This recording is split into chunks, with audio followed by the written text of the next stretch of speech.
มเนี่ย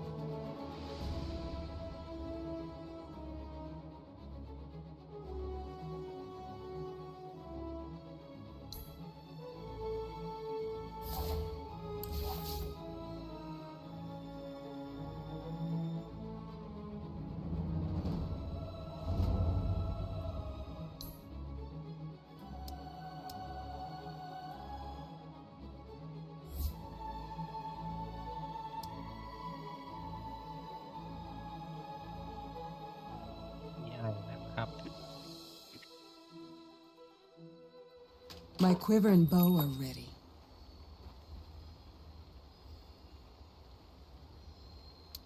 Forward, haste. All right, get ready. Yes.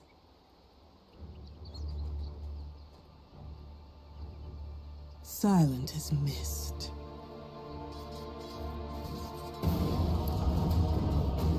เปลี่ยนแมป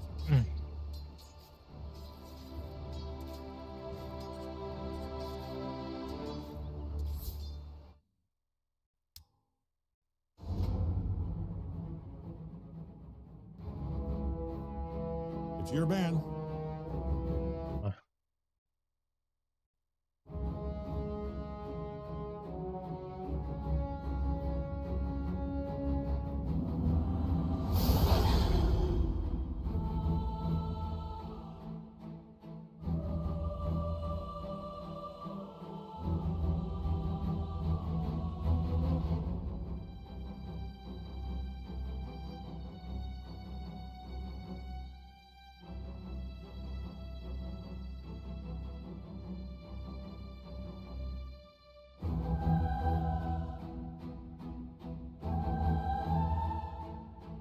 10 seconds.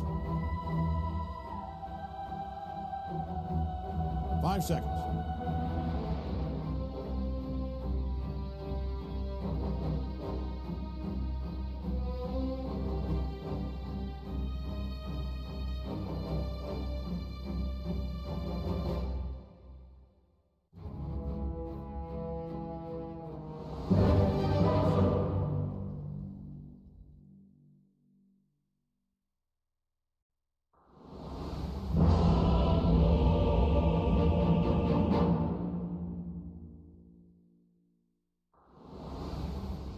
My beasts and I hunt our prey. It's in the bag. All right, get ready. This way. Eita!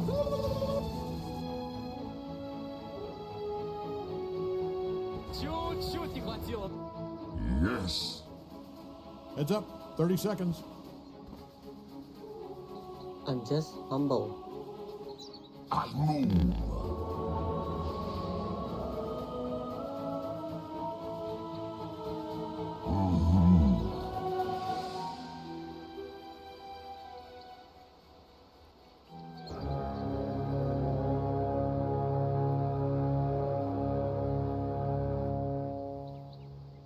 On the Centaurs, track. wizards, Medusas, you're here because we want the best, and you are Unleash the it. beasts So, of who is war. ready to defend some ancients? Whose spore is this?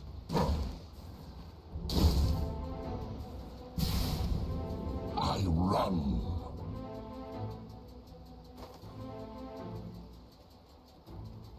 On the trail. แมปนี้ดูสะอาดตาขึ้นเยอะเลย I'm under attack.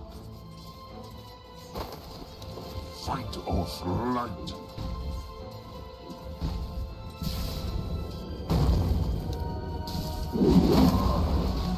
โอ้ยเหี้ยไม่โดนเหรอวะ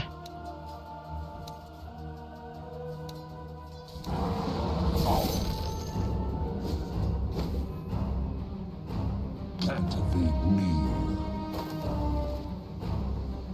To battle.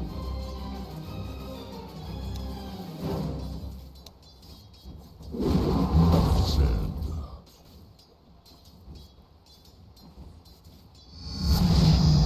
Greater master.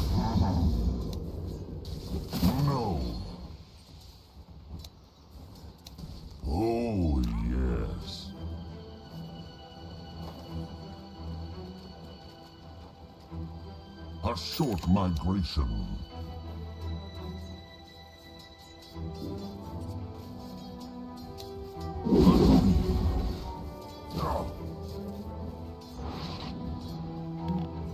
Oh, yes.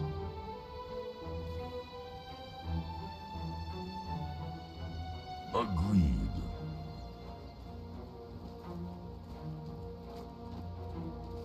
A short migration.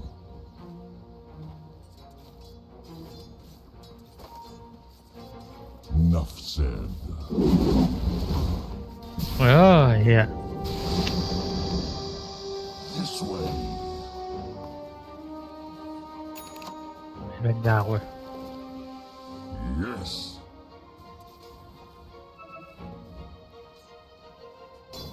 On the track.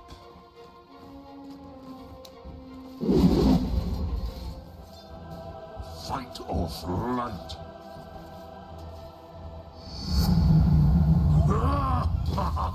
Attack.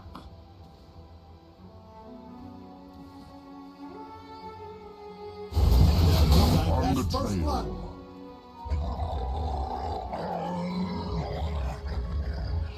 Whose spore is this?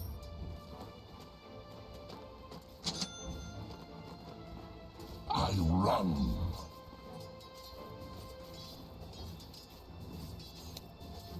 To battle. โอ้ยไม่โดน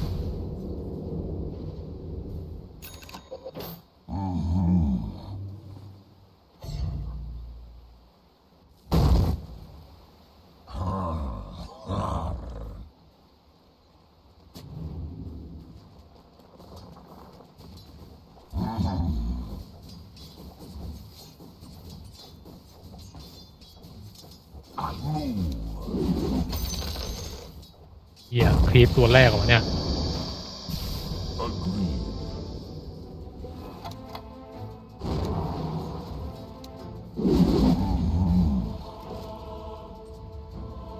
The middle tower's taking a beating. To battle. Don't get a big head about it. This But your way. structures are fortified. Your middle tower might need a little attention. I don't see the benefit of letting them kill your towers, but you're the expert.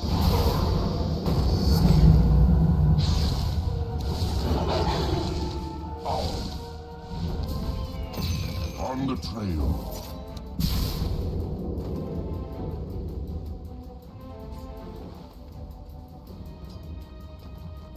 Fight or flight.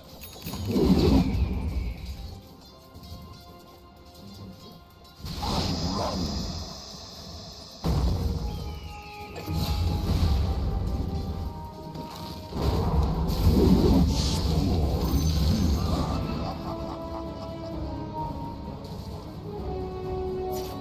I move.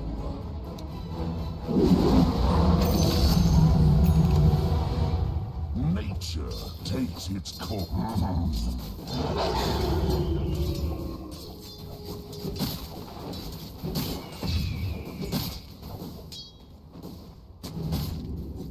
Yes.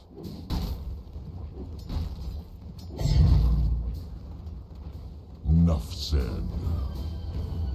Your middle tower's taking a beating. Yeah, I'd get over there if I was On you. the track. Your middle tower might need a little A attention. short migration. You know, just because your tower's being attacked doesn't mean it's not. It's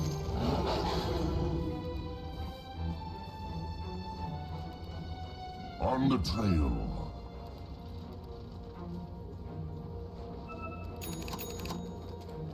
On the track.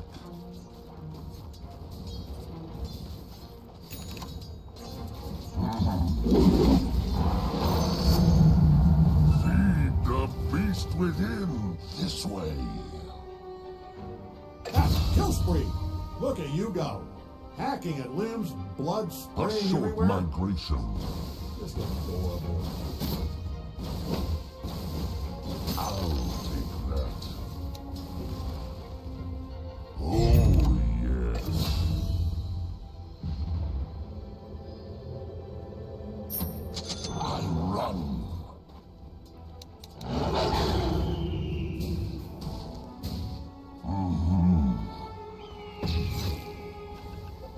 Uh-oh.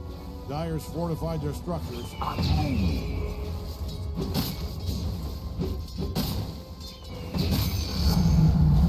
Stronger! Agreed. Yes.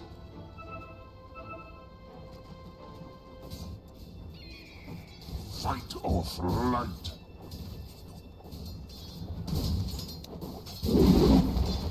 To battle.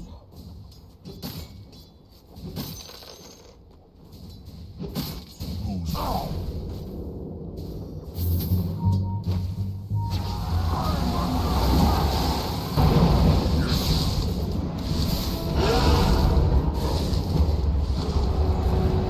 enough said.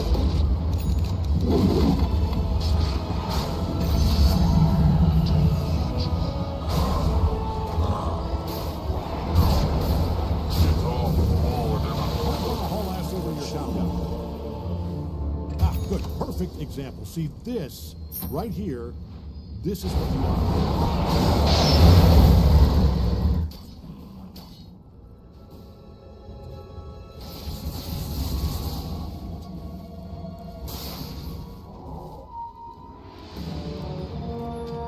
Hey, your top tower's under attack. but far from Are you its letting sting. them do this? I mean, if this is an insurance scheme, say no more. I can keep my mouth shut.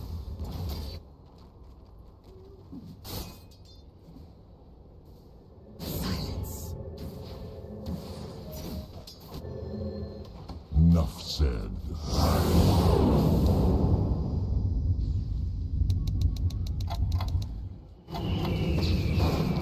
On the trail. Middle tower's taking a beating. Quick death. Whose spore is this?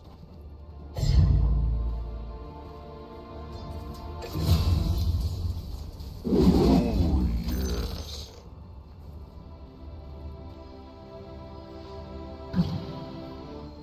A short migration.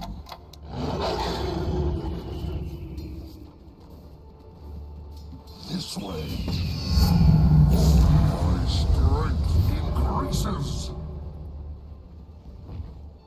On the track.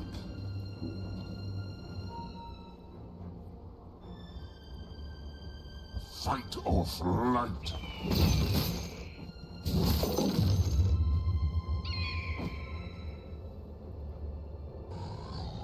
I run.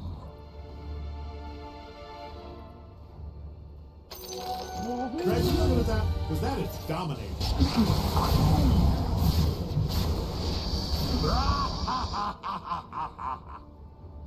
To battle.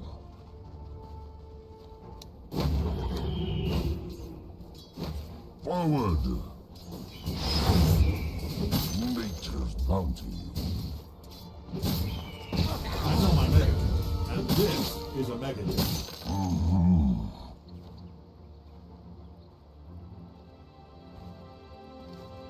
Yes.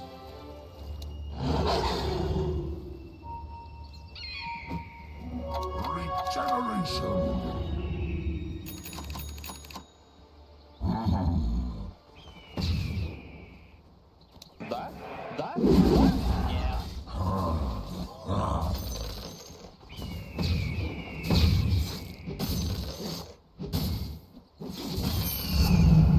Agreed.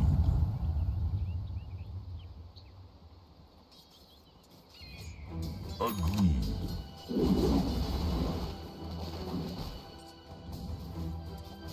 This way.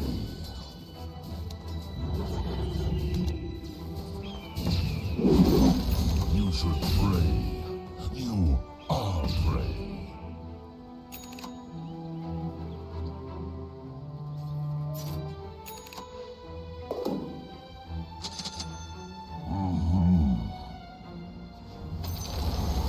Their bottom tower's down.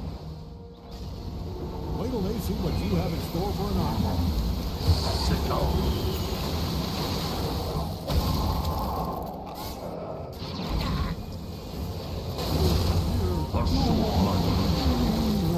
One less.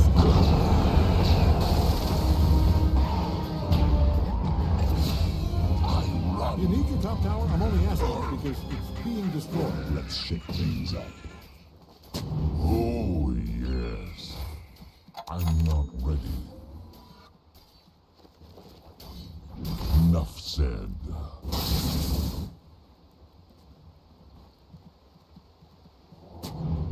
Mastery.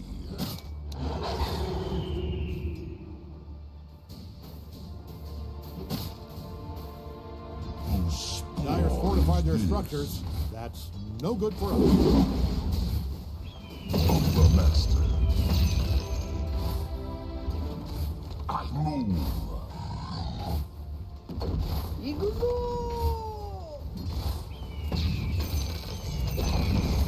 Nice. On the Your top trail. tower smashed all to hell.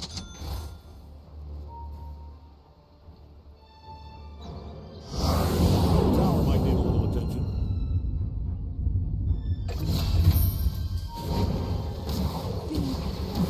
อันหนึ่ง Right. I don't like your odds here. To battle.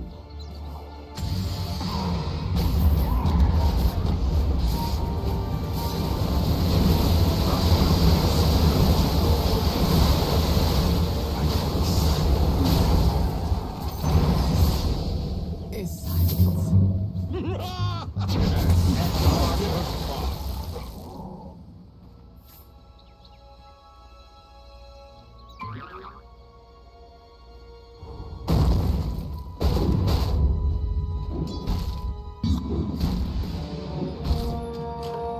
My bite is worse than my bark. Yes.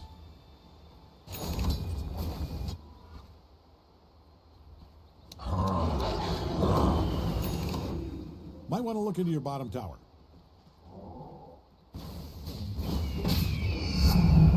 All right, bottom tower's down. Sharper I bite. But hey, this is On why we the keep score. track. It's supposed to sting. Throw some salt in there and go get some payback. The beast grows. Whose spore is this?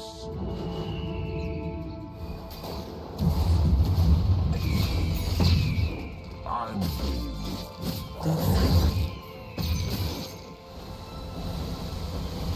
to battle. Killing spree, killing spree, killing spree. Dominate! Was that a double Yay. kill? Hold on. And, yep, it checks out. That was a double kill.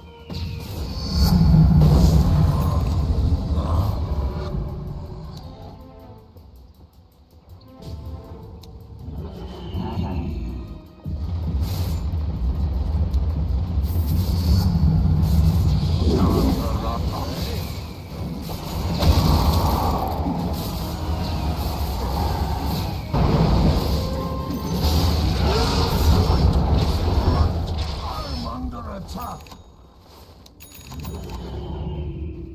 On the trail.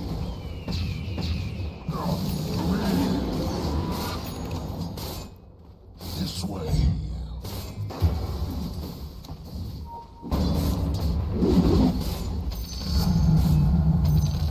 I run.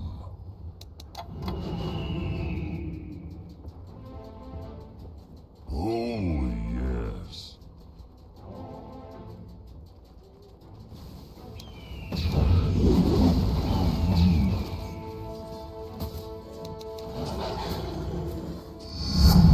Greater mastery.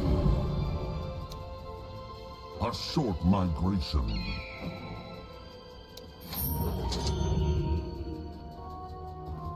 Yes.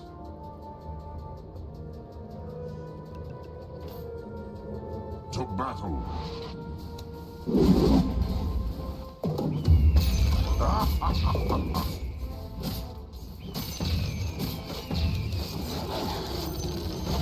Not fire. On the trail.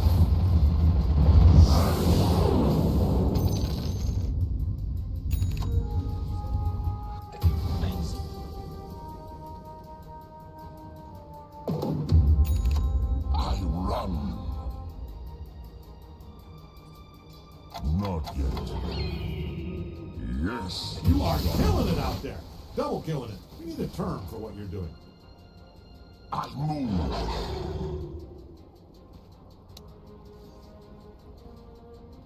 On the track. The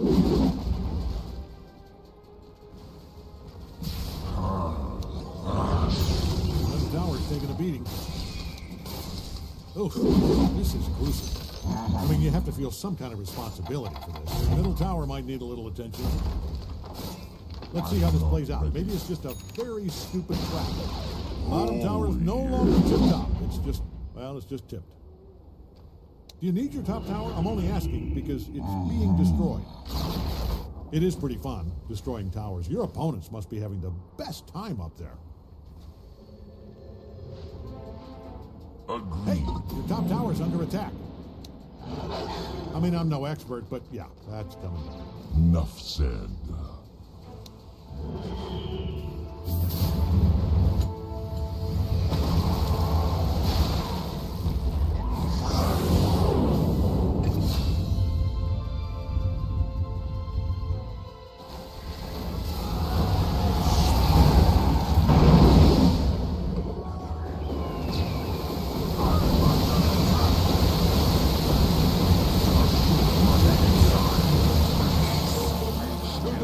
เฮียยังไม่ได้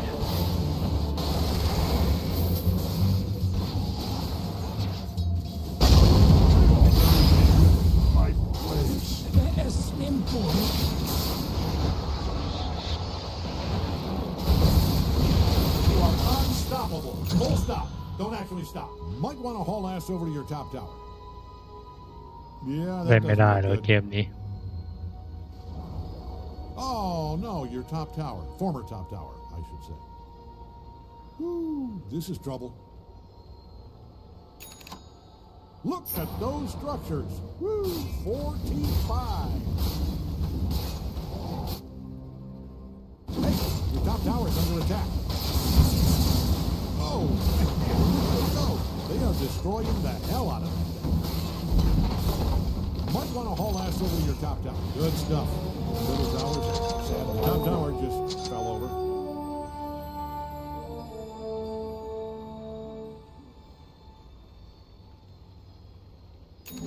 Yes. Sit down.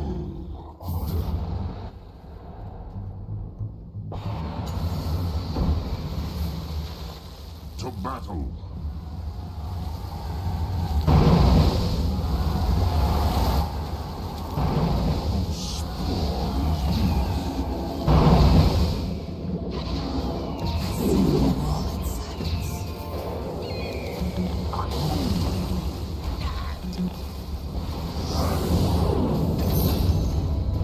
Kill spree! First, you have to earn it.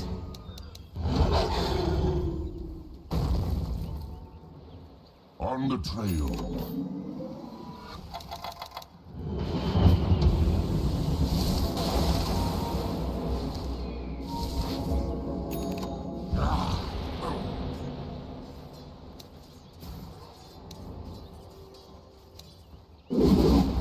On the track.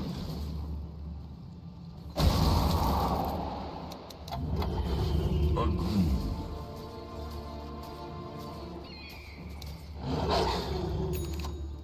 Fight or flight.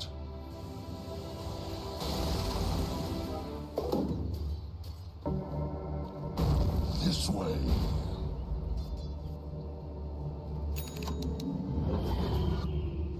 Enough said.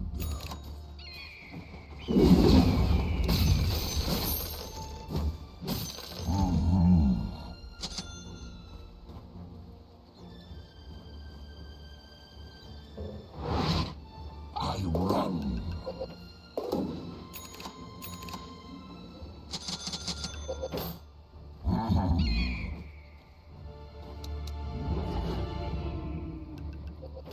Oh, yes.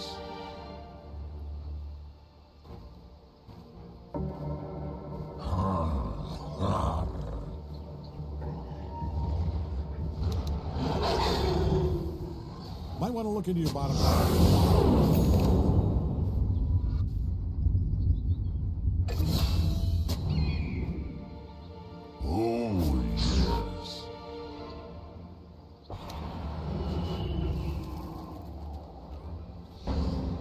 fight or flight.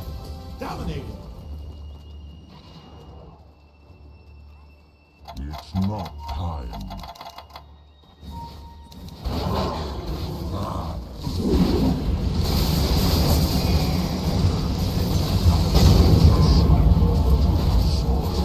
Your mind will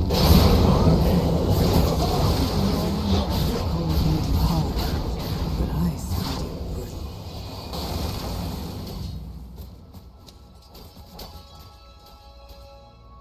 I think they found your top barracks. You fortified your structure.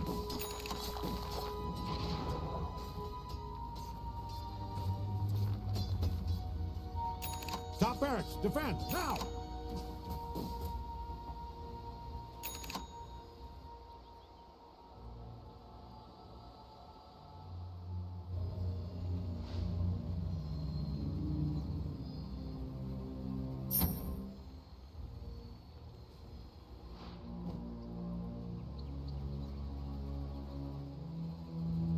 No? ขายไปวะ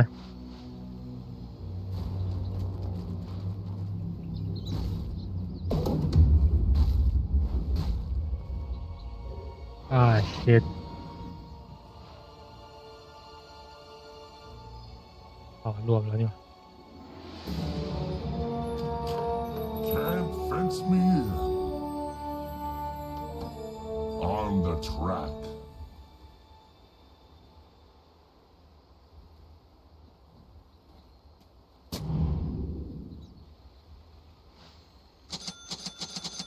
On the trail.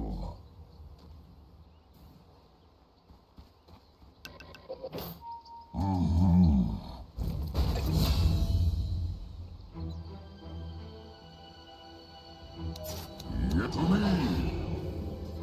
The bottom tower's under attack there. To battle.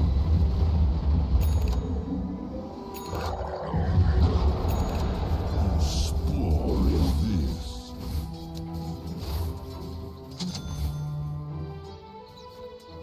I move.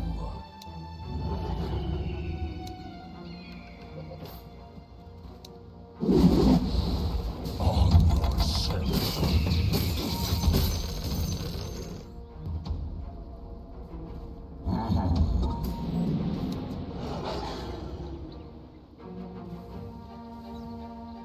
Enough said.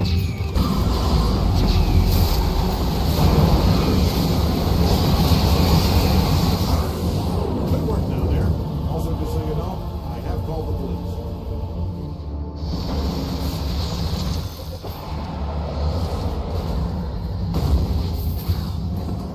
Can this be? ไอ้เหี้ยมันพาวเลย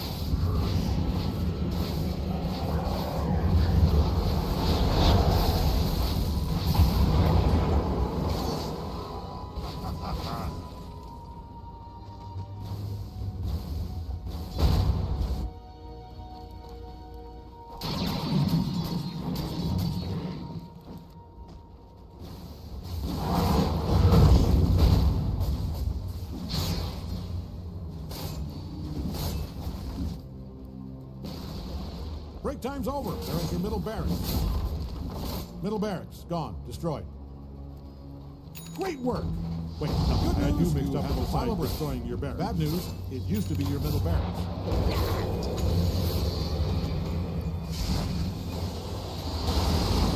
The top barracks are taking a serious pounding. Yeah, they just keep sending the top barracks. Looking good out there. The top barracks are taking a serious pound. Every tower that was well defended, raise your hands. Not so fast. Maybe the top tower. A short migration.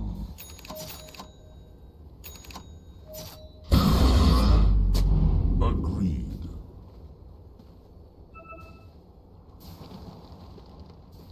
I run.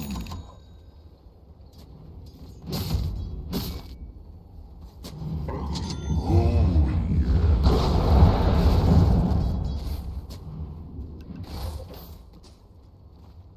Enough said.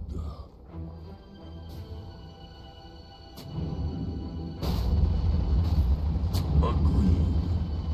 To me.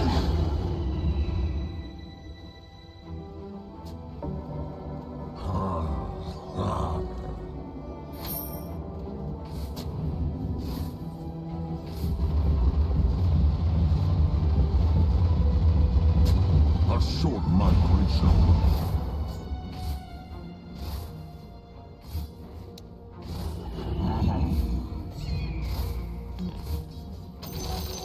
Yes. The Mauling.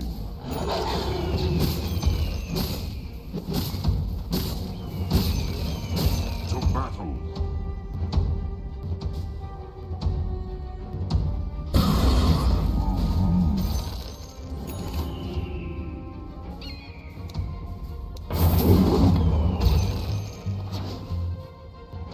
I move.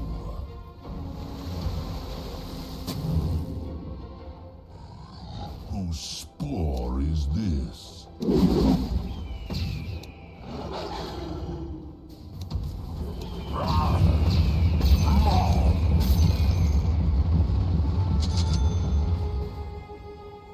Fight or flight.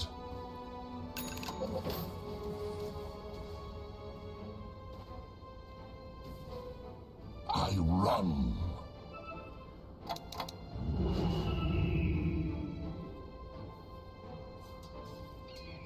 On the track.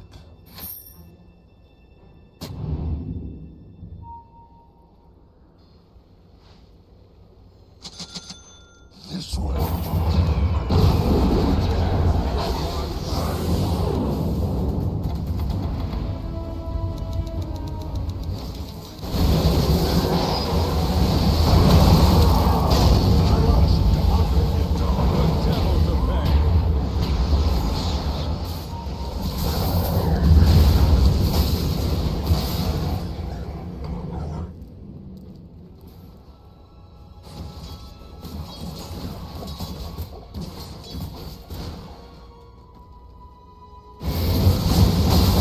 So safe harbor, eh?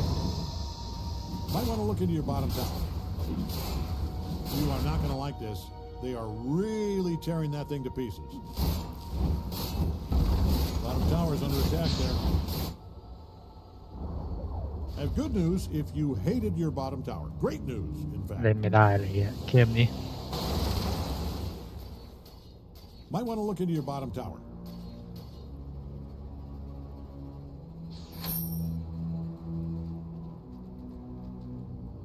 Bottom tower is under attack there. Look, Greg called the cops, and apparently assaulting bottom towers is bit the brick biscuit, so you're going to have to handle this yourself. When you can get to it, your bottom barracks is being dismantled. Now, so much for your bottom barracks, genius.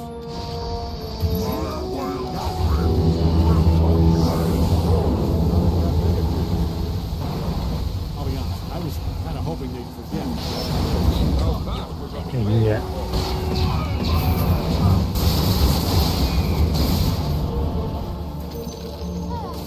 Your middle tower might need a little attention. Well, that thing can really soak up some water. เล่นไม่ได้เลยแก Your middle tower is now past tense. Your middle tower is taking a beating.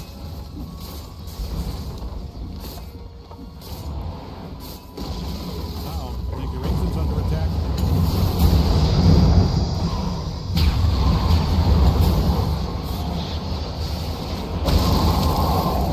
Kill spree. What a punk.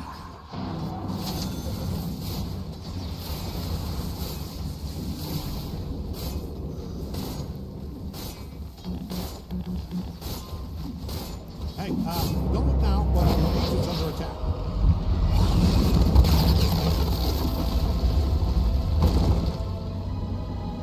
Defeated.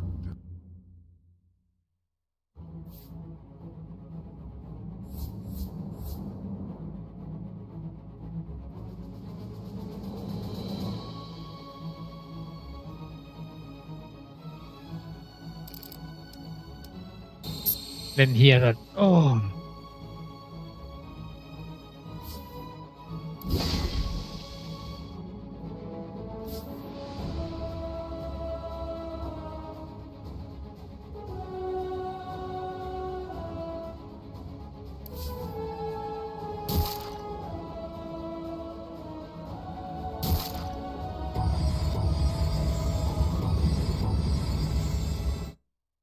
เล่นแย่สัตว์ เล่นไม่ได้เลยเกมเมื่อกี้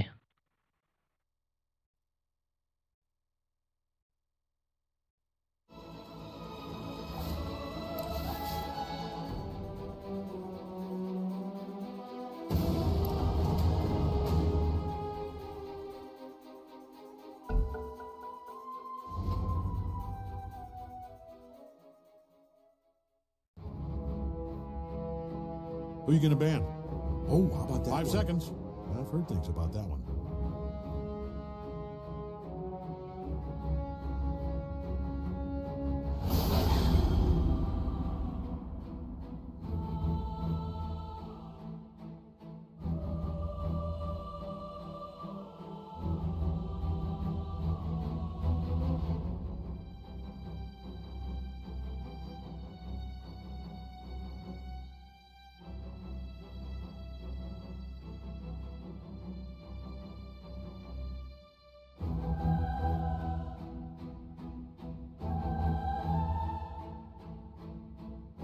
นาที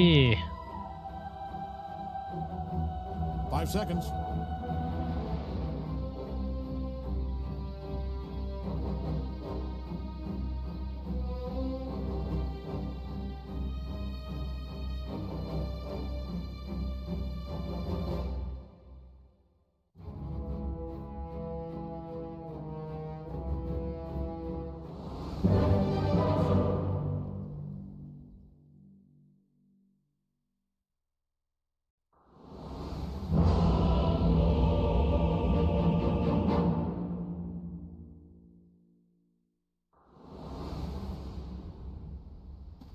I'm a natural disaster.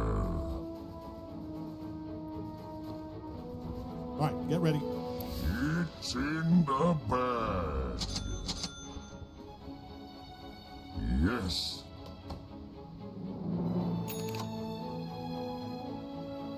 On the trail.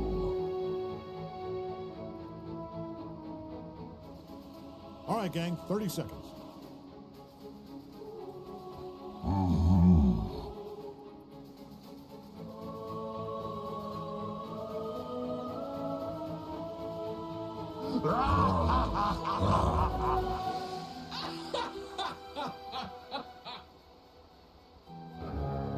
Enough said.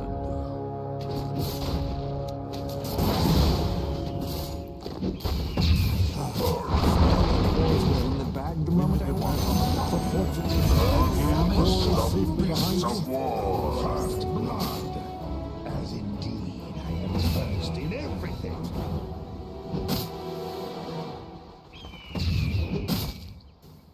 On the trail.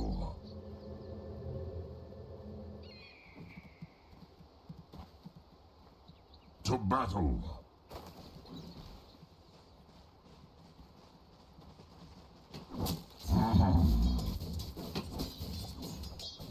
Tom is missing. I run.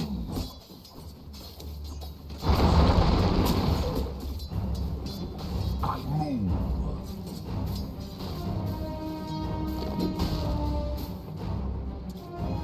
A short migration.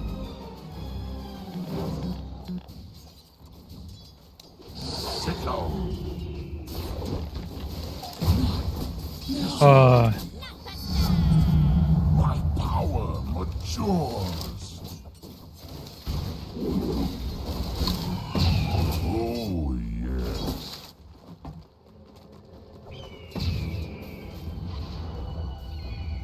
On the track.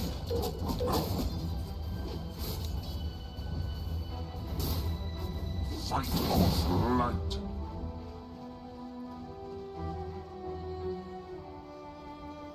Yes.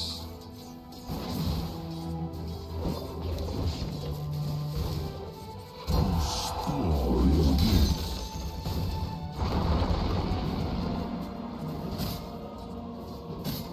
I'm under attack. Agreed. Sharper I bite.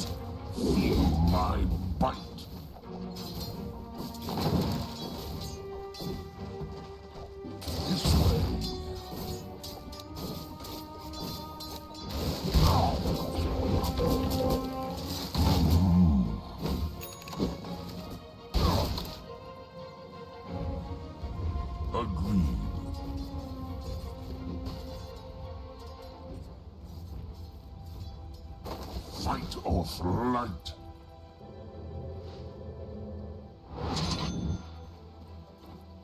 On the track.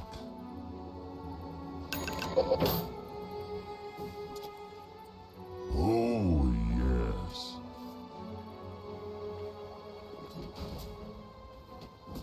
I run.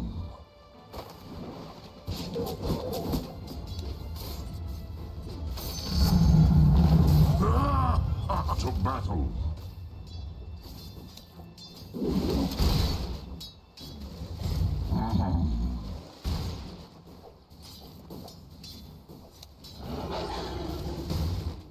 Yes.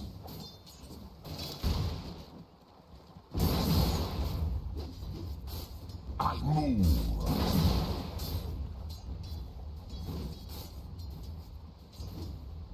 On the trail.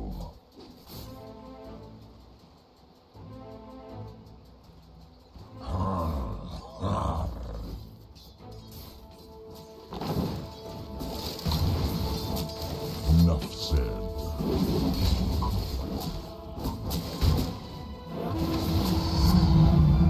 My strength increases. Limber up. They've fortified their structures. I'm under attack. A short migration.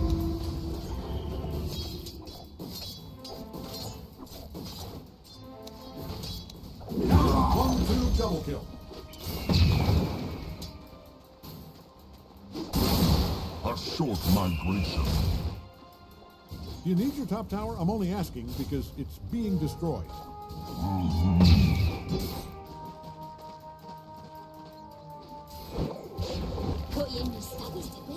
This way.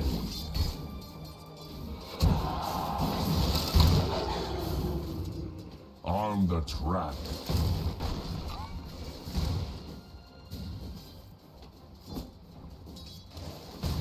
Agreed.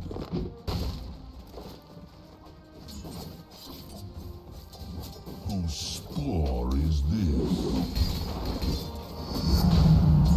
Stronger! Enough said.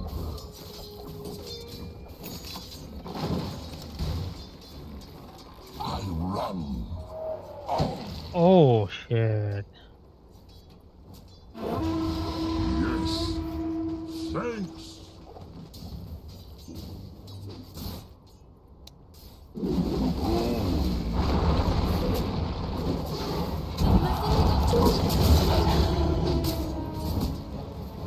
Fight off. Ah, yeah.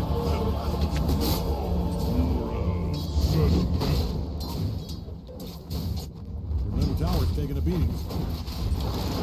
I wouldn't worry about it though. It's not so. That looks pretty bad.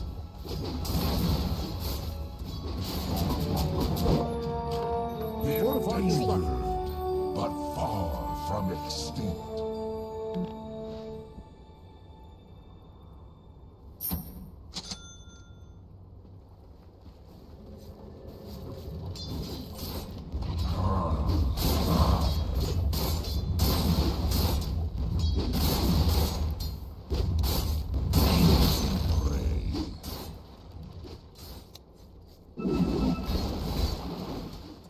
On the trail.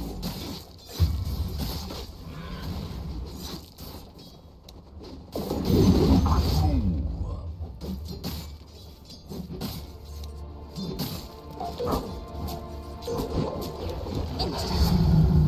Greater mastery.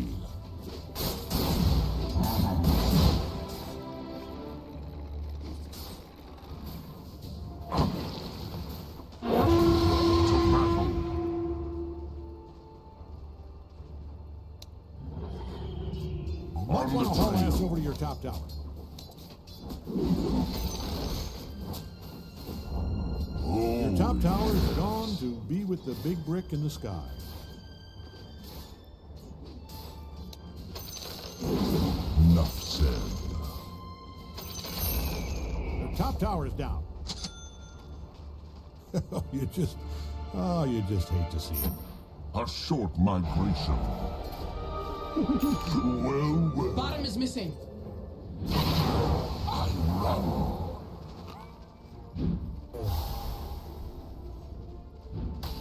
Uh-oh. Radiant fortified their structures.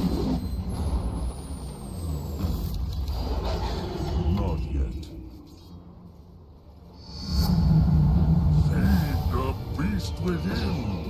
Lord. Don't put me. To battle.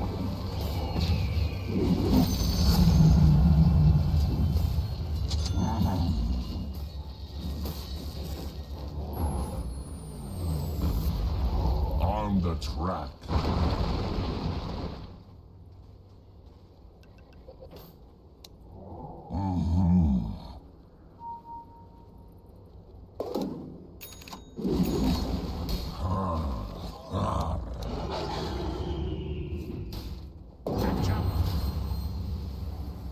Yes. It's not time. I move. Time.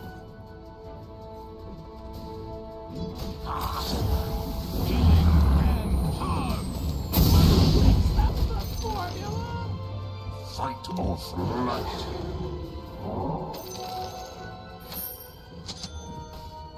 Whose spore is this?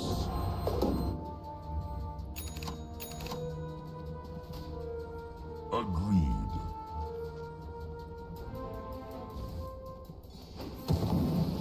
I run.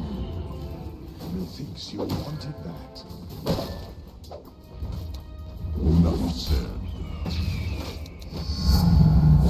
The beast grows.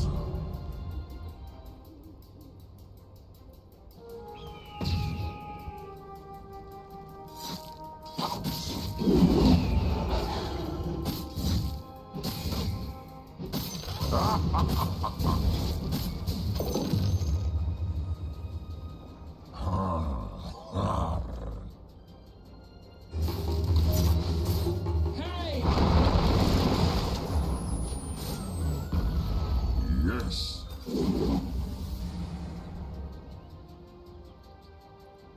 I move.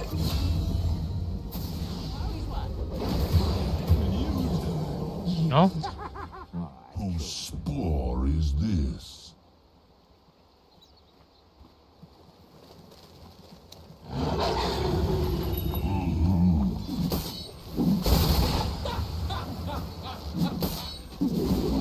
To battle.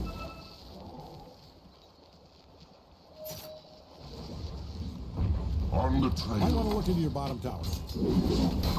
You people, I'm using the term loosely here. I know you're probably a bat or a robot made out of fairy water or whatever. But you people need to handle this, and I mean yesterday. Fight or flight.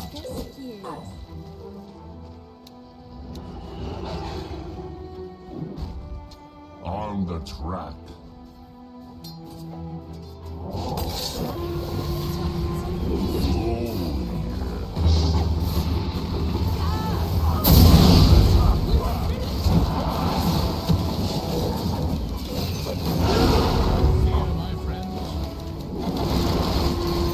A short might.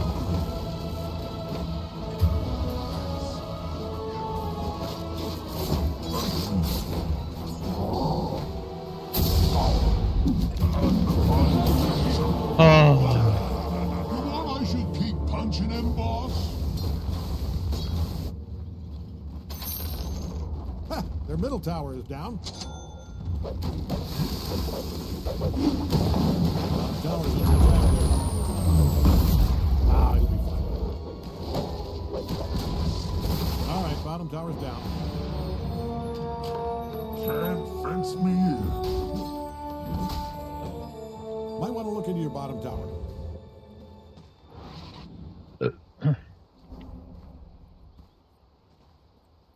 I run.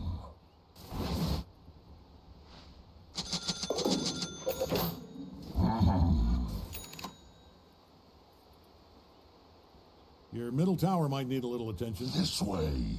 To Oh, me. yeah, really taking it to you there. Your middle tower's taking a On beating. the track. They say history is written by the victors. Might save yourself a writing assignment here. Middle tower, we will need. Largely ignored, badly protected. Goodbye, middle tower. On the trail. He didn't need it anyway. Would it have helped? Yeah, I mean, yes, absolutely. But his middle tower might need a little attention. Right about it. That thing is getting stomped on so hard it's going to turn into Fight wine. off right.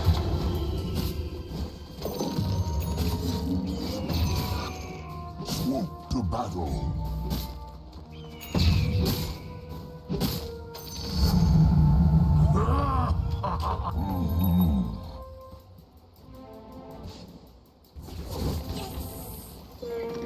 Agreed.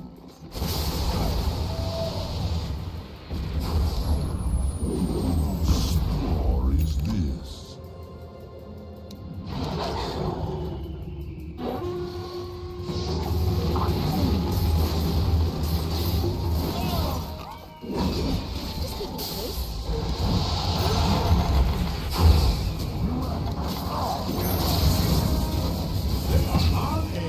A short migration.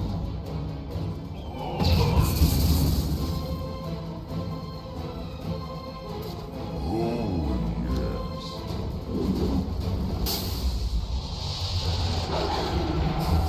Enough said.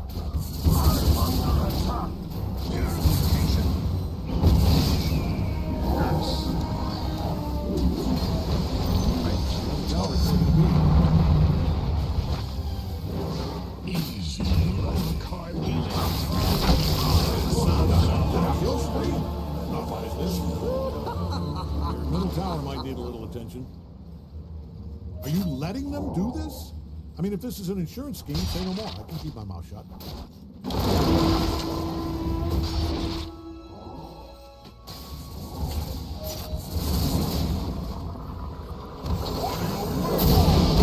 Goddamn proud of you. I can punch a wall right now. Trees Really offer need to no handle this. protection from me. Bottom tower just bit the brick biscuit. I'm off the endangered list. To me.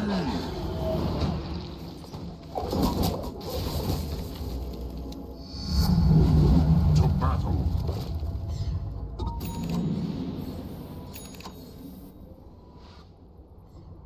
Enough said. Middle tower might need a little attention.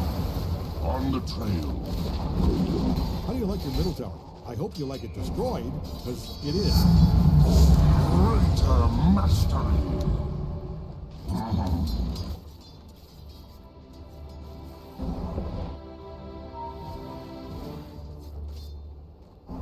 Whose spore is this?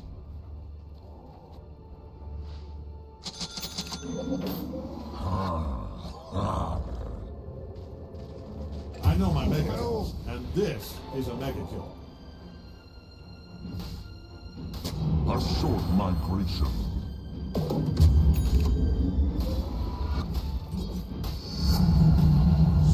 Stronger! I run.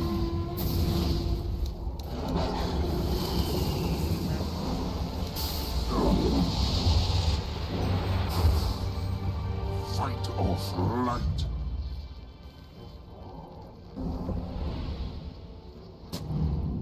I move.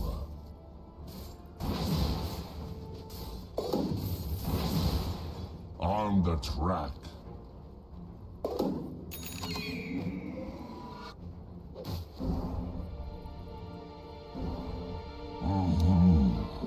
Sickle. Sharper I bite. Oh, yes.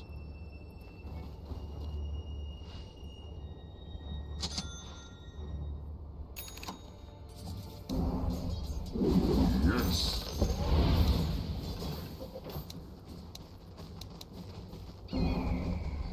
You are unstoppable. Full stop. Don't actually stop. This way. Do you need your top tower? I'm only asking because it's being destroyed. You know what? It's probably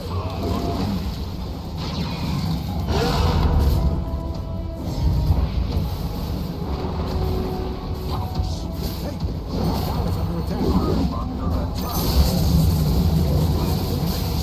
Take roll.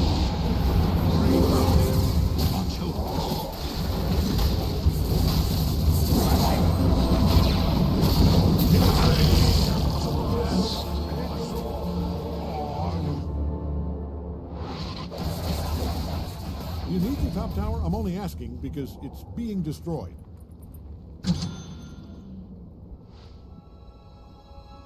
Hey, your top tower's under attack. Your top tower's down.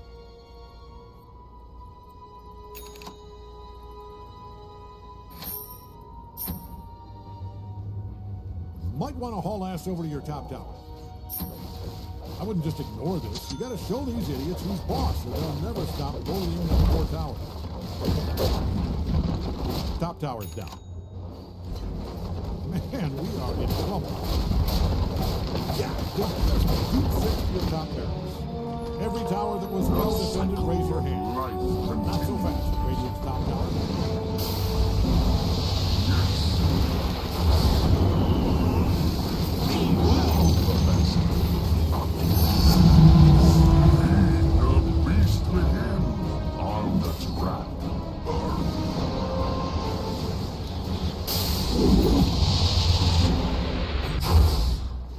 A short migration. Your middle tower's taking a beating. Whew, it is getting smashed all to hell.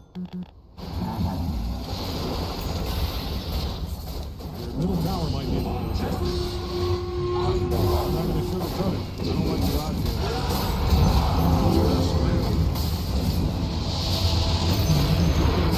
here. To battle. It's the mission. Whose spore is this?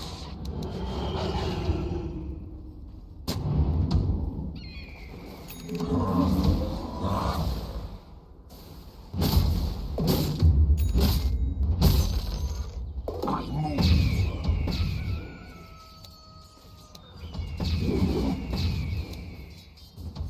Quick death. Agreed.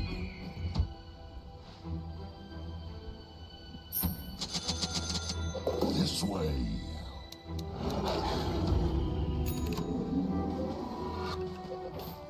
Enough said.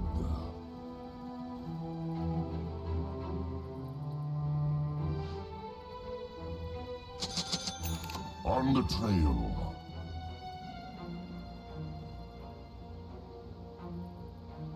Fight or flight.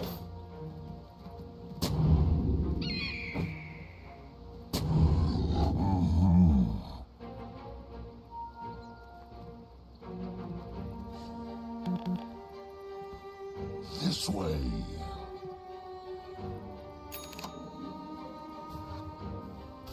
Whose spore is this?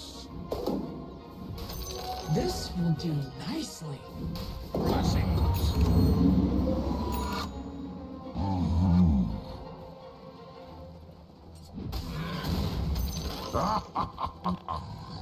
I move. Might want to look into your bottom tower. I wouldn't sweat it. These things are built to take a lot of punishment.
generation.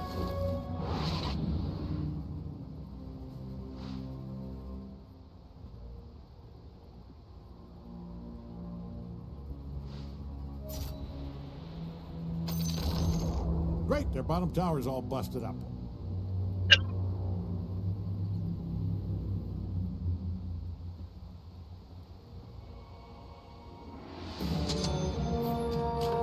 My wild friend, Sickle. A short migration.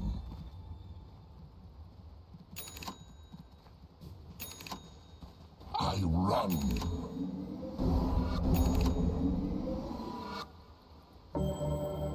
Yes.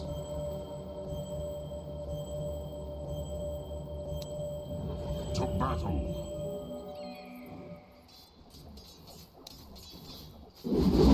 I'll take that.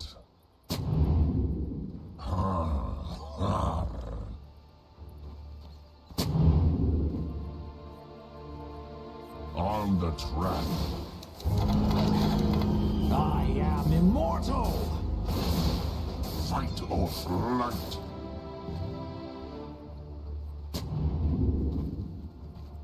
I run.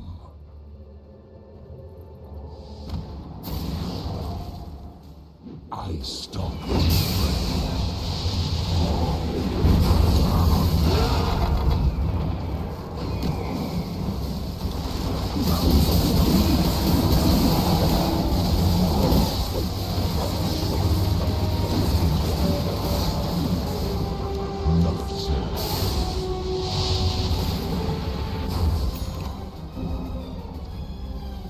On the trail.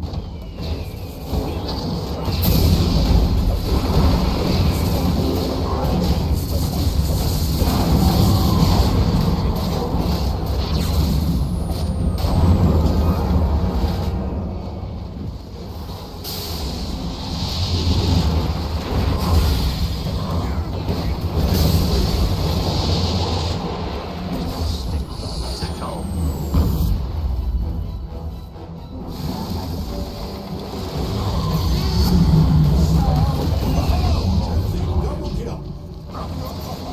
Bottom tower's taking a beating. To battle.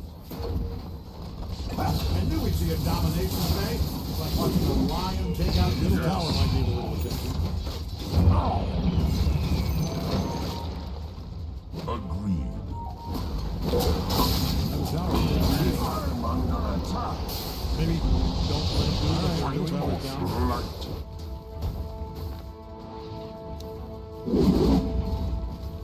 Swoop to battle. Kill spree! Look at you guys. Hacking at limbs, blood No. spraying everywhere. A short migration.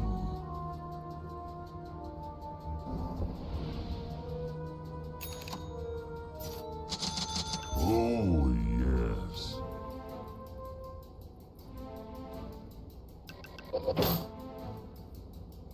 I move.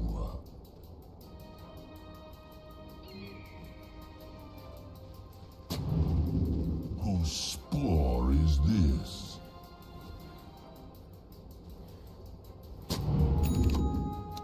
This way.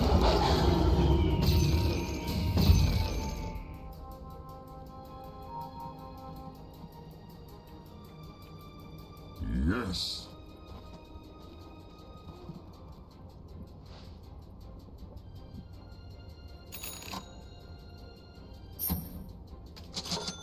On the trail.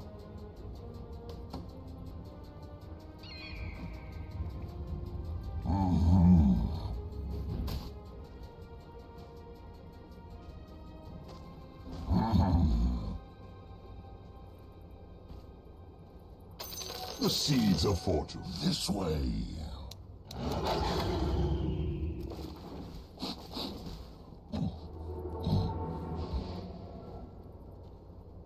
Agreed.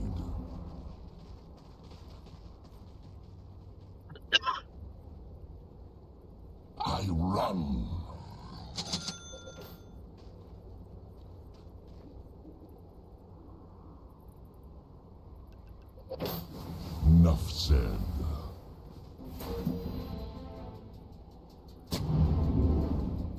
short migration.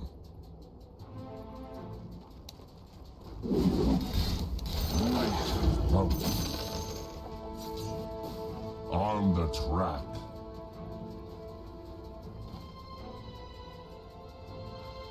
To battle.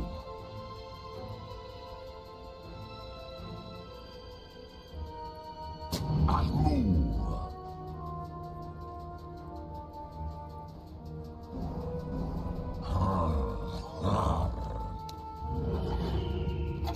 It's not time. Fight or flight.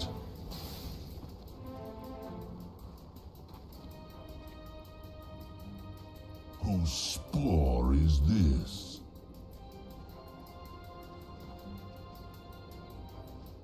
Oh, yes.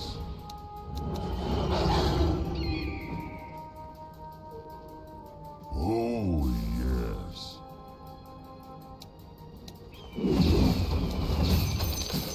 I run.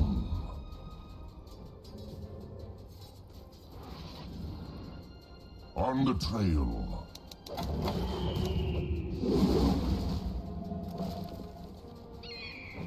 This way.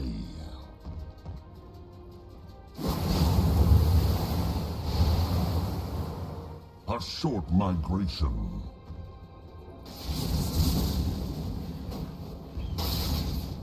To battle.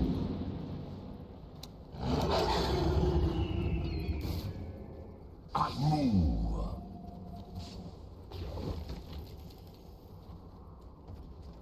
On the track.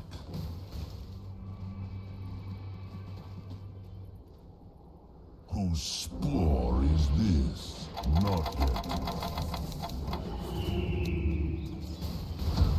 I'm not ready.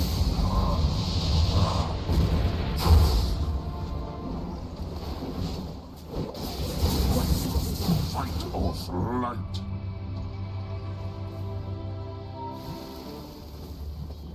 Enough said.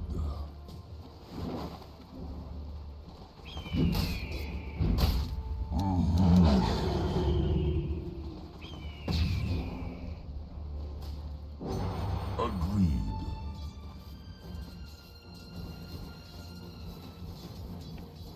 Yes.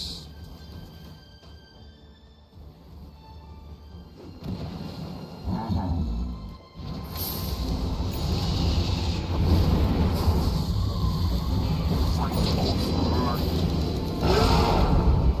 A lot of towers under attack there. Good news. Great news. Alpha. Middle barracks.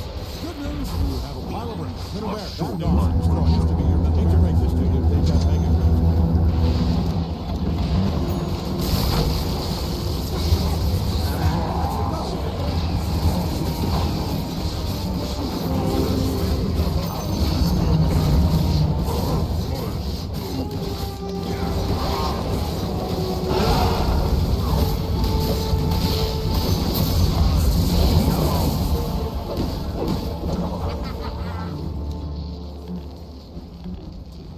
I think someone just got disconnected.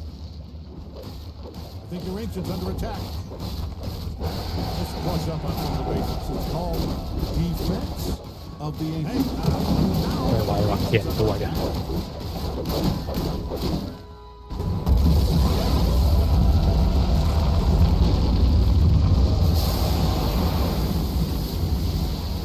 Your master no more.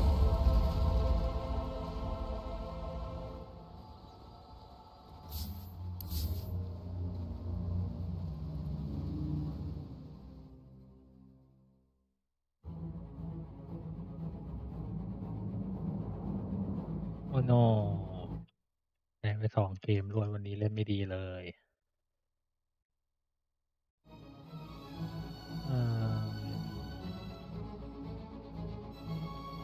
เร่งเลยแล้วกันวัด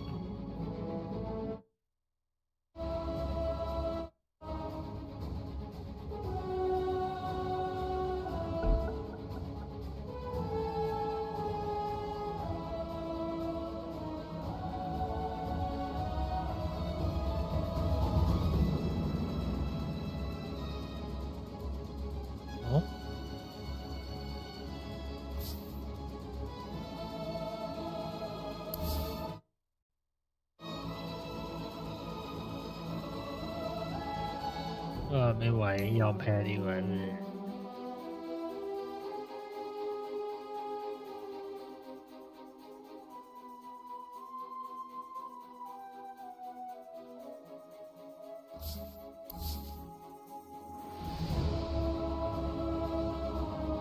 จริงเหรอวะเนี่ย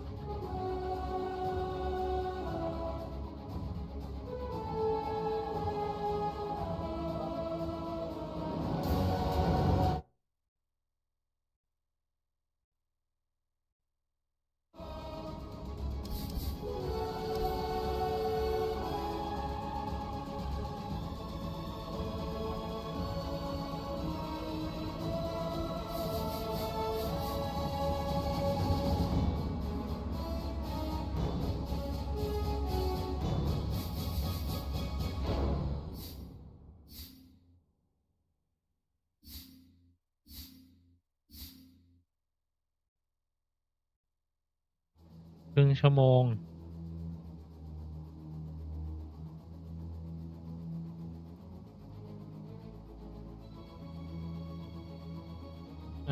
ช่างหนึ่งเอาวะอีกสักเกม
You're up. Make your band.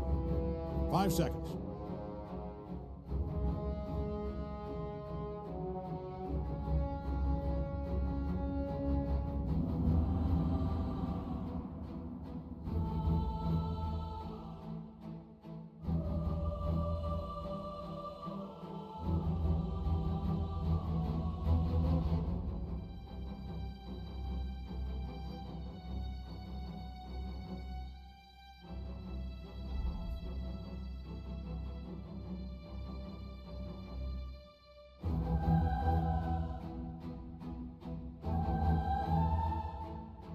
We're 10 seconds out. Plenty of time to tell an announcer you love them if that's what's in your heart. 5 seconds. 4, 3, you get it.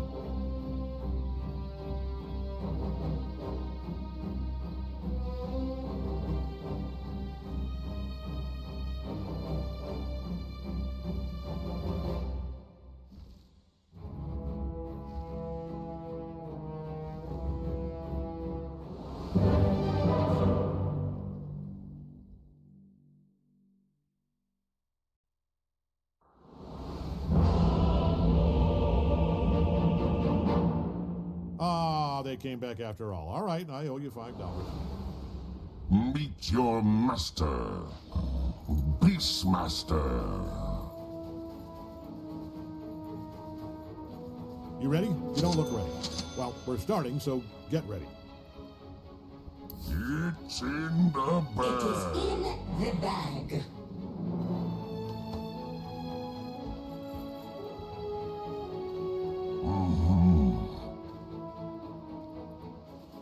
All right, everybody, 30 seconds. 30 seconds to showtime, folks. Let's see those game faces. Not you. You just don't make any faces. On the track.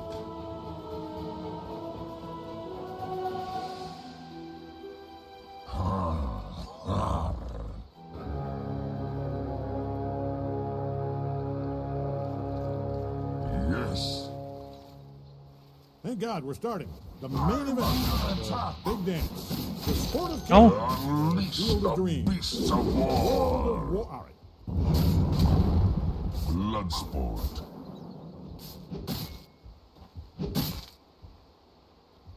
Rawr.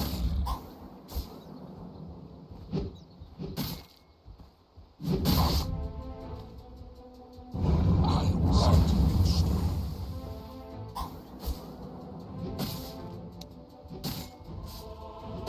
I move.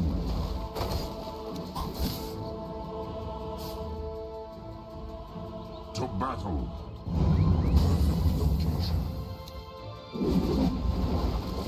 On the trail.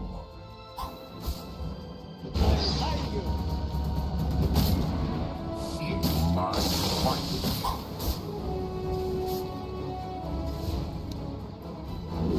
Enough said.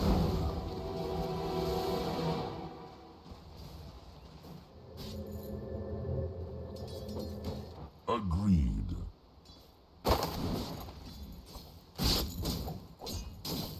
Whose spore is this?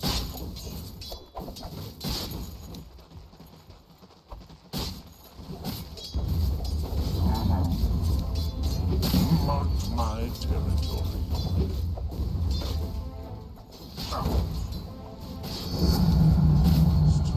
Stronger!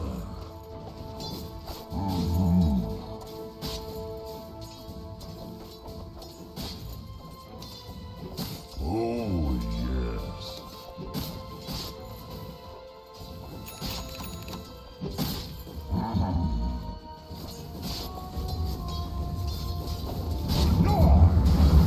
This way.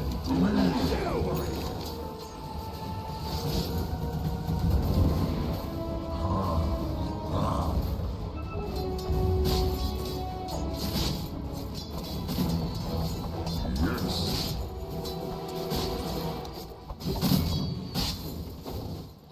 Caught your scent. On the trail.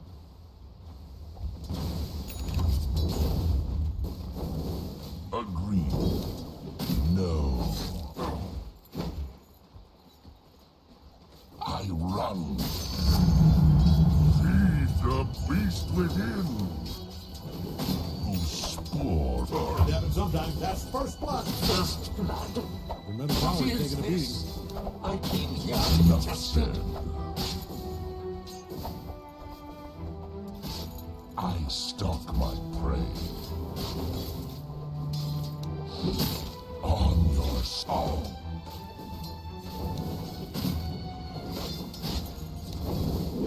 A short migration.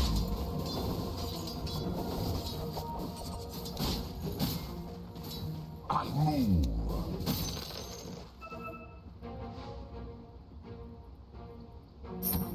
On the track.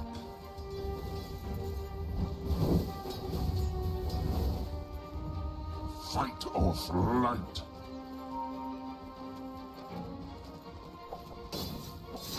To battle.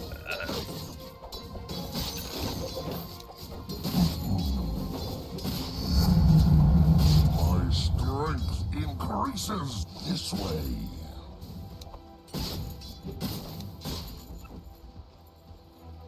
On the track.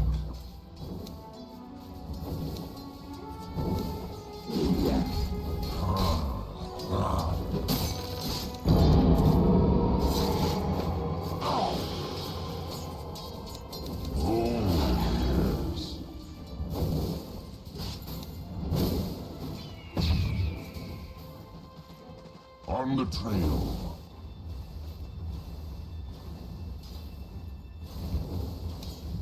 Enough said.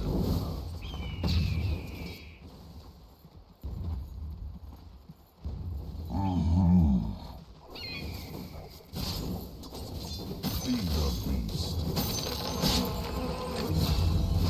I move.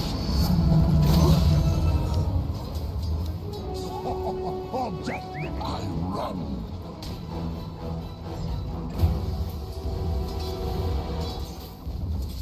Fight or flight.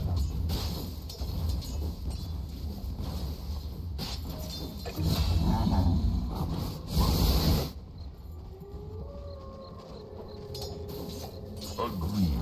Your middle tower might need a little. Nah, it'll be fine. A short migration. My power matures. Yes.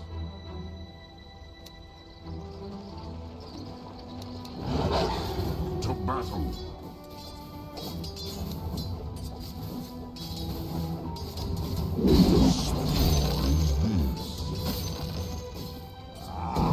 Voice mate. Overmaster. I run.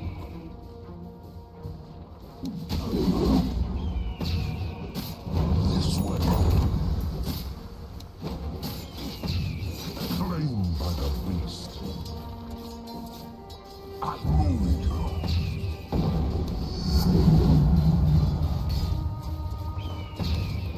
Whose spore Killing is spree, this? killing spree, killing spree.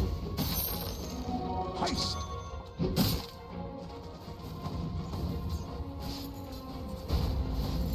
That Greg? On the trail. That there is Double down. kill.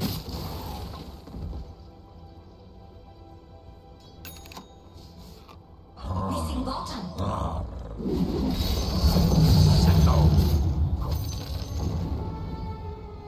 Fight or flight.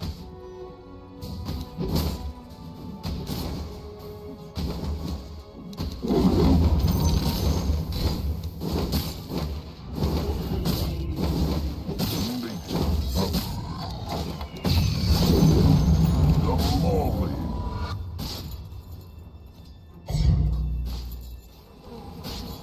Forward.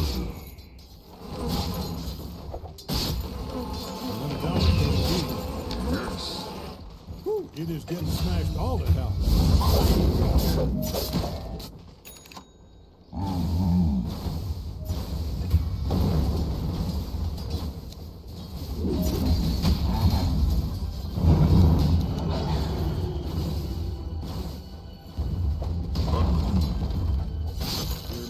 might need a little attention. Hey, you really need to handle this. The middle tower's taking a beating. Enough said.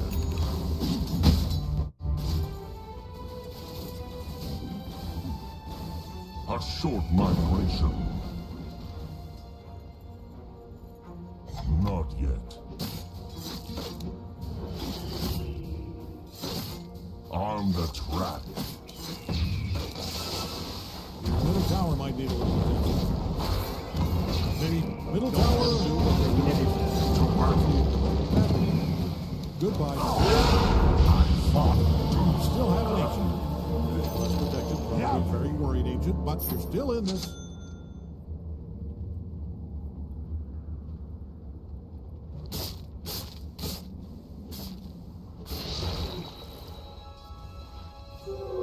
Invisibility?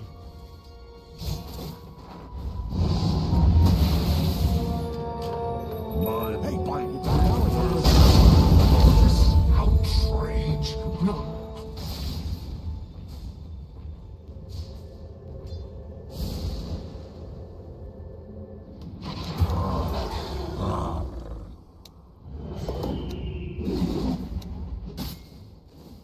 Ultimate for your hide. Missing On bottom. the track. The beast grows.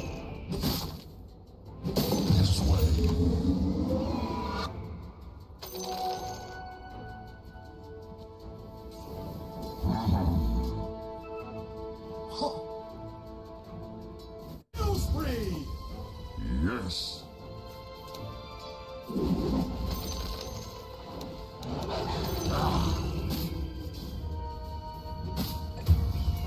Look at you down there. You are down to a double kill. I'm so goddamn proud of you. I can punch your wall. That was a double kill.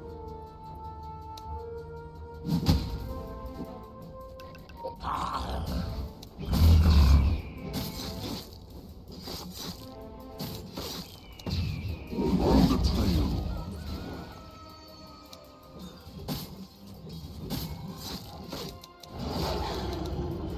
Might want to look into your bottom tower.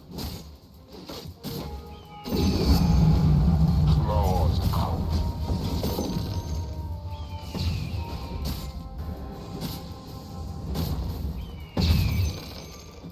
I move.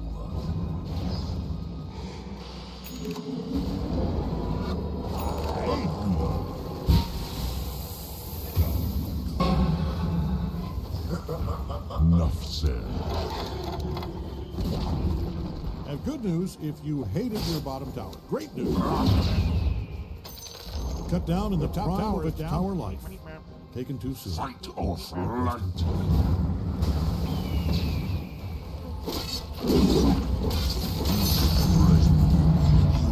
Oh,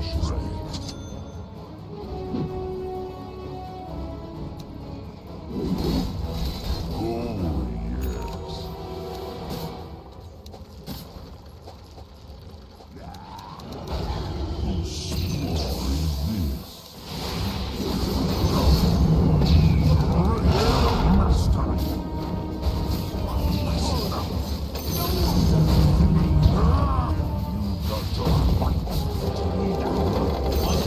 Frank, are you seeing this? I think that's a double kill.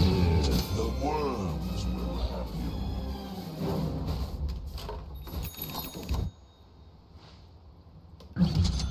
Ah, scepter.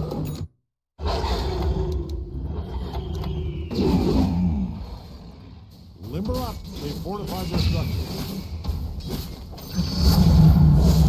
Power mature.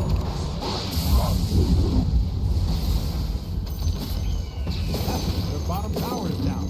To battle.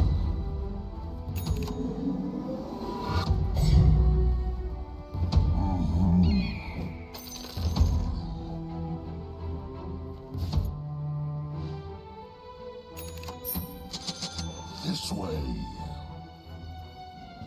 Do you need your top tower? I'm only asking because it's being This should make my destroyed. life easier. Agreed.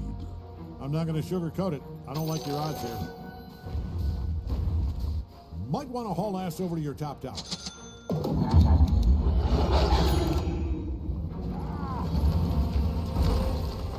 On the trail.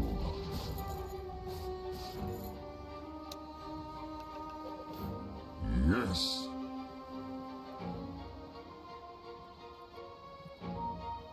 I run.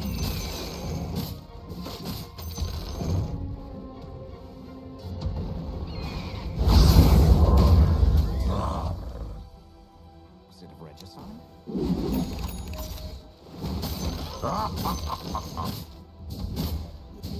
Enough said.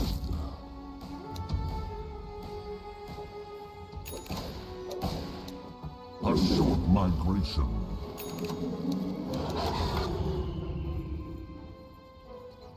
Oh, yes.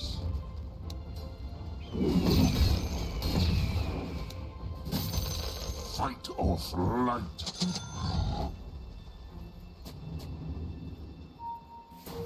On the track.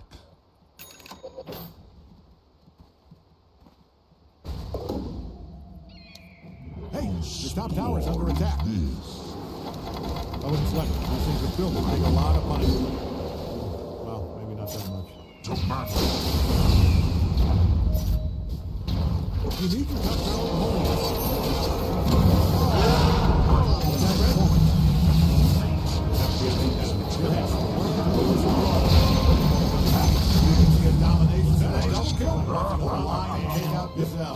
That was a double kill. On the track.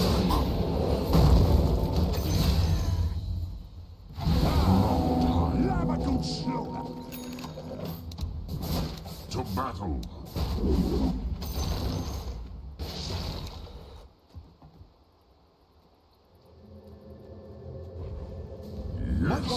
pass over to your top tower.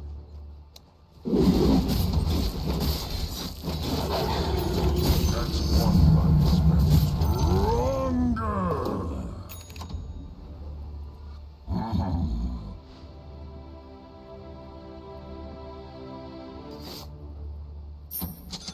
Fight or flight. The middle tower might need a little attention. Are you letting them do this? I mean, if this is an insurance scheme, say no more. I can keep Not my mouth. time. I run.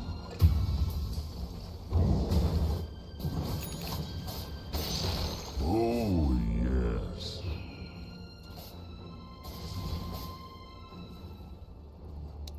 I move.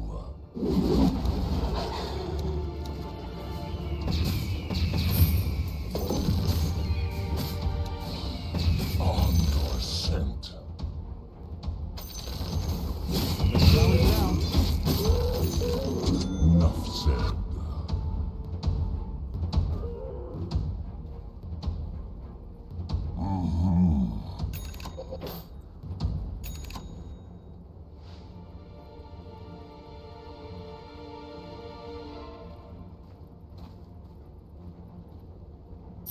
On the track.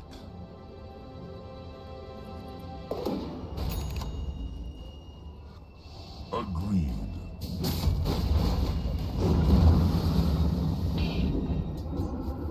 This way.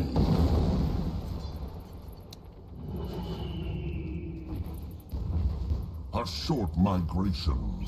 Feed the beast within nature's bounty. Whose spore is this?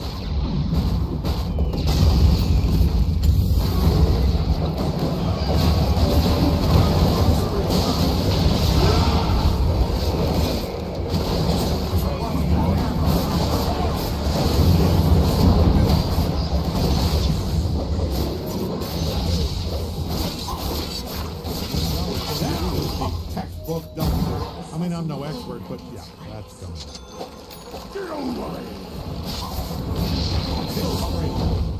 I don't believe this. The middle tower's taking a beating.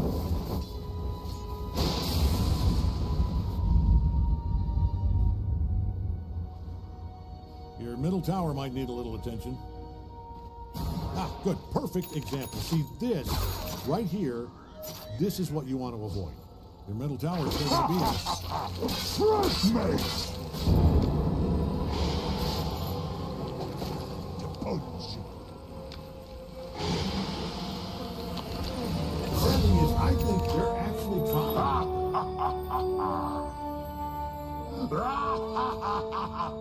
Move.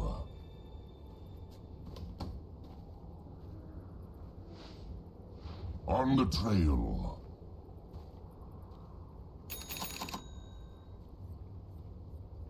Uh-oh. Radiant's fortified their I structures. run.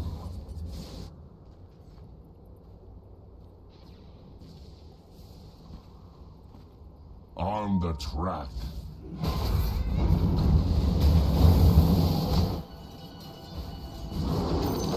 Spore is this.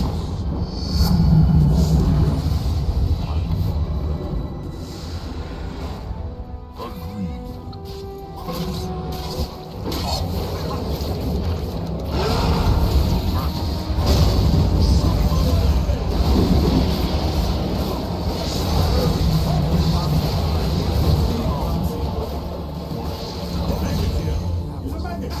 Double kill.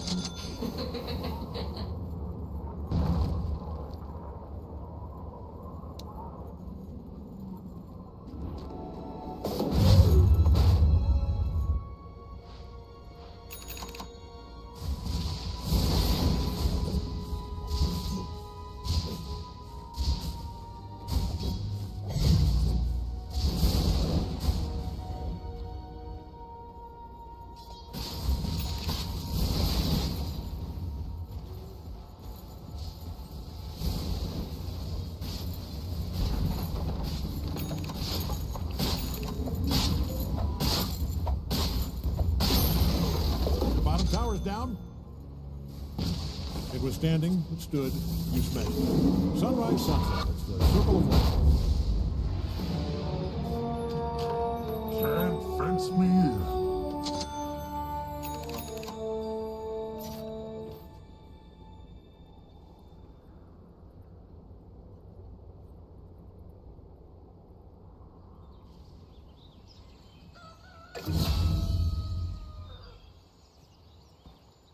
Oh, yes.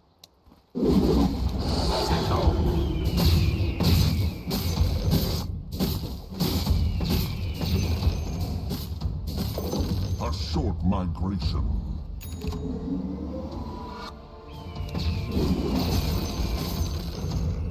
Greater mastery. Invisibility.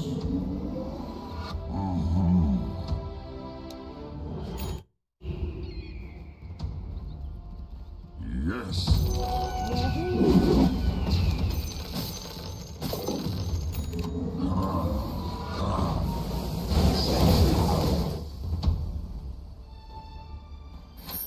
I'm not ready. Fight or flight.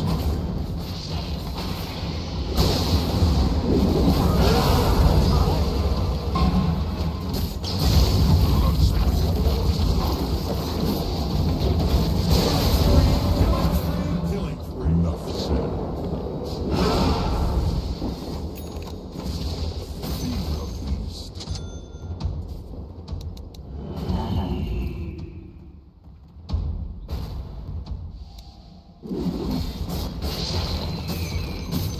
Fight or flight.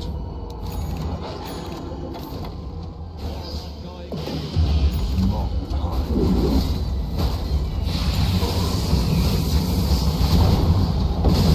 I bite.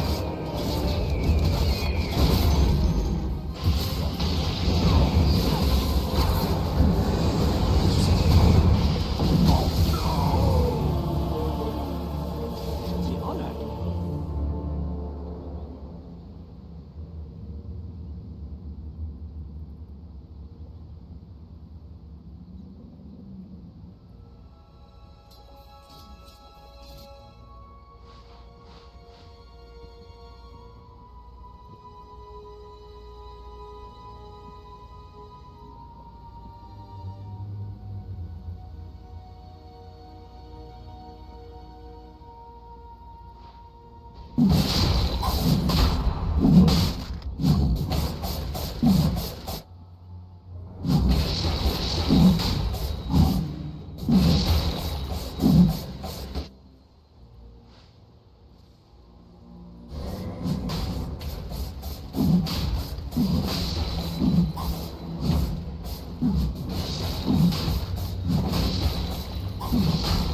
Endangered, but far from extinct.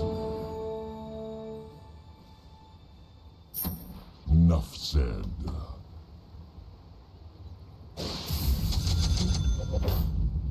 A short migration. To me, Even I could do with more of that.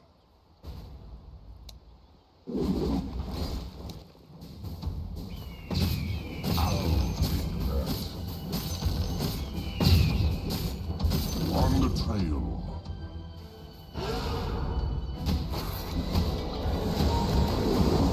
Yes.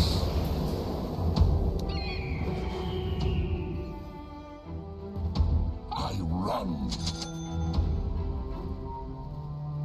To me. The spore is his. The beast grows. To battle.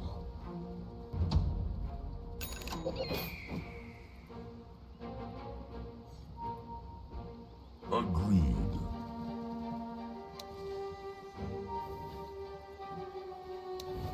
The tower might need a little attention. Sicko. Oh, yeah. I'm under attack.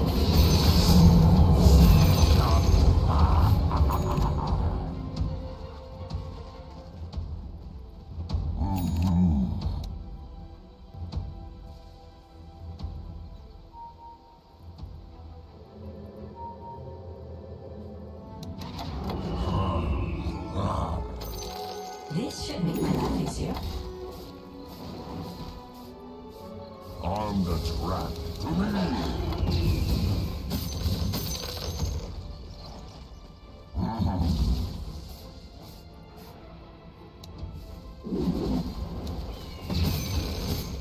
To battle.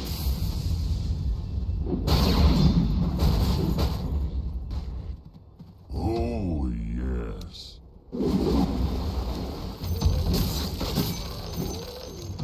Agreed.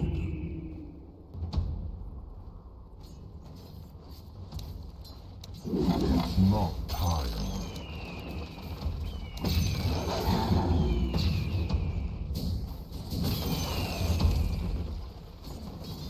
A short migration.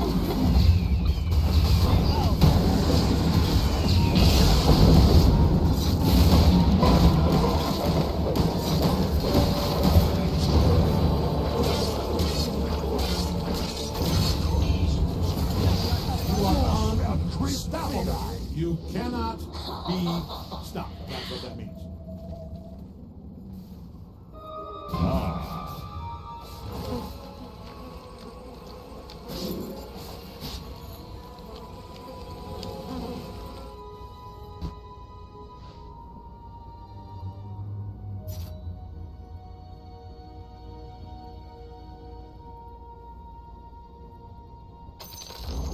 Their middle tower's down.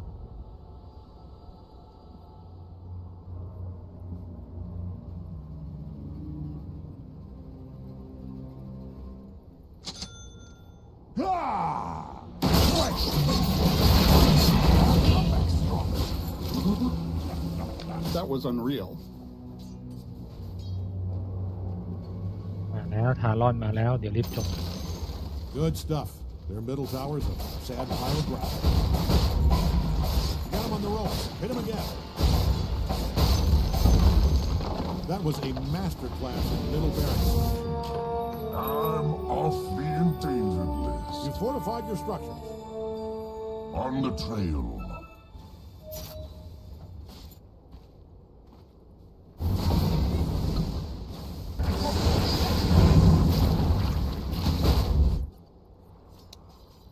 I run.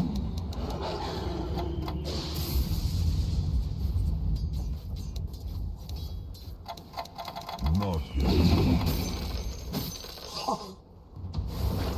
On the track.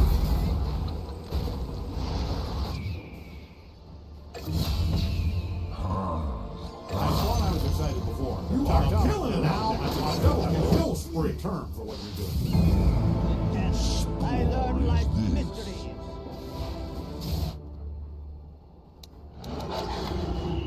I move. Nice. Their top tower's smashed all to hell. Yes.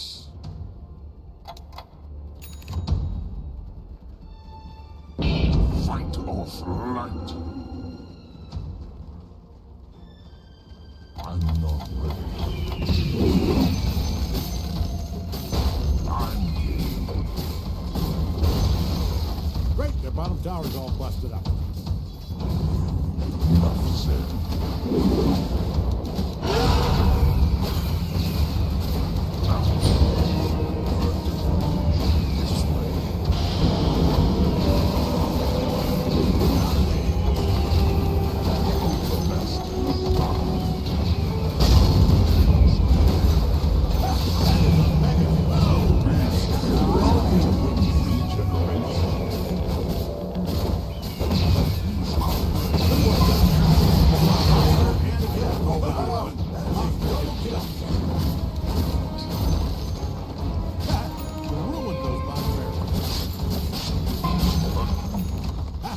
Their bottom barracks is a smoking pile of gravel. And across the road for their top barracks. Into the road. Their top barracks. This is just great stuff. Middle tower is down.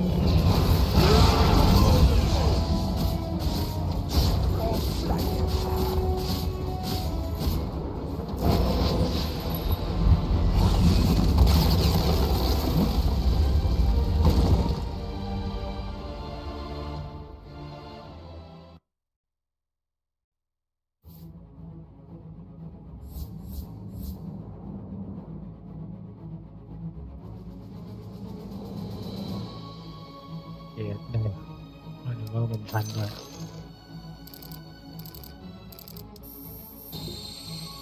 โนเวม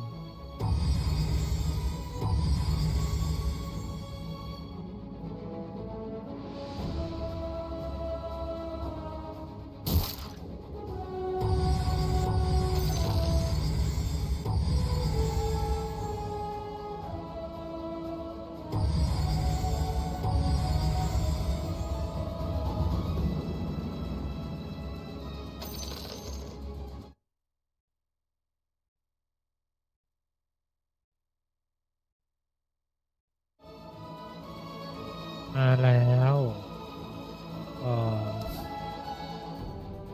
ทารอนสิครับ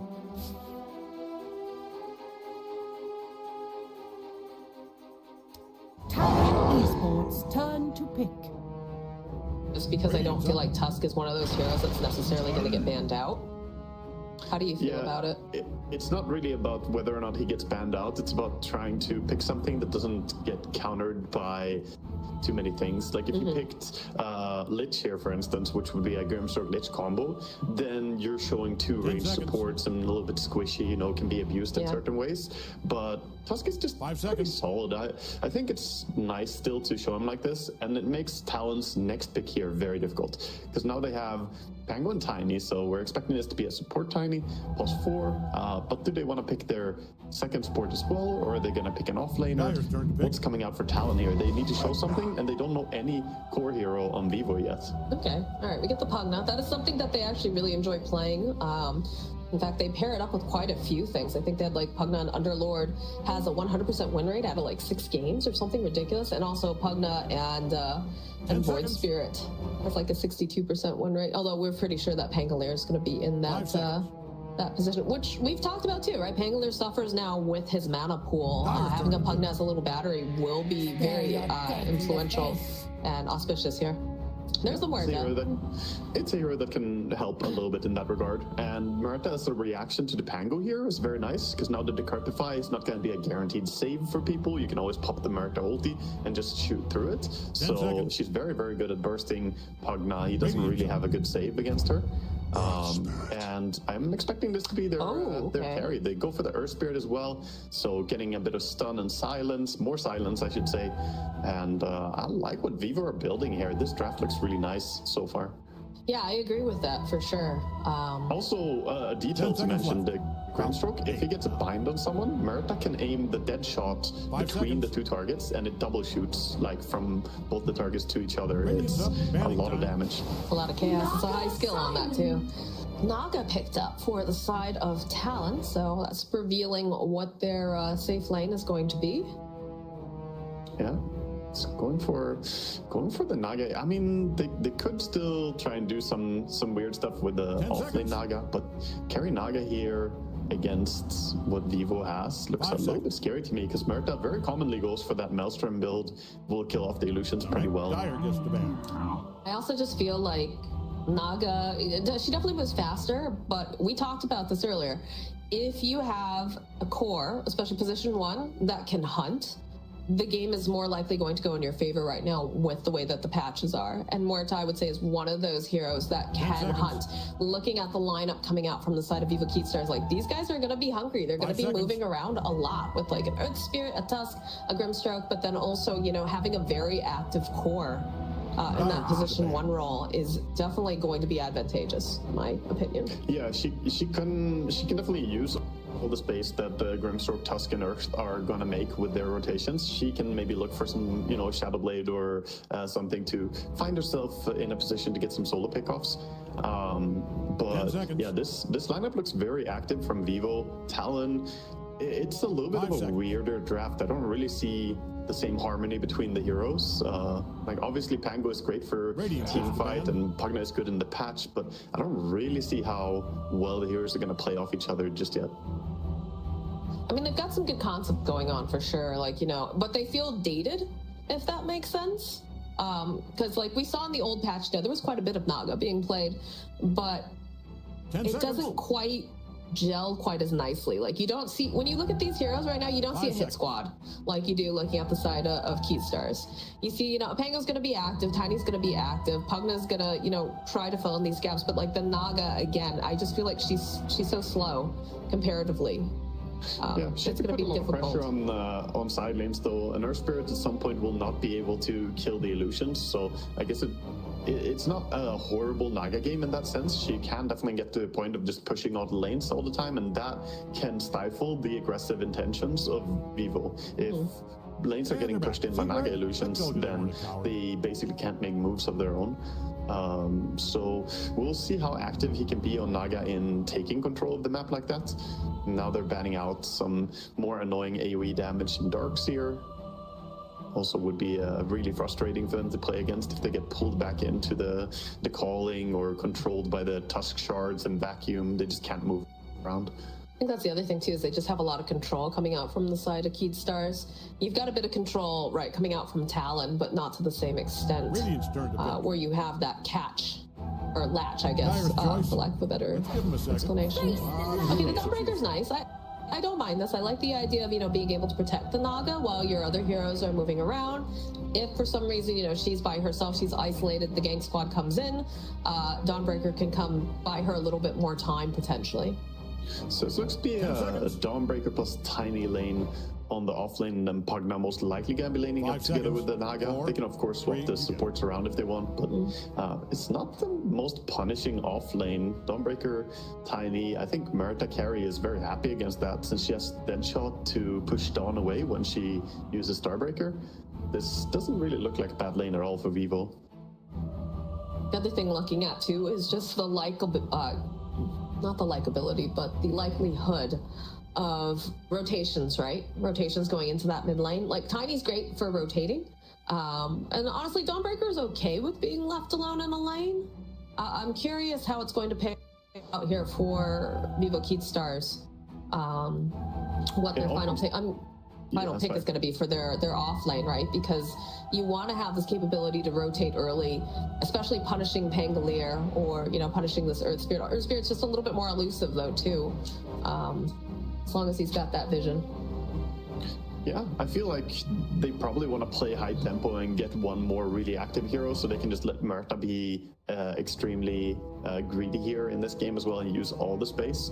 But they definitely need a hero that can deal with Naga well in the laning phase. So the bans by Talon were pretty smart after removing the Darkseer, removing the Pudge as well. I think that hero destroys Naga in general. Once he gets Aghanims, it's just unplayable. But I'm not sure what they want as a last pick, and Vivo, they're digging in a little bit here, thinking between each other. Yeah, it's incredible to see how far the Brew made in this draft, considering the Team Spirit games we cast the other day. I felt like Brew was like snapped up almost instantly for collapse whenever available. People might not play it because it would have been really good for them as well in this game against the Pugna and the Naga. But they got Bristleback, another hero that has, you know, risen in popularity. His Aghanim Scepter is proving to be very good for bursting people. And we'll see how this is kind of fair against the Naga. Naga gets pretty high armor though, so with all the physical damage from Bristle, she can deal with that pretty well, I think. Yeah, this is a very aggressive lineup coming out from Vivo Keystars, which I think fits the playstyle of what they like to do. And that's one thing I always like to see going into like group stages, is that, you know, you adjust, but at the same time you stay true to your core principles. Looking at Talon, I like what they have. They definitely have this later game. But I'm concerned that if they don't, like if they start losing these lanes, it's going to be really hard for them to bounce back and find that space. Yeah, I'm not really sold on Talon's approach here. I think Vivo have a better like setup for themselves, both early, mid, and late game. I kind of favor what they're doing. A lot of pressure though is on Bristleback actually having a good start and getting into the game in a good way. I expect Vivo's safe lane to be pretty fine. Mid lane is not that exciting between these two matchups here, but the offlane Bristleback, how well he does in the beginning against this support Pugna as well can be interesting to see. I just realized it's the drinking buddy lane with the Bristle and the Tusk. This is very appropriate. I'd like to see some King RD take skulls in chat. Thank you very much. It's an old. I just want to punch some meme. people. Yeah, no, that's pretty funny. But yeah, I think there's definitely, you know, very high tempo. I feel like Vivo Keedstars, honestly, they have a better, I don't know if it's necessarily grasp on the patch, but I feel like their playstyle lends itself better to the patch, if that makes sense. Yeah, it's possible. And they also, you know, get to play what they had success with as well. Yesterday, they played some Merita carry back then as well, and it worked out really well for them. So we'll see if they can get repeats. They used it against Tundra then. So we'll see how it's going to work out here. I think generally, I don't really like the idea of being Naga against Merita. It's a pretty tough matchup, but we'll see when we get into the game how these lanes are going to start out, Moxie. For me, it's going to be all about the safe lane of Talon and the off lane, of course, of Keedstars. Who gets the advantage on that lane and how it plays out will be really telling for this mid game. You mean we're not going to focus on the mid lane, Wagga? That's usually the one lane that we always zero in on right at the beginning. You know what? I'll tell you a little secret. I don't really focus on mid lane when I see a Pango, because Pango is just Pango. You know, he's usually this hero that is incredibly hard to shut down. He just has 2 spell farm abilities, and he normally just kills the creeps really fast, and then that's it. Like, the creeps are dead, so now the mids aren't fighting anymore. So it becomes less interesting for me to watch. But yeah, we'll see.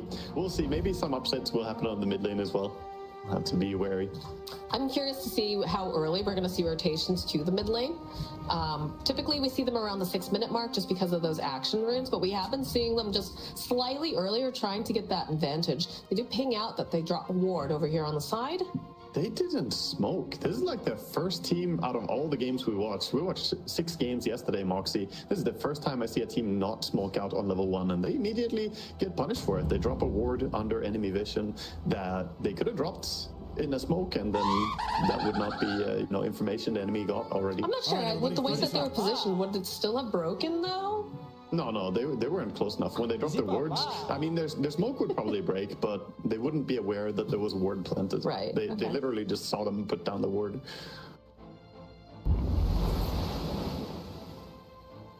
So they're playing for the bottom rune still, but this reaction by Talon is pretty good. They're understanding their level 1 isn't the strongest. The level 1 of Keedstars here with their heroes is way more powerful. The name of the game here is defense. Just give up the bottom runes, play for the top ones. I think this is the most action that we've seen for runes, though, considering, right? Because I feel like all of our games yesterday was mostly just everyone sitting in the mid lane like, oh, do they have a ward? Do they have a ward? Let's make sure they don't put a ward. Yeah, it's, they tried with a little invasion there, but Keedstars, it was surprising to me that with those level 1 heroes, not to try and go for at least a smoke move, and there was either the D ward happen by Oli. Oh, this is interesting. Okay, so they're putting King Jungles down here with FCR. So that's not what I was expecting. I thought that the Tusk would be here, but it makes sense, right? Because you...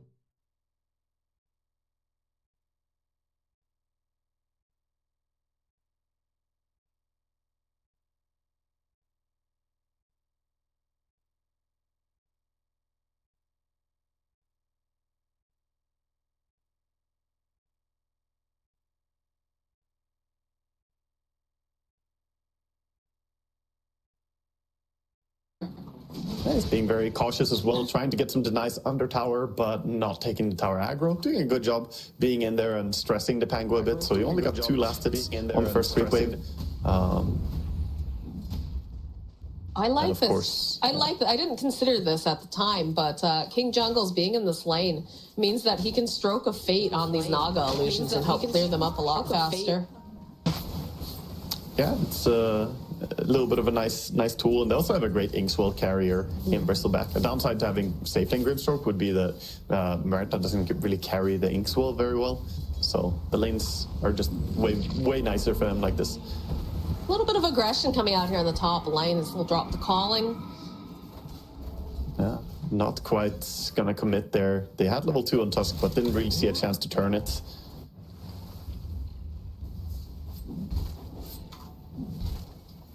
The water runes are up and running. Bottle is on analog, so he can go retrieve one of those if needed.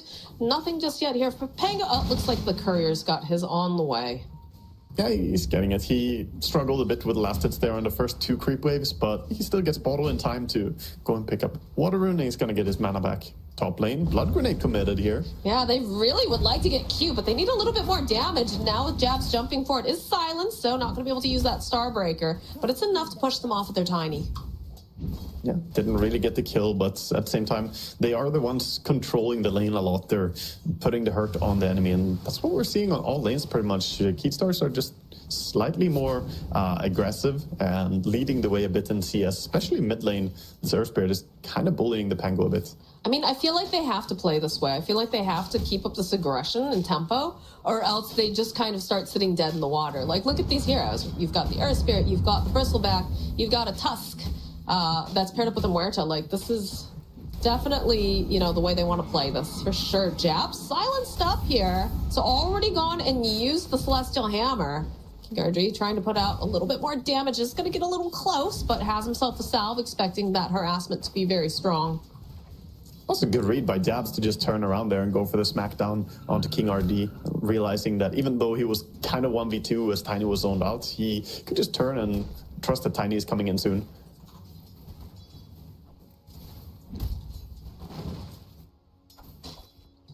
Mid lane, we see a little bit of a comeback here by Pango as he was starting out really rough. He's not caught up fully in CS. Has the levels on his nukes, of course, so creep wave very quick to be burst down here as the 4-minute runes are spawning.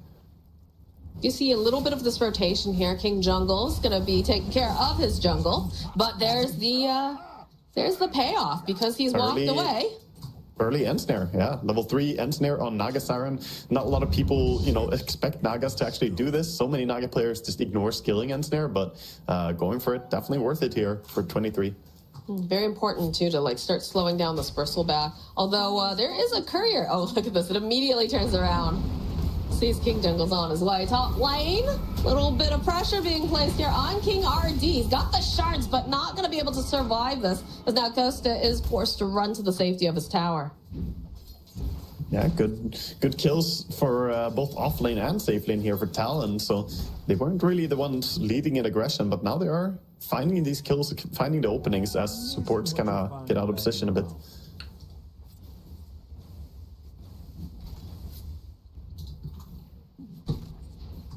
Middle tower is under The Bristleback is only 250 gold away from his Vanguard. At that point, the kill window kind of closes on bottom lane, and they won't be able to kill him again. So getting that one kill before he got Vanguard was really crucial. Yeah, I feel like that timing is excellent as well because we're reaching the point where we're going to see King Jungles probably make some more rotations. Top lane, pressure getting placed down again, but it's not going to yield any kills. Oh, it's a nice toss back, but he has the snowball, of course. Analog's here. Analog's only 5. But he's looking to kick make this rotation. Yeah, he's going to run right into Q, gives him a kick back over to King RD, but King RD didn't really seem completely ready for that. Snowball coming into play, buying a bit more time. Costa, though, in danger. Oh my god, Costa ends up dying. So does King RD, because Makoto makes a very good rotation. And it's just going to be an absolute disaster for Vivo Keystars. Oh, that was not very coordinated there. That dive, they didn't really know who they wanted to go on. I think the roll was not intended to land over onto the Tiny. They wanted to get the Dawnbreaker, but as they randomly caught the Tiny instead, who was not in their vision, it messed up their initiation. Ooh, Ollie just a little bit faster than that denial on the rune, so Pugna's already a very speedy Skelly boy. He's even faster, and I think he saw that being stacked, too, here on the side. I should have the information there. Also, that punishment for Pango coming up top, just easily being part of what turned out to be 3 kills. He's now very happily working towards, you know, his next item here. We'll see if he goes for mana boots to deal with issues. He's going after Makoto, and they have the Ink Swell. Not a lot of mana left over here, too, so this is pretty desperate. They need this, but Makoto, looks like he might be able to survive this because in comes a TP from Q, which is going to slow them down. He's ticking down. No, there it is. The final ticks. Yeah, I thought Analog may have made a mistake there kicking him because it's like, oh, you got to safety now, but now the damage was still enough from the ulti. It, you know, slowly brought him down. He didn't get an urn charge for that, though, as he wasn't close enough when the Pango died. Oh, what? Who expects the safe lane core to go and grab the Wisdom Rune?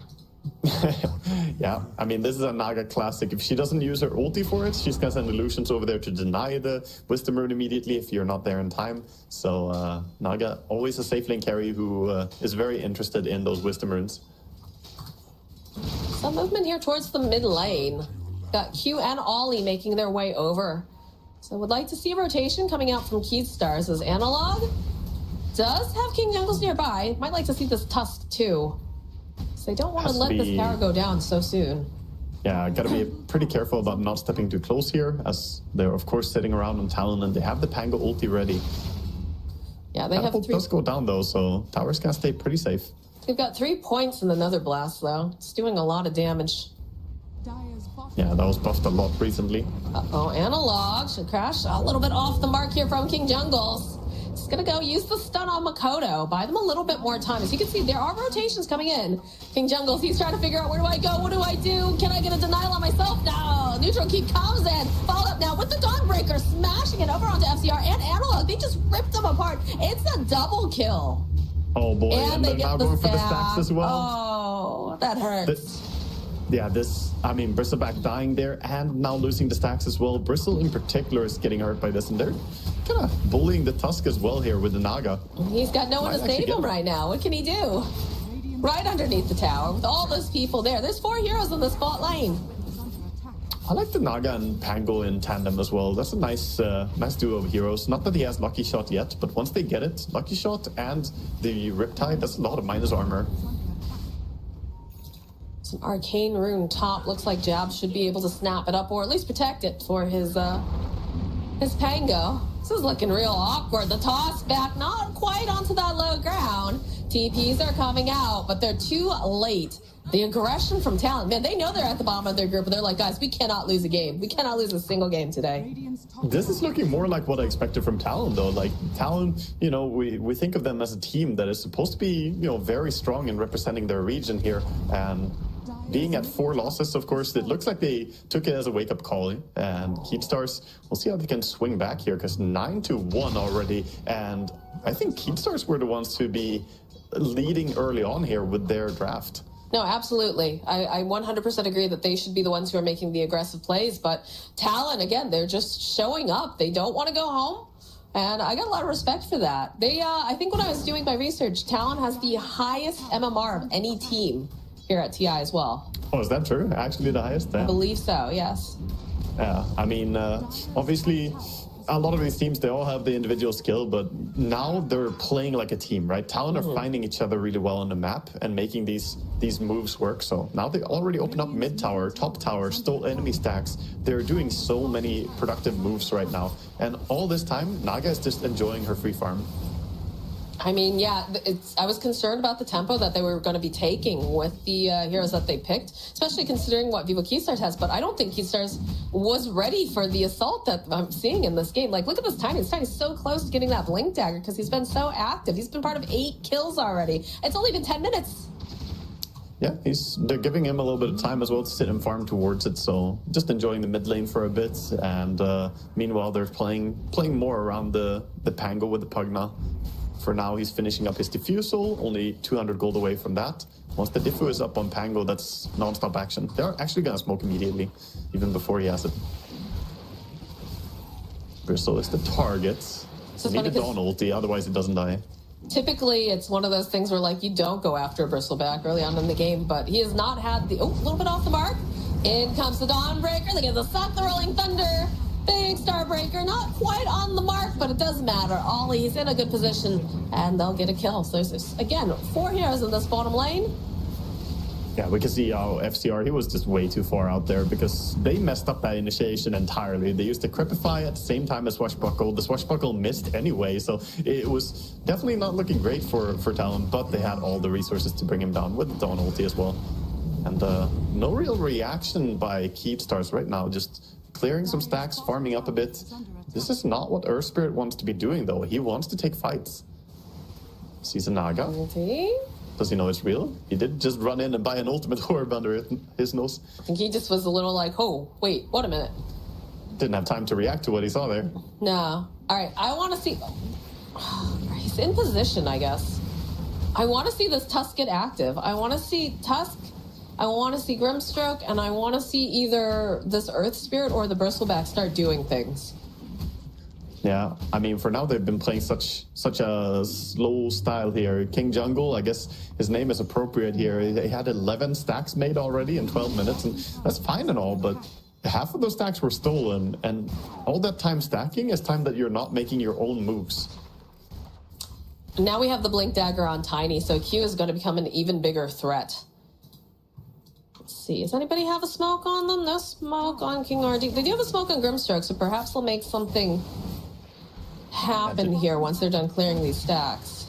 That is a very, very early Blink Dagger for a support Tiny. And he has the Tumbler's Toy as well, so he can pair it up with a double jump. Really nasty to catch people who go just a little bit out of position. Yeah, he's got a lot of reach. Talon not there's the reveal. Hello, King RD. Good shards, but is it going to be enough? It was close, but no. Yeah, he's gonna go down, and the full Manta style completed as well for Naga coming out here, and gets a little bit of a top off by the Pugna, gets the mana back. This build as well by Naga going straight into Manta style.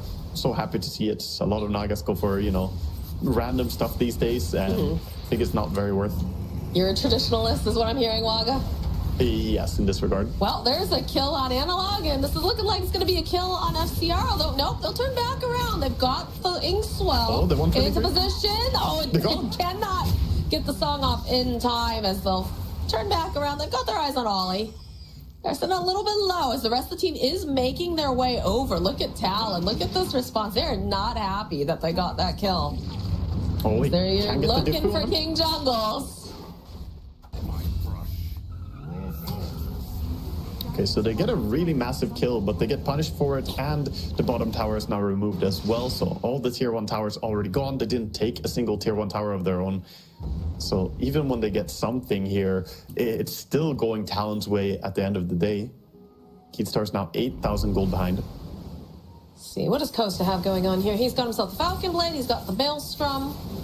But I would like, I'm not seeing that deadly, like, Hunter coming out from him. I'm seeing it actually, honestly, I can't say I'm seeing it from the Naga in the sense that she's out pursuing, but they just keep coming to her lane, and she's like, okay, yeah, I'll fight. I'll have my team there in a sec. Don't worry. I think Costabill is doing pretty much what you expect him to do in the draft here. Like, he so far needs to hit creeps, but his team just hasn't been able to come online. The Bristleback getting shut down in lane, getting his stack stolen. Now they're trying to make a move top and find Naga using the smoke. We'll start opening over onto Costa. Q nearby. Roll a little bit off the mark. It's a little bit sloppy. There it is. There's that song. It's just a little bit too late for the Phantom. Now King Jungles will end up getting jumped on. Costa, he's had to use his ultimate. He's got to pierce the veil, but he's sitting so very low. In fact, it's going to be the Pugna Ward that finishes him off. Ollie doing work this game is now Analog running away. Q and Makoto, that blank, the follow-up, avalanche, swashbuckle, toss back. Taking a little bit of a bath here in the hot tub. But he's still alive and kicking. Just how long did they get him there for, though? As Javs finds the opening on the Tusk, Analog's still alive. Still playing GTA over here. So he's going to try to teleport out, and I think he's going to make it.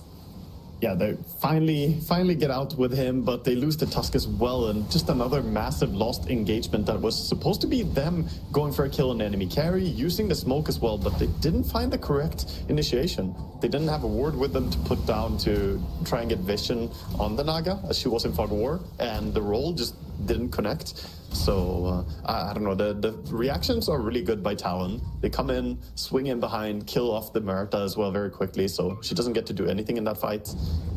This is just all coming up Talon right now. Yeah, it looks great. And I know if you're a C fan, you are so excited to see Signs of Life because they were just sitting at the bottom of the group. They need to get these victories. And if you're a Keystars fan here, you're kind of asking yourself, like, they need to wake up. They need to start doing things. Yeah, Keatstars, they are waiting for timing. They have the Aghanims now, so this is the timing they need to punch it right now. This Bristleback, they need to get the most out of this this Aghanim Scepter. Go for kills, go for some pickoffs here towards the bottom lane. It's so hard too, right? Because you think you have the numbers advantage, but you have to remember that Dawnbreaker can be there in a matter of seconds. King RD reveals himself and just is immediately obliterated. So you're at a very disadvantageous fight now. Yeah, such a quick pick off. I mean, he showed himself on the lane. I don't think Tusk can try to be the bait like that. Not against the heroes that they I think have. he's sending the Bristle, right? Yeah, Bristle ideally would be the one to go first. They kind of need like Grimstroke Shard to protect them. It's coming out now. So they actually do have the shard. Now they can give it a heal and, you know, a bit of extra damage as well to turn it around. So just jumping the gun a little bit by having the Tusk show up that early? Yeah, I think he needed to sit back and just be patient. But it's so hard because every second that goes by, both the Dawnbreaker and the Naga are free farming somewhere else on the map. And they are pulling ahead hard in net worth right now. Yeah, Naga's looking great currently. Another 20-something seconds, though, on cooldown for her song. So if Keystars get some vision up, because I feel like they're lacking pretty strongly. They're jumping in mid. They're going to go for the jump on FCR, and like, this is looking a little bit better for them now. So Walwards punch over onto Q, but Jabs is here. The Dawnbreaker ulti, keeping them alive long enough, as now Analog is forced to run. They got the Magnetize. They'll go snap up the regen rune. You can see KRD, he wants to go in, but this Pugna Ward's causing a lot of issues for them. Between the Pugna Ward and the Naga Illusions, it's hard for them to keep going in there. They did get a minor victory in that fight. The Pango ulti was used, the Dawnbreaker ulti was used, and they did get a kill themselves. So finally something going their way, but they need more of this. They can't just sit back now, play off these cooldowns. They need to make something happen while the Dawnbreaker is not ready to react. Looks like bottom is going to be the target. Opening up the map at all, getting any of these tier 1 towers would be lovely, but the bottom tower is completely untouched still. I don't like how they immediately split up after some of these fights. I feel like you said they need to continue this pressure. They're wandering a little bit too much, almost like meandering. Whereas we've seen Spirit the other day, like, it was just objective after objective after objective. This didn't work? Okay, next one. Like, it feels like they're splitting up too much. They could probably have made a move immediately for bottom. The thing is, they're probably respecting Naga as well for having so much farm already. But you just have to go, right? That's what Spirit were doing in their games. Even when it looked grim, they just made these moves anyway. And if you don't make them right now, you're going to get pulled into a late game where the Naga is just completely outscaling you. And even the Dawnbreaker is keeping up with Naga and net worth. Like, Jab's got insane farm on his Dawn. Yeah, he's opted to go for the Mage Slayer, and he's got the Blade Mail. A little bit different of a build.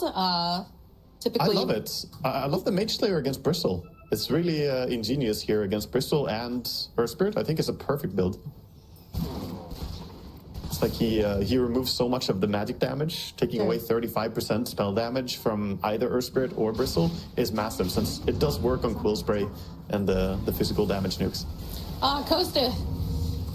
They immediately find FCR, putting the pressure over onto 23. Dawnbreaker, though, ulti coming in hot. They get the soul bind, though. So they are holding the Pango in place. Can they finish off 23-7? Yeah, they'll finally get it. But now the roll around here, that's not looking good for FCR. He's going to have to run out because the Pugna continues to just put the damage down. Roll forward, though, coming out from Analog. They're in a good position with Costa being here. Analog sitting very, very low. Somehow he's still alive. They'll end up losing King RD and King Jungles, but Jabs will fall. As somehow FCR survives this the entire time. Although he sees Ollie. There's the invis. Gotta be careful, Tana's Tana's blink soon. Running away very wisely, just legging it out of that. But that was a perfect fight for Vivo there. They took it in a really good way. The bind completely won that fight. Grimstroke gets a clutch bind, not only catching the enemy carry, but also binding him to the mid, who is in ulti on the Rolling Thunder. If it wasn't for that bind, I think they can't win the fight. But because of it, they get the Naga kill. Pango didn't do anything, and during that time, they managed to just set the fight up to be really good for them. We're showing signs of life. In fact, we go back, look at this replay. That silence, like, perfectly timed on Naga, so she's not going to be able to get that Song of the Siren. And then again, the latch, holding on to both of them, making it so Makoto can't create all that chaos, and it becomes a split fight. Yeah, that was really well taken by Keystars. Back into the game live now. We see Talon going for the Tormentor. 21 minutes. Gonna get themselves the shard over on Pugna. Nice little shard to have. Extra cast range on the Nether Ward, and you also get to life drain straight onto the ward. I still would say, though, Vivo Keystars, they are not out of the woods yet. One good fight definitely helps, but I still think that this Naga is absolutely terrifying, as well as the Dawnbreaker with what Jabs has. nice FCR completely solos the Tormentor as well at the same time here. So they get themselves their own shard over on Tusk. A little bit more control, never a bad thing for sure.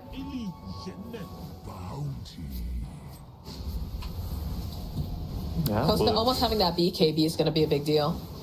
Yeah, really. Like, Murta is one of those heroes who desperately needs it because she wants to be as effective as possible during her ulti. During her ulti, she doesn't want to be randomly tossed away by Tiny or decrepified. I guess decrepified doesn't matter, but like slowed by Lucky Shot or some procs. Anything can really mess with her. But yeah, she can just guarantee that she can be active now. No end snares coming in and silences. This is big too, though. Speaking of mobility, we will have the Blink Dagger being picked up right now for Makoto. So he's going to be able to sit a little bit further back if he wants. Doesn't want to be too far back, right? Because he is one of the primary initiators for his team, but they can kind of be a little bit more patient and making sure that King Jungles doesn't get that perfect soulbind like he did in the last fight. Exactly. It gives him a chance to more quickly jump into the correct spot without randomly being bound. So always a good item on Pango, getting them Blink Dagger. He's going for a Linken's next as well, so you can say that he's definitely prioritizing not getting a repeat of what happened there. Again, though, even after the fight that we had that went the way of Keystars, feels like now it's falling back into this lull of just farming up that I have to say favors Talon. Talon are finishing up now. They got the BKB coming out for Dawnbreaker pretty soon. She's looking very, very big as well. I mean, looking at like item timings, right? So I personally would rather like to see them, making these plays coming out from the side of Keystars. But we do get the BKB picked up now for Analog. They're working towards the Blink Dagger for the Tusk. We've got the got the Lotus Orb. They opted to go for that. Okay. So, like, they've got some big item timings. Now I'd really like to see them that with these BKBs on both these heroes start to make these plays. Although BKB, again, picked up for jabs too, so should see some brawling very soon. Yeah, definitely. We should expect them to be fighting. And Talon, though, they're expecting, this game to go pretty late. They are playing for the long run here. Even Tiny went back for a Midas after his Blink Dagger, and going for a Shadowblade next is not only for repositioning, but it's gonna give him some of that right-click damage as well. Get some attack speed, get some damage, and he's gonna scale to slowly become a core. Okay. I like this. They've gone for a smoke play. Smoke play from the side of Talon, too, though. So it's going to be some ships passing in the night if they're not careful. FCR is going to be the one who gets revealed. Running to each other. Running in. Q. Ready with a blink for a toss back now, but doesn't really know the positioning, so going to play it careful. And we see them moving over towards the Roche pit here. So they do have great heroes to take Roche over on Keystars, but do they know that was can just send in the illusions as well to scout this. This is very risky, especially because it is a Naga, right? They have BKBs, but they have to be on top of this. In fact, they'll see the illusions. They gotta get out of this position. This is not the spot to be for Keystars. No, they drop a ward too, so they have very good vision as they're gonna find the opening immediately over onto King Artie. He's just gone. BKB gets shown now from Analog as he's gonna try to roll himself a little bit further out of position. And it just feels like they don't want to actually fight. Especially not with King Artie. Well, King Artie, he buys back, but it's gonna take him a bit to get over here. SDR shows himself. He's got the Lotus on him too, but he's taking a lot of punishment because where's the rest of his team? They're not in position. They're not ready for this. They'll end up losing the Bristle. They see Costa over here. The Dawnbreaker ulti coming in hot. Will finish him off as King Jungles will end up falling. And just a disaster for the side of Keystars here. Absolutely disaster. They put themselves in such a bad spot to just go. They run into the smoke, know that they're there. Maybe they didn't realize that it was the entire team of Talon up there when they broke the smokes on each other, but it was very, very risky to go straight into the Roche pit, because if Naga is around, she's just gonna send illusions and that's it. And now she catches the Earth Spirit here without BKB available. There's no way that he's gonna get out. No way he gets out of this, especially not without any mana. Yeah, so nice you can end snare now before the song ends, so you can always guarantee that the person is rooted before they start rolling away or something. I absolutely agree, though. The second that they saw those Naga illusions, honestly, don't feel like they should have gone in after that smoke broke, but the Naga illusions, they should have just left. I'm not sure why FCR stood there for so long. Like, he stayed in the lane, and like everybody else is so far away. It was a desperation move. The Roche in general was desperation because they know they can feel like this game is slipping out of hands. Yeah. We know, of course, as spectators, this is a 19,000 gold lead at 27 minutes. It's looking extremely grim. And the players, they can feel it too. So they knew they needed something big to try and swing the favor of the game. But now they just got to play towards timings again. I think the next big timing for them is the Mjolnir on Merta. Try and play towards that. She needs only 100 more golds, and that massively increases her DPS, getting the extra lightnings.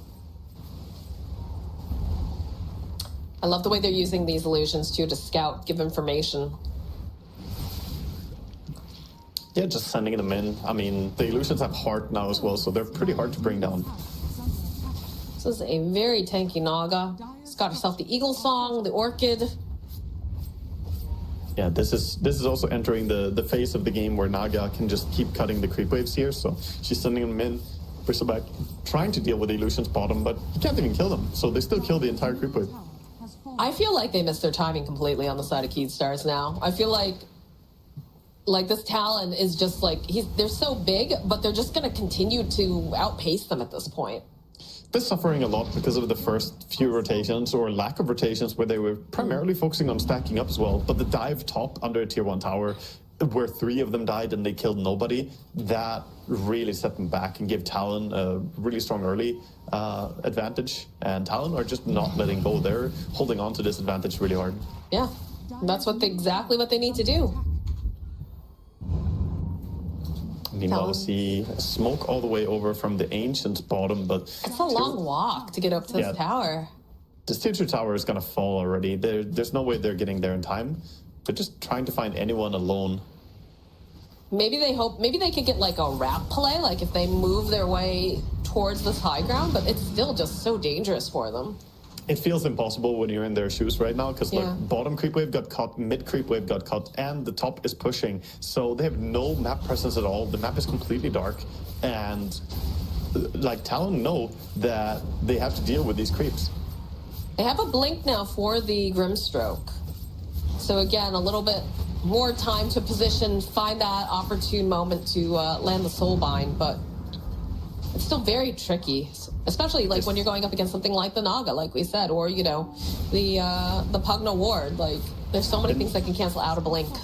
They need like a full Aghanims and Grimstroke or something. This Naga now with Butterfly as well, she's just, going in and doing so much building damage without committing anything really, not endangering herself.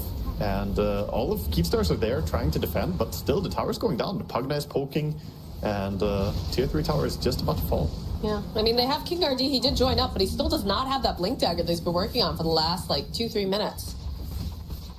Okay, they have vision on Dawnbreaker, but there's no way they can get over there even. They want to gank Dawnbreaker, because if you jump her, then her team can't help her, but it's still tough for them to move out of their base. I mean, the second that they move out of the base, they know something's up, right? Yeah, it's too many creep waves jumping in, so it becomes very obvious.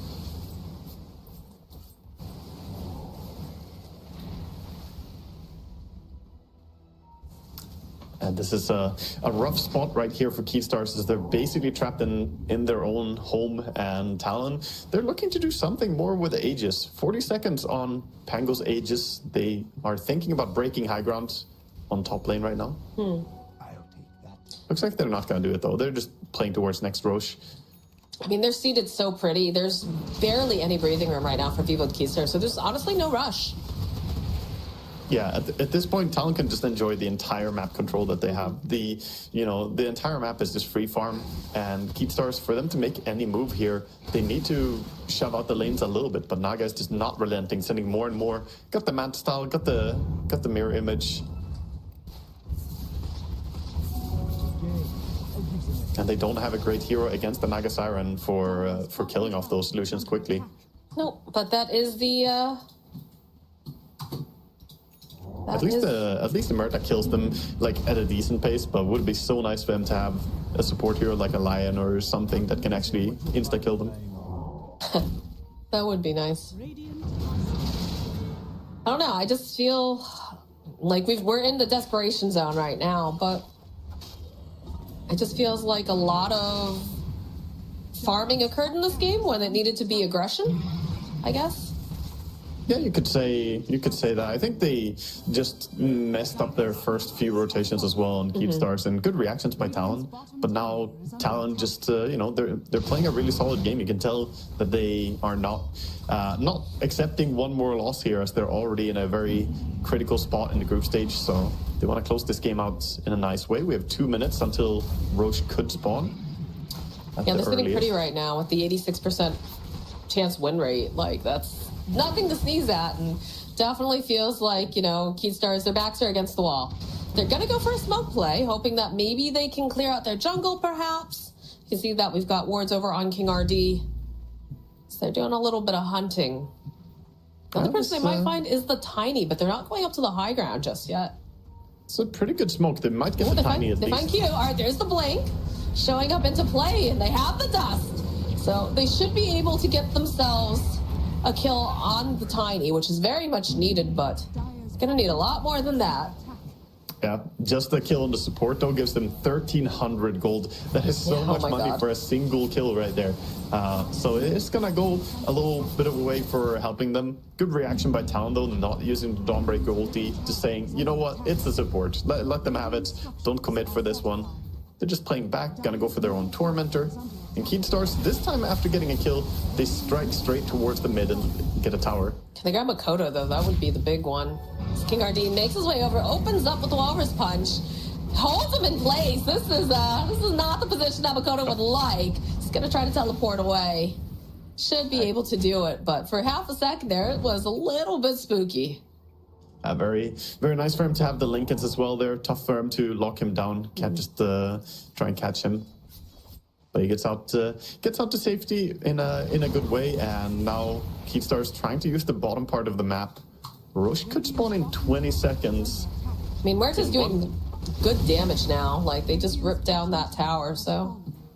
Yeah, there's, a small window where they could maybe stick around bottom and try for that Roche, but it's so risky before it moves to the top part of the map. Just 40 seconds. The earliest Roche spawn would be you right now. I feel like Naga also just putting pressure on the top lane. Like, they have to go back and deal with it. And if they're not together, they really can't take a fight.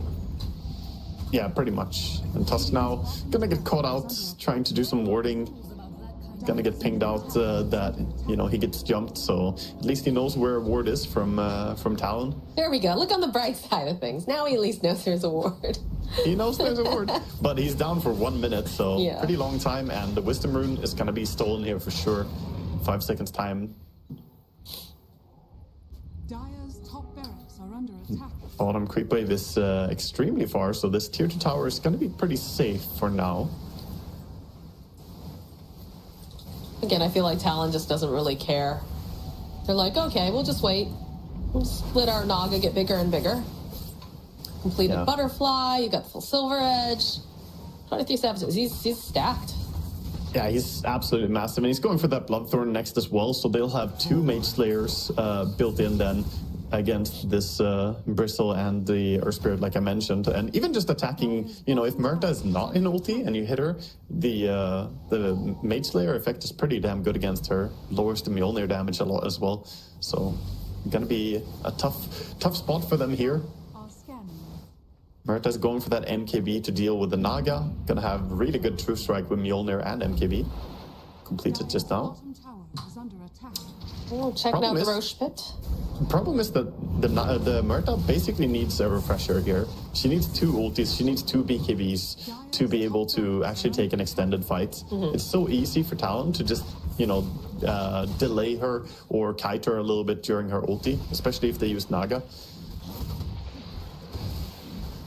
Would you have liked to see this Bristleback pick up a BKB earlier?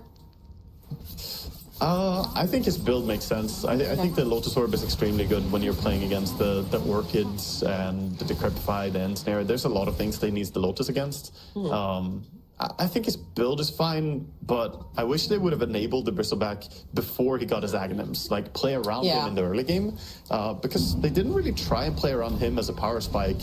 And I think with the Murta just farming and then Bristol also just farming towards the Aghanims, they gave so much time for Talon. Yeah, I feel like the Bristol needed to be making these moves, setting that tempo, and like Costa was the one that, you know, took the time, hit the creeps. Yeah, and the Earth Spirit too. I would have liked to see more from the Earth Spirit earlier on, with especially with the supports that they have. Like, these are very aggressive. Yeah, after the first rotation didn't work out top, they just couldn't really find any move that would work either. Now their Roche is up. They're going to take it very, very fast here. I like the positioning of Oli. It just goes to the top left corner of the map, sitting in a very safe location so he doesn't get jumped. He knows what his job is. His job is to go plant the Nether Ward and then keep everybody else alive. Pretty much, yeah. Force Staff, Glimmer Cape, maybe some decrypts and some ultis here and there. He's basically your little medic running around on the field. I mean, he's a medic who hasn't died once. He's 5-0-10. Yeah, he's playing salty in this game. Only player who hasn't died, actually. Even Jabs died that one time. I think I was reading Yatro in an interview said that they have the best supports, in his opinion, on Talon. Yeah, especially Ollie. I think Ollie was like the big one that he mentioned. Yeah, some big praise, especially coming from Yatro, because Yatro, of course, you know, Team Spirit themselves, they know a thing or two about the support play. So, you know, it's like real recognizes real kind of thing. Game recognizes game. Yep, yeah. Absolutely. If you're a carry player, it's always nice to have support to position well and tank the ganks for you, or, you know, just has one step ahead of the enemy in the ward game. Makes it so easy. All right, well, they've got the Aegis over on Makoto. And the Creepway is going to slowly start to clear up here to this bottom area. Checking in with Q on Tiny here to see how his transition to become a hard carry is going. He's got his... Going pretty well, honestly. Yeah, he's got his level 18 now as well. Got the BKB, of course. Going for a Silver Edge next. Yeah, that early Blink Dagger really paid off for him and being able to help set up ganks and whatnot. Even just getting the Tumbler's Toy is a big thing for Tiny. If you find Tumbler's Toy, you're so happy. You basically need Tumbler's Toy or Faded Brooch to enable some of your ganks. All right, all the outer towers now have been removed for the side of Keystars, and it looks like they're getting ready to launch their assault. This is going to be the slowest assault, I think. It's just going to be like Nether Blast spam. They're going to sit back, send illusions, and Nether Blast spam. I mean, it's not fancy, but it's honest work. Yeah. This is a very painful death by 1,000 cuts kind of feeling, and Keystars are unfortunately going to be the ones who have to make a move. They, you know, normally you have the defender's advantage, but against Pugna, that's not always true. You kind of have to strike out. Does Even Keystars try to get like a smoke and try to wrap around? Because I feel like you can't just let them siege you like this. Yeah, it's tough to say what they're supposed to do. They have a smoke ready on King Jungle, so he could try to look for something. Because right now, Top Rex is falling, man. It's 300 HP. Naga is taking it. I mean, that's the problem, right? Is that they want to smoke, they want to try to make this play, but the Naga just keeps sending all of these illusions that are so tanky. Yeah, and she got the ninja gear for herself as well, so she can be pretty sneaky with how she does it, having both Silver Edge and the ninja gear. She's hard to spot. Oh, they got the S tier, tier 4 item for Murta, though. She got the Mindbreaker. That's an absurdly good item on Murta.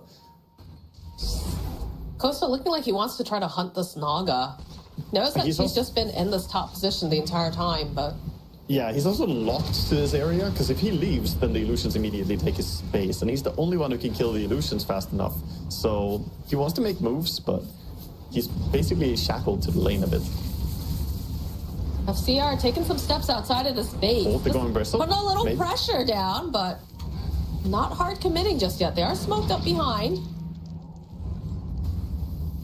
Thought better of it. Naga was going in for a second there, but actually went to Silver Edge.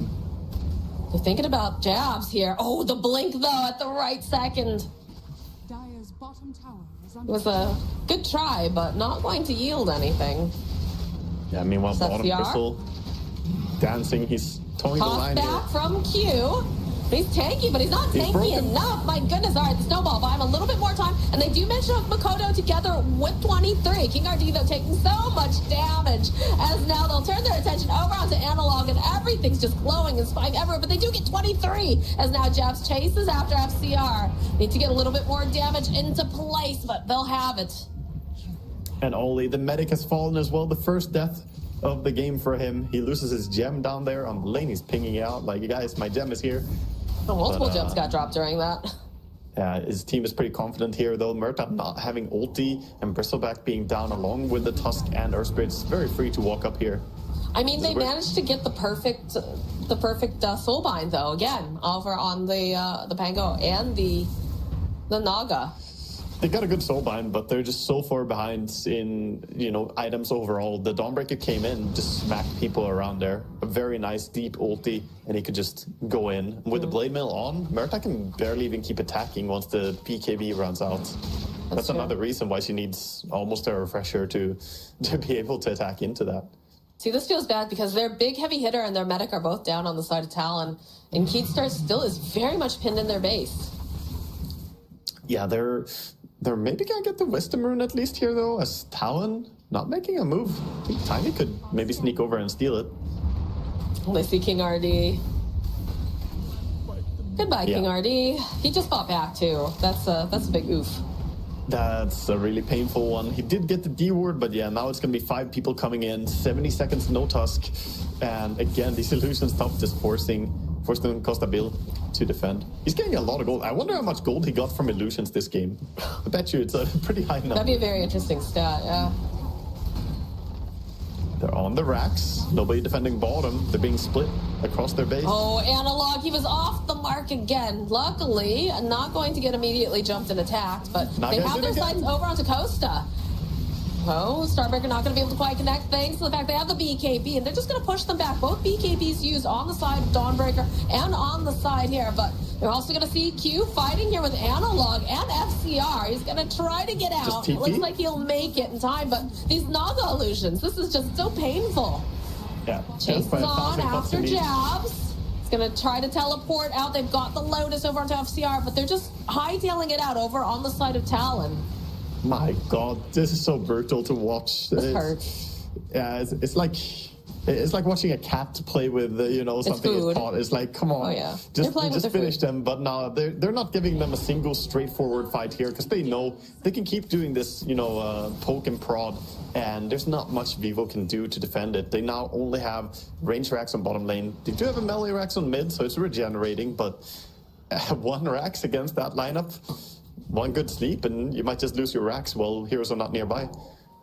Yeah, this is definitely very, very scary for them. But if you're a Talon fan, things are feeling real good right now. Yeah, they're going to keep scaling here. They even have Oli saying, you know what, I died once this game, unforgivable. I am going to buy a Reaver right away. I'm working on a heart. He's getting a heart? Yeah, he's going to build up a little bit. The little boy is getting chunky here. He's getting his gains, He's been eating a lot of protein, doing some lifting. Having a heart on Pugna feels amazing. You can just non-stop heal people, so... He also swaps in a smoke just now, so they're looking to put the final blow here. Gonna get everyone in on the smoke. Oh no, FCR and Costa both getting caught. They do have Pierce the Veil, so if they can get that off in time, perhaps they can turn this. Oh, look at the jump, though, immediately from Makoto, finding Costa. Costa, though, he's got the BKB. So he's going to try to make his way over.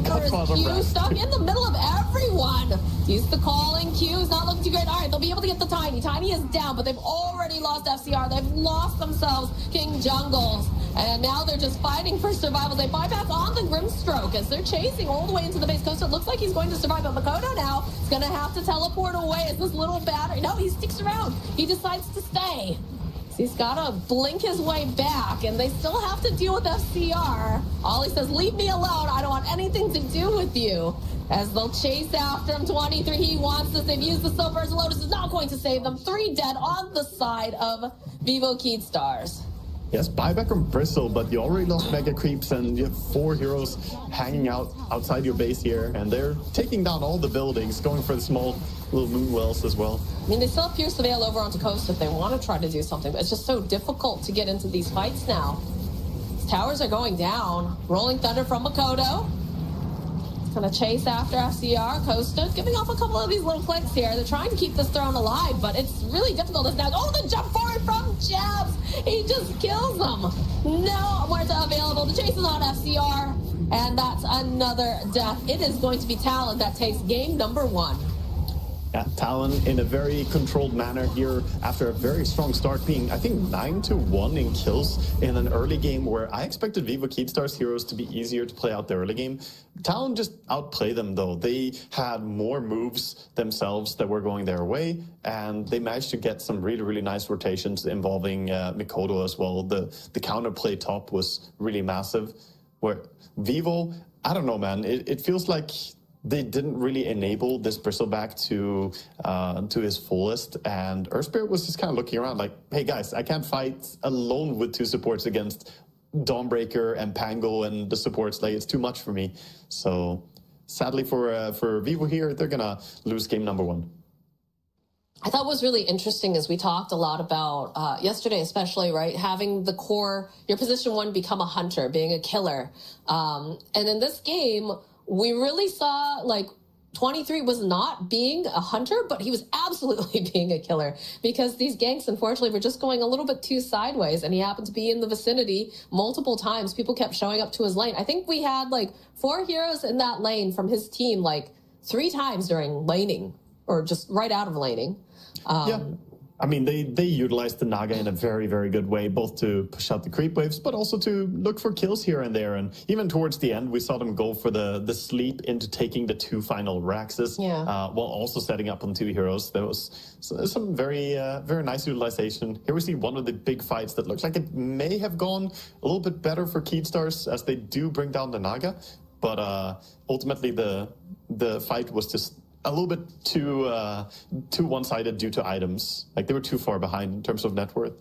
Yeah, like I said, I liked Vivo Keystars' draft initially because it did feel like they were being very true to themselves and being very aggressive. But then we just never saw that aggression. We saw, the failed gank, and it just kind of, the will to fight almost felt like it evaporated. They just started farming nonstop. They stopped making these plays, stopped, trying to slow them down, and they ended up paying for it. One thing that's kind of fun, like I'm watching these highlights and replays, is take a look at Ollie. Like, watch Ollie in a lot of these replays. Go back and look at these because, like, this is a masterclass on positioning because, yeah, he did die once, but honestly, like, in all of these fights, his positioning has just been so, chef's kiss. Beautiful. Absolutely beautiful. He played very well. He played very well for sure. And, he realized that he doesn't have to go that far in during the fights, just sitting back, kind of doing his thing and making sure people are staying alive and being useful from a distance. But that's also easier to do when you have this massive Dawnbreaker by Jabs at 10-1 and 18, just a monster going in and crushing the enemy. I feel like in this game, Jabs, you couldn't really ask someone to play better on a Dawnbreaker. So would you say that Jabs is your MVP? Or I feel like Q too early, his rotations were so good. He got that Blink Dagger, like what, sub 15 as a position 4? Yeah, he got, I think, 13 minutes 13 already. Yeah, He got it very early. I think for me, it's probably Jabs. Like, the decisions when he ulted in and how he ulted was really, really impressive. And also, a big thing is he kept up in net worth insanely well. Like, he had a Naga in his team, and he was always within like 500 gold of her in the first 25 minutes or something. That's absurd. Like, Dawnbreaker does not farm very fast compared to a Naga Siren. So he definitely was super efficient about how he moved around and still, of course, joined a ton of fights. I love, too, like you talked about the itemization, right? Because we see a lot of these Dawnbreakers that opt to go for the Echo Saber into Death. So he realized, Bristleback's going to be an issue. Let's get that Mage Slayer. And I feel like that's super important, especially playing at this level, is just realizing, okay, that build's not going to work. We're going to use this one instead. It makes the most sense. Yeah, I mean, there are multiple other builds that people go, either the Blade Mail into the Heart or the Echo Deso build, but he went for what was best in this game, I think, and shows great understanding. I love his photo as well. I was going to say, like, the pointing upwards, like, hey, this guy. Yeah, that shows some good confidence. I mean, it's good to have a photo like that, because when we put up your picture, it's because you were the MVP, right? So it makes sense. True. That's absolutely true. Yeah. Nah, he was shining, and overall talent, they just looked like a team that knew what they were doing from start to finish this game. They didn't ever stress out too much, and Keystars, I think they had a lot of moments where they made some pretty big mistakes. The dive top was not very coordinated. They had some smoke ganks where they missed rolls and didn't put down vision before initiating, and also losing their stacks early on there when they got picked off close to the stacks. That set them back so much. So I think they have to go back to the drawing board a little bit with how they want to execute. I wish that they would find a way to activate their offlaner a little bit more in game number 2. Yeah, Keystars, you're on land now. The training weights are off as we joke around with SA, having that little bit of lag with ping. So you got to bring it because Talon, they're looking to stay. They do not want to get eliminated. Today is, of course, elimination day. So every single game really, really counts. But we're going to have game number 2 coming up real soon. You don't want to miss it, but it's going to be after the break.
Welcome back, everyone. It is group stage time. It is day 2 of group stages, which means that it is time for eliminations. And Talon has had their backs against the wall most recently, but in this last series here, facing off of Vivo Keystars, they've shown signs of life. They've got a victory under their belt, and they're hoping for a 2-0. But Waga, do you think Vivo Keystars can fight back? Can they come back swinging?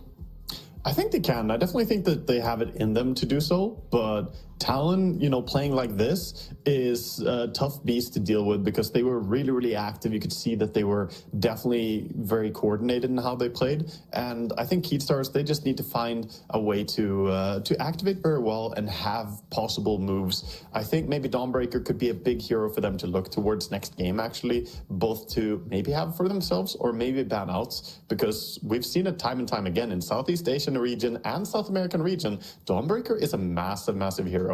And, obviously the hero has been, somewhat played here and there in other regions, but both these teams, they should know this hero is just priority. Yeah, I'm wondering, almost like thinking back to the first draft, they started banning a bunch of the offlaners, and I wonder if they were hoping to grab the Dawnbreaker for themselves, and then they just got outpicked faster, or what happened there. But yeah, I think that, that would be a great hero to add into their repertoire, or, do something a little bit more meta within the patch. We talked about the Wraith King, we talked about the Chaos Knight, even the Spirit Breaker. I would love to see the Spirit Breaker actually picked up for Vivo Keystars, just because I know that King RD plays that quite a bit as a position for support, but also I think FCR could pull it off quite nicely too. So lots of options there.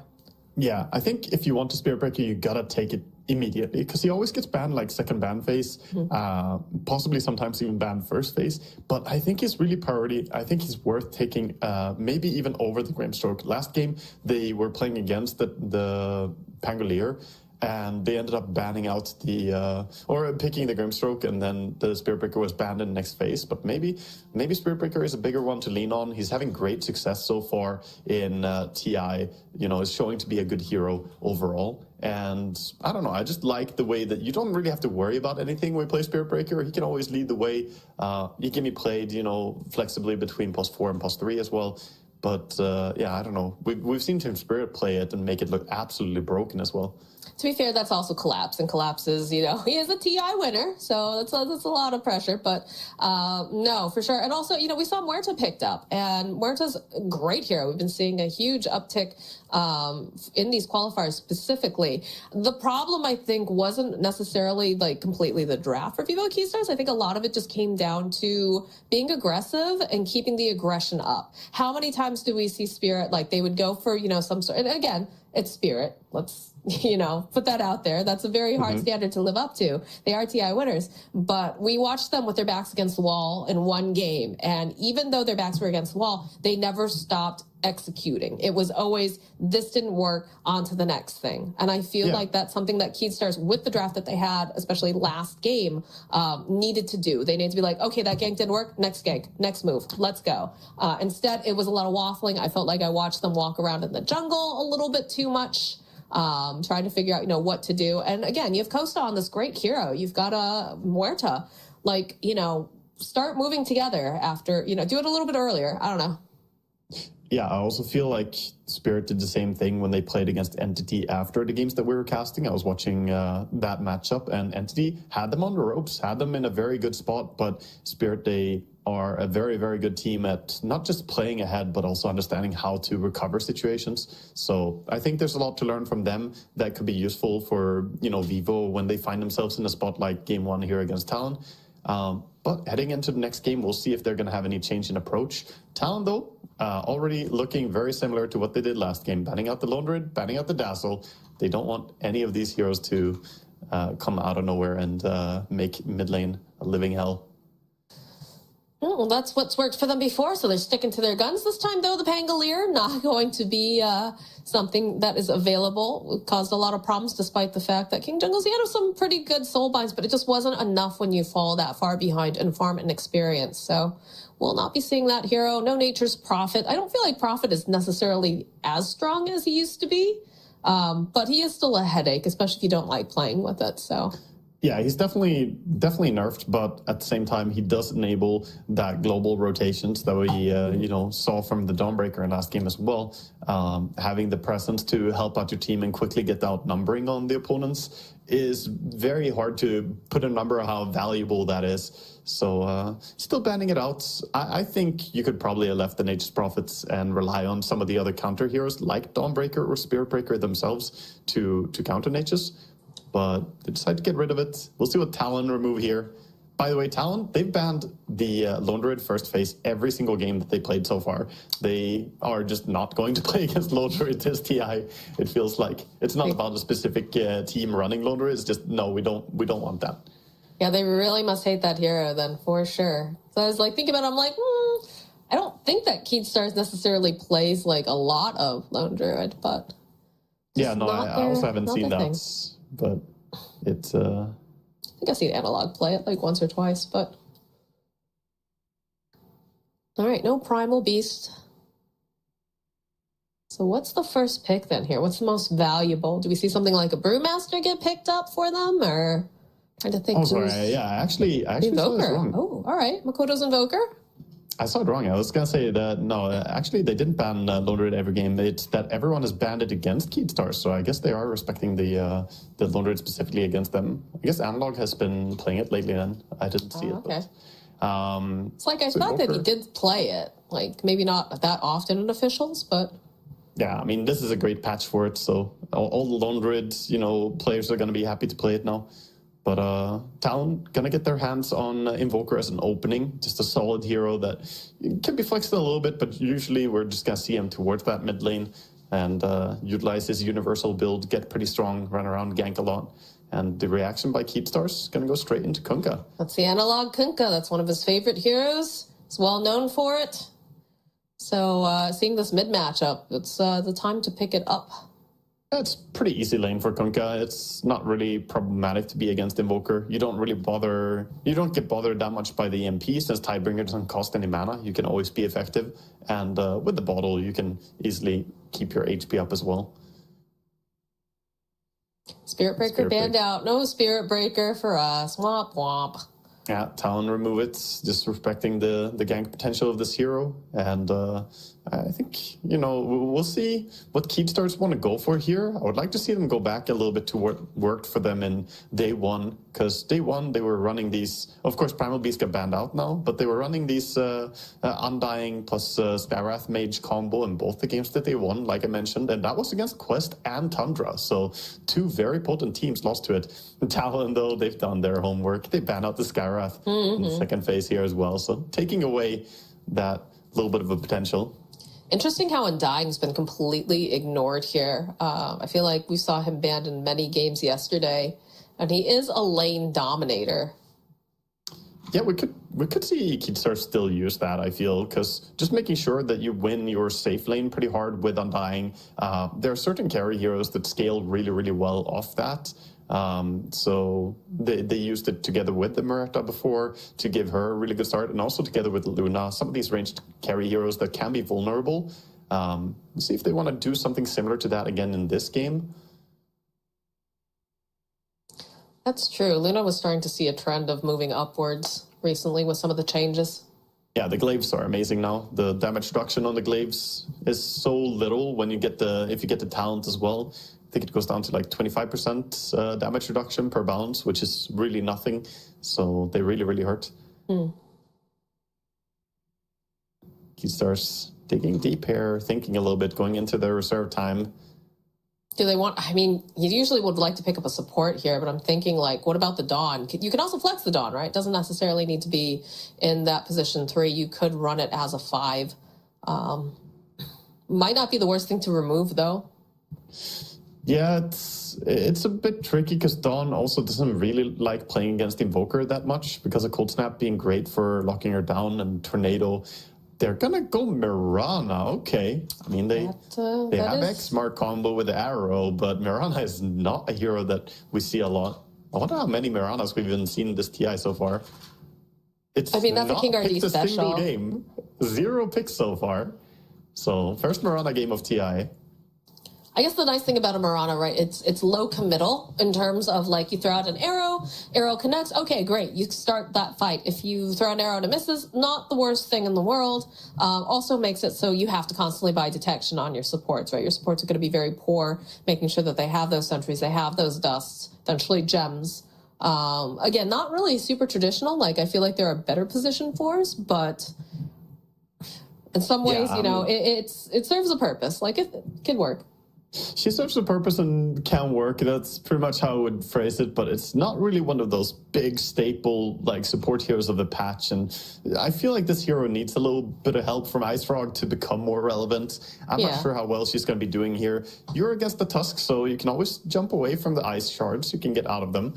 But the support duo coming out here from Talon looks really solid and nice. The Tusk and the Pugna together. You get a bit of lockdown, get a bit of catch. At the same time, you have that Oli Pugna. We saw what you could do in last game with it. I'm curious what the pick rate is on Pugna currently, because I feel like this hero is also very, very strong, especially, in the hands of a specialist, but... It's very low. He hasn't seen a lot of games, which is surprising. He's been played 3 games only, and I thought that we would see more Pugna this TI, and maybe it will evolve to feature more Pugna as the game, or as we progress to later stages. But at least Oli is making it look really good. Oh, yeah. Yep, for sure. I was also surprised that we haven't seen more of it, especially because, if I go through all my research, seeing a lot of teams really liking that Pugna, especially paired up with things that are mana intensive and hungry. But I like this pickup. I like the Undying. It's going to be King Jungles on that for sure with Mirana, the Luna. So we've got Team Cat Lady. I can always get behind a Cat Lady team.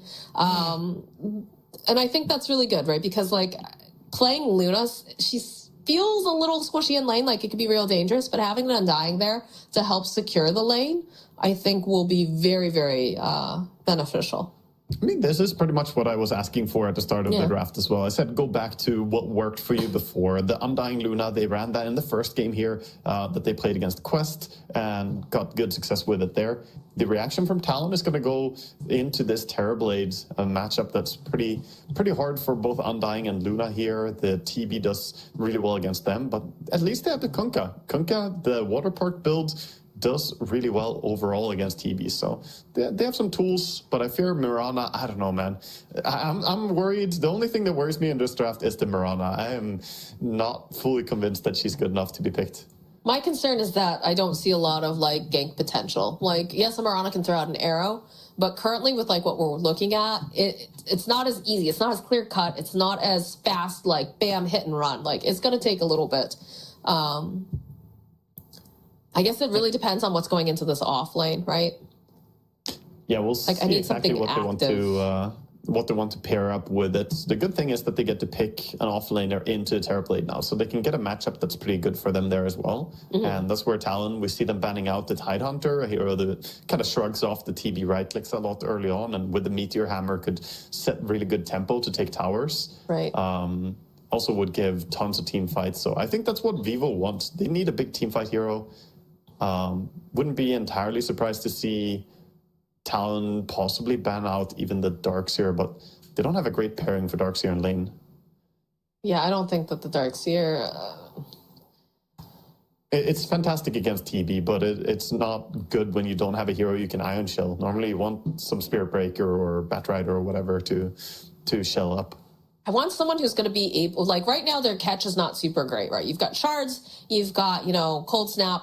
part of me is a little do you just see, the Centaur? Do we see something with the Stampede to run away? But my thing with that is I want to see them active. I do not want to see FCR sitting in that lane farming. Stay there, take the tower, but rotate these supports, make something happen.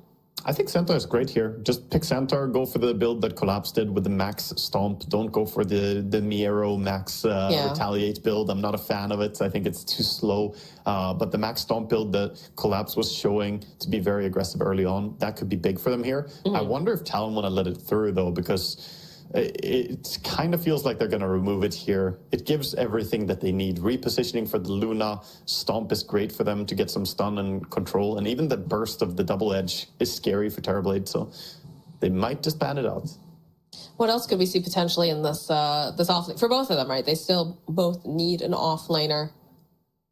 Yeah, it comes down a little bit to what they might want. The Brewmaster and Racer being removed along with the Tidehunter now. Also, like, Primal Beasts being gone. A lot of good options are gone. I think Underlord could be a hero for Keystars as well if they want. No, I don't like really that. It's not really a pick-off hero, but he's amazing against the Terrorblade. And it gives them something to play around with the Luna Death Ball. I don't like it just because I feel like a lot of the times that hero just like sits there. He's a blob. He's just an immovable force. He just like plops himself down. It is what he does, but it also is extremely effective against what they're playing against here. They're still going to ban out the Darkseer, despite not being paired with a nice Iron Shell hero. They respect it, and they take the Dawnbreaker for themselves. Might as well. Jabs did a great job with it in the previous game. I like the Centaur here. I think that's fits them a little bit better. But again, like, I need to see active. I need to see, you know, aggression, because we saw what Talon did in game number 1. They're going to be running at you. And especially with a Terrorblade. A Terrorblade is even more terrifying, in my opinion, because of that metamorphosis. Every time it's up, he can fight. Yeah, whatever it is that they want to go for, it needs to be one of the magic type offlane heroes. You know, even though there's like Wraithkey and CK and so on available, against Terrorblade, it's just not even an option. You need to go into. I think Centaur fits really well, but we'll see what they want to prefer here. Night Stalker, okay. Not entirely sold on Night Stalker versus the TB matchup in lane here, but it does give them vision advantage, which is great when you have Kunkka and Mirana on your team, and they can make nighttime with Luna as well. Pop the Luna ulti, and NS gets fast, always something. They have some cute combo. I'm like torn on this because, like, in some ways, like, okay, aggression. We're getting lots of aggression here with this Night Stalker, but on the flip side of that, you've got a Dawnbreaker. It's literally Nightman versus Daygirl. Like, you know, every time you go for these ganks, unless you are consistently, like, running at them, there's going to be a Dawnbreaker there to save. You've got Ollie, who's going to be able to, you know, be a little battery if he's nearby. You've got Q, who's going to have snow. Like, you've got, like, I don't know. I'm not sold on the Night Stalker. And I know that this is an FCR, like, hero, but... Well, it's a fantastic hero for them to try and shut down what Ollie did to him last game. Ollie wants to sit back and just keep people alive. Night Stalker is amazing at, you know, undermining the positioning of the opponent's supports, because he can just run over the trees, fly in there on the backline, silence, and start wailing away. And that's when Pugna, he will have to have, like, Glimmer, Force Staff, and even then, if Night Stalker has a Dust, he might still chase you down. It's tricky to stay alive against it. The downside for Vivo is that they don't necessarily have great ways to deal with Terrorblade, I feel. They do have the Kunkka, which I mentioned I like a lot, but I don't think Night Stalker really does anything other than prevent maybe a Sunder with a Crippling Fear. Overall, his damage output with Void is very low. His auto attacks does pretty much nothing to TB, so I would have liked an AoE nuke, you know, magic damage type hero a little bit more, but we'll see how they can make it work. Yeah, I mean, Talon, like, they're showing that they know exactly what they want to do. They've got a good plan. They're looking very, very formidable, and it's up to Keystars at this point to really, you know, show that they've got signs of life, show that they can have that aggression, and not only have the aggression, but also, even if they end up failing some of these ganks, to continue to put that speed and tempo there. Yeah, they need to be pretty relentless, and at least it comes pretty naturally when you play the Night Stalker. If you have Night Stalker on your team, you basically say, oh, it's nighttime, then we are supposed to fight. So 50% of the time, you're going to very naturally be forced to go take some engagements. So he kind of incentivizes this gameplay. We see both the teams heading out for now, and again, Keystars going for the no-smoke approach on level 1. Last game, I don't like that. It cost them a ward placement last game. This game doesn't look like they're going to run into each other, though. Yeah, why don't they... I don't understand why they're not using these smokes. Like, I feel that gives you, like, that little bit of speed burst. It makes what you're trying to do a little bit less telegraphed. It's greed is what it is. Greed. One extra Iron Branch on the Mirana. Like, you know, there's no reason to not buy the smoke, in my opinion. It's just... It's not worth it to not use it, because you get out faster, you get the wards down. Quite often you will get some useful information from it, and maybe you even find a chance to get kills on the enemy. So I think you shouldn't be hoarding for these items like the Ring of Protection Undying, the Double Branches Mirana. I think the supports are too greedy on Keystars. Okay. So my question is, how do you feel like these lanes are going to play out, right? I feel like this is looking a little bit better this time around here with Kosta and King Jungles having the ranged and you just Undying being very, very strong. How is this top lane going to go with the Night Stalker? Yeah, I'm a little bit worried for Night Stalker's pre-minute 5 game here. We'll see how well they can utilize the Mirana, really. She's the big question mark if she can do enough in the lane. But from my perspective, a Terrorblade plus Pugna lane is going to be very, very effective here. They could, of course, also keep the Tusk top and just send the Pugna down to have the ranged melee combinations, but Tusk Dawnbreaker is amazing together, so... I think it's going to be Pugna TB, and I think Pugna TB wins against Night Stalker Mirana pretty hard. I feel like, yeah, this Night Stalker is not going to be able to do much. Like, it's one of those heroes that has to ramp up, has to get towards that nighttime, and even the first nighttime, like, isn't really going to be doing a whole heck of a lot here. And also the Mirana, I feel bad because I don't want to keep harping on it, because we just really don't understand, like, what the angle is in picking this over some of the other off-lane heroes, but... I mean, I see the Mirana, and I think back to, you know, when Nature's Prophet was first busted, and I saw Nature's Prophet just clap down the Mirana with a few auto attacks. And Pugna, it's not like, you know, top-level Nature's Prophet days, but he's still going to outrange Mirana. He's still going to easily harass her. Just sitting back, or I say outrange. They have the same attack range, but Pugna has better harass overall. He smacks way harder. Just a battle of the supports here in this top lane. King Jungle's going to end up losing his courier, though, because you can see Q's already thinking, all right, oh, he's going to get the Luna courier, do you think? Nah, it's not quite going to be over there. And not committing for it. Has to go back as well and help his Dawnbreaker here, who's being kind of 1v2'd mid lane. Nice torrent connection on Mikoto there by Analog, but he's getting wrecked quite a bit by the Invoker.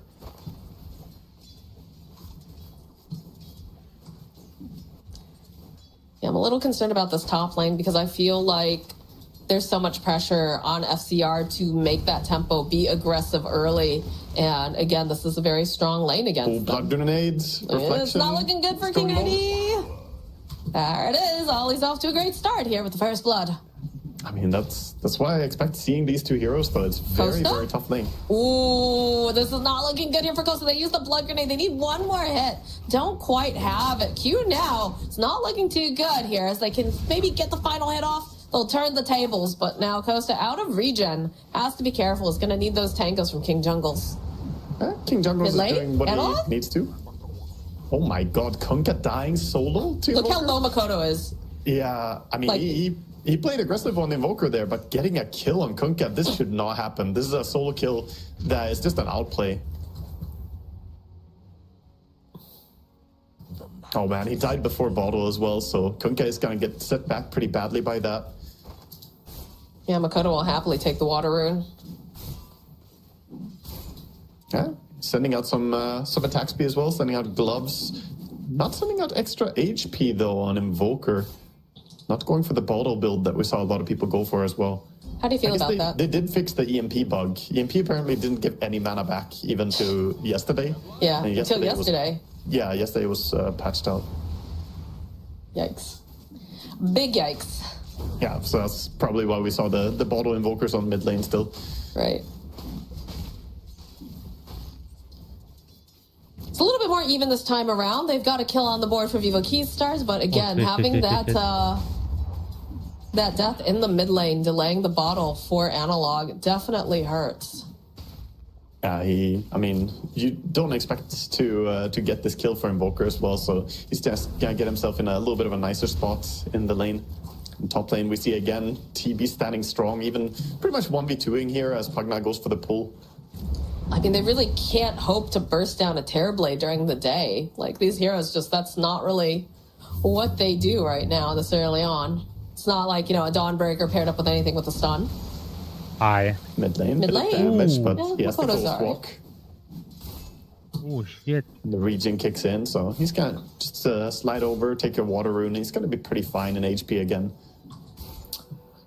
Jabs down here, taking some harass. I also feel like we're not going to be seeing these rotations necessarily coming out from the side of Keystars to try to help out Analog in this mid lane, right? I feel like the Mirana's kind of tied here with FCR to kind of keep him safe. And then Luna is just, it's too dangerous for her to be left alone. Yeah, in this looking bottom at lane. 23 as well, the way he plays the lane. Creepwave goes on the tower. He actually goes in 1v2 with aggressive reflection and starts auto-attacking in on the enemy. So a lot of confidence Rotation? here by 23. We'll land an arrow over onto Q plus a blood grenade. Is this going to be enough? They had that water rune. X marks the spot over onto Q. Do you have to be careful though, Makoto? Looking to get a couple more clicks off. Not going to be able to get the kill, but will be able to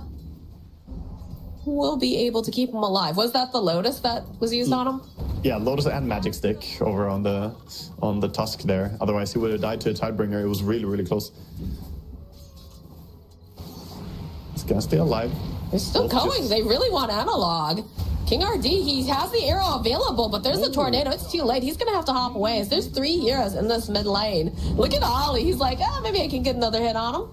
We'll hit the tower too. Efficiency. This is one big reason why I don't like Mirana as well currently. Her leaps have so long cooldown. Getting a leap forced out like that is a 52-second cooldown. So, yeah, you have a lot of charges, but it's going to take a while to get those charges back now.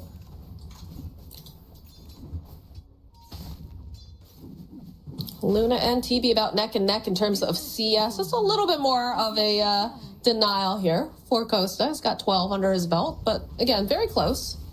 Yeah. I mean, the big difference this game so far is that Jabs on his Dawnbreaker hasn't really found a lot of CS this game. Terrorblade, despite putting a lot of harassment over on the Night Stalker, has not really been able to stop him from CSing. I think that's the difference, too, is the fact that they have an Undying, right? The Undying's going to make it so that way it's more of domination, and it's a little bit scarier. Top lane, they've been chasing after King RD for a while. He's out of those charges for leaps, but we'll find FCR. He'll love to get himself a kill. Good Decrepify here from Ollie. Q should be able to make it out just in the nick of time. That was a good Decrepify for sure. Just running away. Ollie on point as he was last game as well, this Pugna. Just so annoying. His high movement speed as well. The early boots. Mirana teleports in. We'll find Ollie off to the side, but maybe not Makoto, who's made his way over. And there it is. There's that another ward we talked about. Hunt is on. It's going to be 7 minutes, that wisdom rune. They don't want to give this up, but I don't think they have much of a choice here. Yeah, this is... Yeah, look at this invasion. Oh, my God. And they do their own invasion on the flip side of it here. King Jungle's going to try to go for it. King Jungle's will be able to get what it. the hell? FCR, he's taking so much damage with the meta, with everything. He is absolutely toast. King RD now has to use that leap charge he just got back. And this is looking a bit spooky now for this Mirana. Arrow does connect. Ollie's on the hunt, though, along with 23. Should be able to get that nether blast down. Flavoring around the Rosie, but... Gonna get a kill on him as well with the Invoker and the Tusk. That was an awkward rotation as well for Analog, TPing in as Kunkka there towards the Wisdom Rune. Not gonna be able to use his Ghost Chip as well, and then running back towards mid. Not really getting what he wants from the first move from the mid lane. Bottom lane, they're making moves over onto Costa with the rotation. Makoto's just dominating. This Invoker, man, he's scary. Yeah, 4-0-1. Getting a solo kill at first, and then these rotations are really, really on point by him. He may not have the highest CS score right now, but he's just activating in a beautiful way, moving together with supports. I mean, that's kind of what it comes down to, right? We talked about, having a hunter on your team, having someone who's very, very aggressive. And this time it's just coming out of the mid lane, along with all these other heroes. Luna was coming through the portal. She's thinking about it, but I don't know if you want to teleport over here, Luna. This is very spooky stuff. Oh, 50%. The tower still has a lot of HP, but they have a ward behind the tower, and this is definitely a dangerous area to hang out. The Invoker now gonna ghost walk in, try and get vision on who's farming in the area. Oh, he's gonna see her here. See the empty camps. The chase Need to be ready with the on. Kunkka TP quickly here. Well, what can you do with this this Mirana, really. Okay, you land an arrow? Maybe? No, you don't even land the arrow. Now Costa, he's just stuck in the middle of 3 heroes. There's no save for him. Analog's coming in with the boat, but they have that snowball. They'll turn their attention over to King RD. X marks the spot over onto Jebs, but there's just no mana left over here on Analog. He hasn't had the time to get the items that he needs to go for these kills, get that damage out. And Q, he's got it built in along with Makoto over here. Just giving the clicks. What can he hope to do? King Jungles joins back in. King RD finishes off Q, but they have the Dawnbreaker. And perhaps this is just a little bit too late coming out from Jabs now, because you've got a Night Stalker and a King Jungles. They're just chasing out from, can't finish off Analog. And it's a lot of resources devoted to this bottom lane, but they do end up getting some good kills. Yeah, they get some nice kills, but at the same time, top tower almost already fell to the Ooh, look Terrorblade. at Makoto. Look at King RD. Oh, no. Analog gonna go down to that, and King RD just barely gets out. One more of those precious leap charges used just to keep him alive. Definitely worth it, of course, but losing top tower and losing your Kunkka there as well. Mikoto is just playing like a god this game. He's very, very impressive with just the realization of like, okay, now it's time to rotate. This is what I'm going to do. Hastron's going to be able to get picked up by him here too. This is the Makoto show right now. Yeah, he's just activating in a fantastic way. Just running around, has the urn, almost has the entire Spirit Vessel already, which is a super fast timing. And with the help of Pugna, pushing mid now. They're going to try to prepare, save this tower. So they'll use the Moonlight Shadow. King RD has it online, but they're really in a great position with these sentry wards. Look at them. They already know, okay, we're going to probably have Moonlight Shadow coming up soon. We need to be prepared. Let's go and place down this detection. Nice play here by Talon. Yeah, they're set up for their mid push already, so not going to be able to get a catch there on Keystars. But over on the side of Keystars, they basically want to start getting this Luna over to the ancient area. I think they have the bottom tower still, but the stacks are being made for her. She needs to go over and start using this maxed out Moonglaves.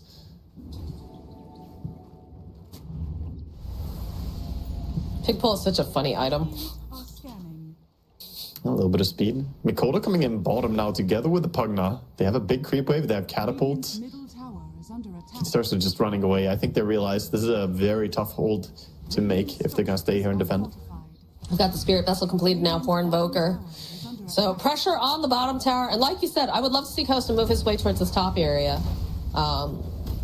It just feels too risky to be down in this area, especially with the gates, with the tower being removed. Yeah, but they're just going to keep going as well. They can keep pushing. And meanwhile, Mikoto says, okay, if they're not defending bottom, then there must be somewhere else. So this Invoker, literally just hunter mode. He's running towards the ancient area now to try and check for someone. And mid, King RD getting a cheeky bit of push done to the tower. I love the way that Makoto's playing this. I love the fact that he's constantly on the hunt, searching for what, using that Ghost Walk to get any information. We'll see the Night Stalker. Does have the Dark Ascension if he wants to try to use it to try to get the skip. Then we'll teleport people over, but look at the damage. A lot of TEs coming in here. The X marks the spot, the boat over onto Makoto. But again, they have these batters. They have ways of saving him, ways of healing him up thanks to this Dawnbreaker. As now King RD, he's stuck in the middle of all of these creeps, and they're not even gonna help him. Oh boy, the stack. Not again. They got their stacks stolen last game. Oh, they're just sitting and watching Costa Billis like, no, please, my ancients. But they don't have the boat anymore. They're gonna try and contest it, but a lot of it's falling. All right, King Jungle's going forward here. They've dropped the tomb here. They've just managed to rip apart Costa. Q will be next fall. Analog on the run because this Metamorphosis, it hurts. Chasing after King Jungles over here on the side. They need to have the detection. They don't even need it as they have a big Nether Blast. And now FCR, he's trying to see if he can find anything, but they're still just too healthy. They just don't really have a great selection. Okay, all right, maybe Jowls with the Cold Snap, they'll turn back around. They've got the Decrepify, too. This Night Stalker, he just can't do anything as King RD's fighting with this one illusion, and Jabs dropping the hammer will clean him up. Analog just running away. These ancients belong to the side of Talon, 100%. Analog was trying to maybe sneak the ancients there while the fighting was happening, but not gonna get them in time. And look at Mikoto again in that team fight. He just walked in so confidently. He's still looking for Analog now. Look at him. Yeah, he's gonna find him. He's got the Cold Snap. He's got the Spirit Vessel. And now he's got Q. He's got the Shards. That's just a dead Kunkka. man, this guy is just out of control right now. And the rotations by all of Talon are playing around it. They have 3 players who haven't died a single time. Ollie, who has been part of a lot of the action as well, just sitting back, kind of healing people. Still unkilled this game. The only ones dying are the frontliners of Tusken and Dawnbreaker. Radiant's middle tower is under attack. And look at this, he's already on the move again. I love this. I absolutely love this coming out from Makoto. Yeah, I mean, he's spending basically no time at all CSing. His CS has increased by like 10 in the last 7 minutes, but he's just running around looking for kills. And that's all he needs to do. He knows he has a hard carry in Terrorblade. He knows that he can rely on him. And all these moves are paying off.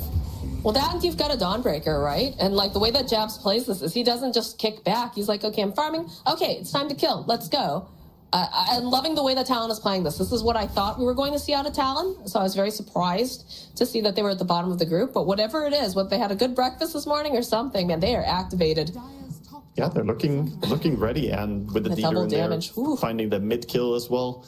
Now Mikoto is swinging in, looking for the Kunkka. Kunkka, who has no item yet. 14 minutes. Look at this. Look at this. Oh, no. Analog. EMP. Oh, shit. He's just gone. He's just gone. Even used the boat during that, so now that's not available. Yeah, got bursted super fast there before even getting the run buff on himself. The DD just ran out after they didn't get the kills, so Terrorblade did a ton of damage very quickly. And that's a wasted bolt that they won't have to defend as the push is coming in towards both mid and bottom tower at the same time. They've got like a 72% win rate according to Dota Buff right now, or win chance, sorry. Yeah, I would probably give them even more in my opinion here in the Waka Plus. I think it's the Waka Plus. Yeah, I love it. Subscribe now. All you get is me saying that the game is over. 50%. Man, that should have been your voice line, dude. Holy all you get is me just saying it's over. I mean, my voice line is literally the opposite. I know, it's copium. Yeah. No, it's not copium, Moxie. It's not copium. Sorry, not copium. Yeah. God, Makoto just running at Luna. This game, I feel like you could make a highlights video of just Makoto running at Costa and play the Benny Hill music over it the entire time. Yeah, he's been just chasing them around. And always now Keepstars going in with a smoke. They find Ollie. Not gonna go for X-Spark. Oh. I feel like they're a little scared. All right, we'll land the arrows. That should be a dead Ollie. That was a good arrow, at least salvaging what was, again, a little bit of panic there. I feel like immediately, if you see the Pug now, you're on the back line already, so just take that kill. But we can see Keepstar's definitely struggling in this game. Finally, they get a kill on Ollie, and he gives away 800 gold. Comes Makoto. Here he comes again. They are in a good position here, so they will land an arrow. But Costa, he's still going to die. Is Makoto? Oh, beautiful, beautiful tornado. Snowball, he's maybe? still alive. Snowball comes into play. They're going to protect. They're going to run him back into everyone, so it will eventually die. But now Jabs, finally, Vivo Keystars getting an opportunity to put some damage down. Even though King RD sits very, very low, they'll take care of Q. We see Terrorblade quickly just legging it away from that fight as well, realizing I do not have my Metamorphosis, and my team just died very quickly. So he chooses to run away, very wisely so. And Vivo, they get their first real win here in this game, getting a nice team fight going. The question is, was that a bait? Were they baiting the Luna because they know that Makoto has been just behind her the entire time? Yeah, they were trying to bait with Luna, but at the same time, you know, she does get brought down before they can really stop her from dying. Yeah. But they had the sentry down. She was farming with sentry next to her, so she was expecting the Invoker to come in. Sadly, the Dawnbreaker ulti just kind of spelled her doom. That is the perk of that. Just a tier 2 token on the ground here, Costa. Make sure you pick that up. And he's gonna run back and get it, just getting his stack first. And gets himself Aquila. God, look at the net worth on 23 Savage. Oh, yeah. It's wild. He's got a full Scotty. He's got the Yasha. He's got the Dragonlance. Like, even though that fight went poorly for the side of Talon, I still feel like they still have this ace in their back pocket. His name is 23 Savage. He does a lot of damage. Yeah, he's going for the Gym Park build of the early Scotty. I like it. This is the way I like to see Terrorblade being played as well. Getting, you know, towards the Scotty early, foregoing even the Manta style here. Holy this is more shit. priority because once you have it, you're pretty much unkillable. Oh, Oh what my the- god, Analog just showed up damn. to his tower. He did not expect to have the door just pushed into his face. They are gonna go on the Dawnbreaker meanwhile, so doing a Huh? good job setting up on him, but base is falling, guys. It's taking too long to kill Jabs, honestly. Like, all right, they'll take that kill, but they're losing their tower while this is happening. They might No lose more buyback on than Dawn, that. at least. Bit of a Sunstrike tossed in there because they took a lot of punishment. And look at Ollie. He's just like, yeah, keep doing your thing, 23. I got you, buddy. Yeah, just sitting behind, throwing a blast here and there. Barracks, third health. Taking This down guy the doesn't even tombstone. have an Aegis, and he's just standing there, no problems. It's What like, the- okay, yep, thanks for the punch there, Q. We'll take care of King RD. We'll turn around. Like, how do you make this man leave? You cannot make him leave right now. Oh, All right, in he's comes solo. Costa. This one's right. Oh, so close. So not gonna be enough. Very close to getting a big kill there as well, but they take out the racks and now backing out cleanly here. Not looking to take a fight without Metamorphosis. I guess that's how you get him to leave, is that Meta runs out. Wow. And he's like, all right. Yeah. Well, when the Rax is gone, he will leave eventually. There we go. That's not a good. That's not a good way of defending against the Terrorblade push. That's the hope, but it definitely doesn't feel good. Just give him what he wants, guys. จบแล้ว The เว้ย melee rounds. Just lay down and pretend that you're dead. Maybe he'll leave. I don't think that works against Terrorblades. I don't know. It's the wrong animal. Wrong animal. But would it work against an Ursa? Possibly. Possibly.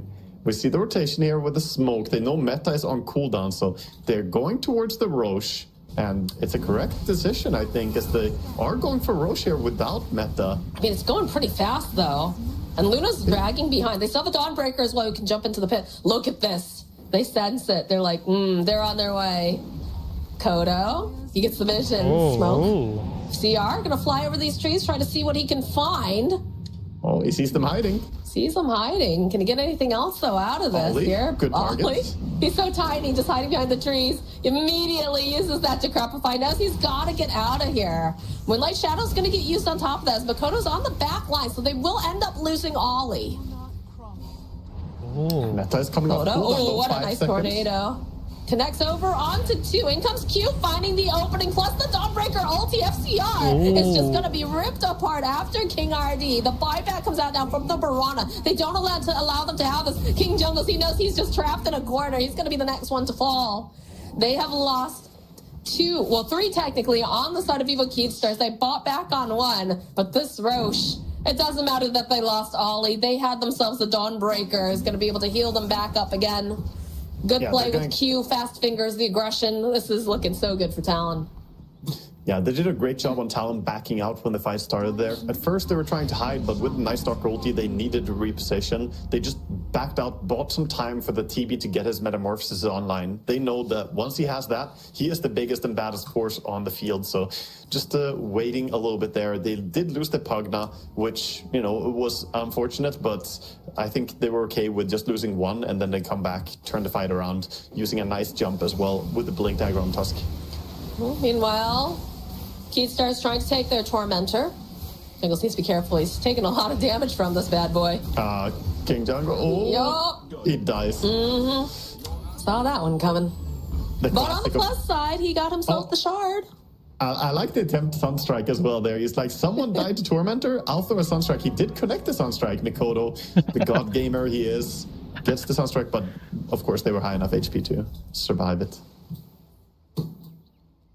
He's going for the Hurricane Pike next build as well. This build transitions nicely from just being a ganker to kind of becoming this right-clicker with the universal stats really playing in nicely. This is a little ray of hope, though. We do have the Agnum Scepter picked up now for the Kunkka. Yeah, he's missing stuff, though. He's doesn't definitely have missing blade things, mail. but he's got an item, Waga. He has one item. He's Analog has had a very quiet game here in terms of impact, and this needs to have a big impact. The Torrent Storm needs to turn some fights around for their team now. Sadly, though, Torrent Storm is mainly most effective once you get to that level 20 as well. Before it's a little bit easier to sidestep. full Daedalus on Terrorblade as well. Now his damage is through the roof. 12k net worth lead here for Talon. It's just very hard for this Luna to get out and do any sort of farming. They have such good control of the map. And if you look at the vision, so you've got this nice ward down here on the ledge. So they know that Costa's leaving. King RD is also making his way over. They have the Moonlight Shadow. But look at Mikoto. Mikoto has been sicko mode this whole game. Just like leering at this Luna the entire time. It is actually so crazy. And like, look at this. They ping it out. Q's on his way. They know that Costa, he tries to go for the dodge. Doesn't quite manage here with the big hit. And in comes 23. They just kill this Luna. She's got no buyback. They were hoping to grab King RD2, that little bit of a leap, just enough. But Ollie, with that Decrepify, tries to slow him down. Sunstrike, nope.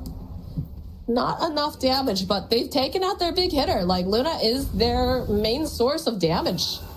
Yeah, I don't know how they're going to initiate into this Terrorblade with Aegis as well. He's just frontlining for his team. Has the Alacrity, the Metamorphosis still going for long enough that they can push down this tower and maybe even Rax as well. And they still have Dawn just waiting in reserve right now. She's just sitting in the fountain. She's got herself that mana. And it's a little bit different of a build, too. I think that's, we talked about, you know, adjusting your build for the game this time. Seeing that Blade Mail. Yeah, he did go for the Blade Mail last game, too. But the difference being he's going for the Aghanim Scepter this game. So giving that evasion can be really massive, and an extended period of healing can be very useful to keep the Terrorblade alive. Ooh, double damage. I like the decision how to itemize here. Range Rax did fall. Base is looking kind of sad right now for Keystars. It's looking they can't just sit kinda around and empty. wait for the next meta. They have to go out and make a play. I just like looking at this Luna's items. Oh boy, yeah, King RD. All right, they're gonna try to use the Eclipse, but again, they have the Aghanim Scepter coming out from the Dawnbreaker. So King RD, he's gonna get cut to pieces. They'll find the stun over onto Analog and Costa, and it's a little bit chaotic right now. They do have the Torrent Storm, so they have that going for them. Q sitting quite low, but they'll end up getting killed on FCR. Q eventually to pull with these bouncing blades. To Costa left alone. It's a triple kill from Mikoto, and Ollie, he wants Analog on top of everything else. Team wipe. They call GG. Talon is back, baby. They are in good form. Oh boy, Mikoto, what a game by him as well. Just absolutely dominant force. This Invoker, I have not seen a Quaswex or like an activated Quaswex Invoker be this dominant in quite a while. Even though it's very strong in the current patch, Mikoto absolutely just got the most out of every stage of that game. He got a solo kill level 3 on a Kunkka out of all heroes, who's very tanky in the laning stage. He even had the Bracer first item build on Kunkka, which usually means that you're very hard to kill until you get the bottle. But I don't know, Mikoto just completely styling on Vivo Keepstars here. Absolute sicko mode coming out from Mikoto. Like I said, we could literally make an entire highlights video of just him chasing after Luna the entire time, because he was always there. He was always on this Luna, always hunting, always just, well, again, like for lack of a better phrase, hunting. He was searching for someone the entire time, not sitting back, not just farming. And I love to see it. I absolutely thought, you know, he did an amazing job this game. Keystars, I'm not sure like what exactly happened here. There just wasn't that aggression. We weren't super keen on the Mirana pickup too. I didn't feel like that really shown at all.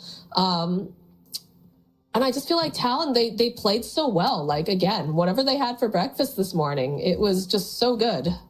Yeah, I don't really fancy the Mirana, but also I think the Night Stalker added into that. That lane, I think the entire lane was just problematic for them. And we saw, you know, problems happening there. They did die before minute 5 came out. Even though Night Stalker got some decent last hits going, the Terrorblade was completely unbothered by this dual lane.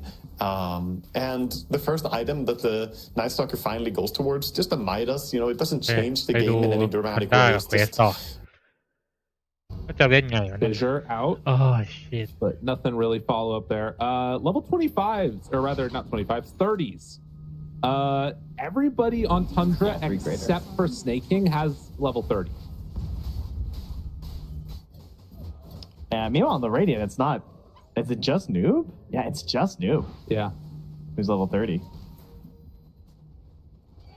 Whatever happened to that Midas? T8000 ditched it pretty fast, huh? Yeah. Oh, he rebought it. Oh, he, okay. Well, that was, I mean, because same thought, honestly. Oh, wait. Oh, it keeps the Yeah, that would be pretty funny, actually. So is he, he's rebuying, because he has so much gold that he just wants the experience. Could you, wait, you keep the cooldown though, right? That would be insane. That would actually be so broken. I don't know. I mean, he rebought it right now, and it looked like it was a restarted cooldown, and he has 27,000 gold. Does that work? I don't know. If he takes this and sells it and just buys another one, does it go back to like immediately available? I feel like that's not how it works. Jump in, finding one. See, this is the problem too right here, right? Like, you look at that play, he can't commit onto 9 because if there's a TP onto him with Doom, like, they're dead. And you can see Skitter runs in through bottom, able to sneak in and take away that range rack. It was always going to fall down. So they do get one of their own now on Tundra.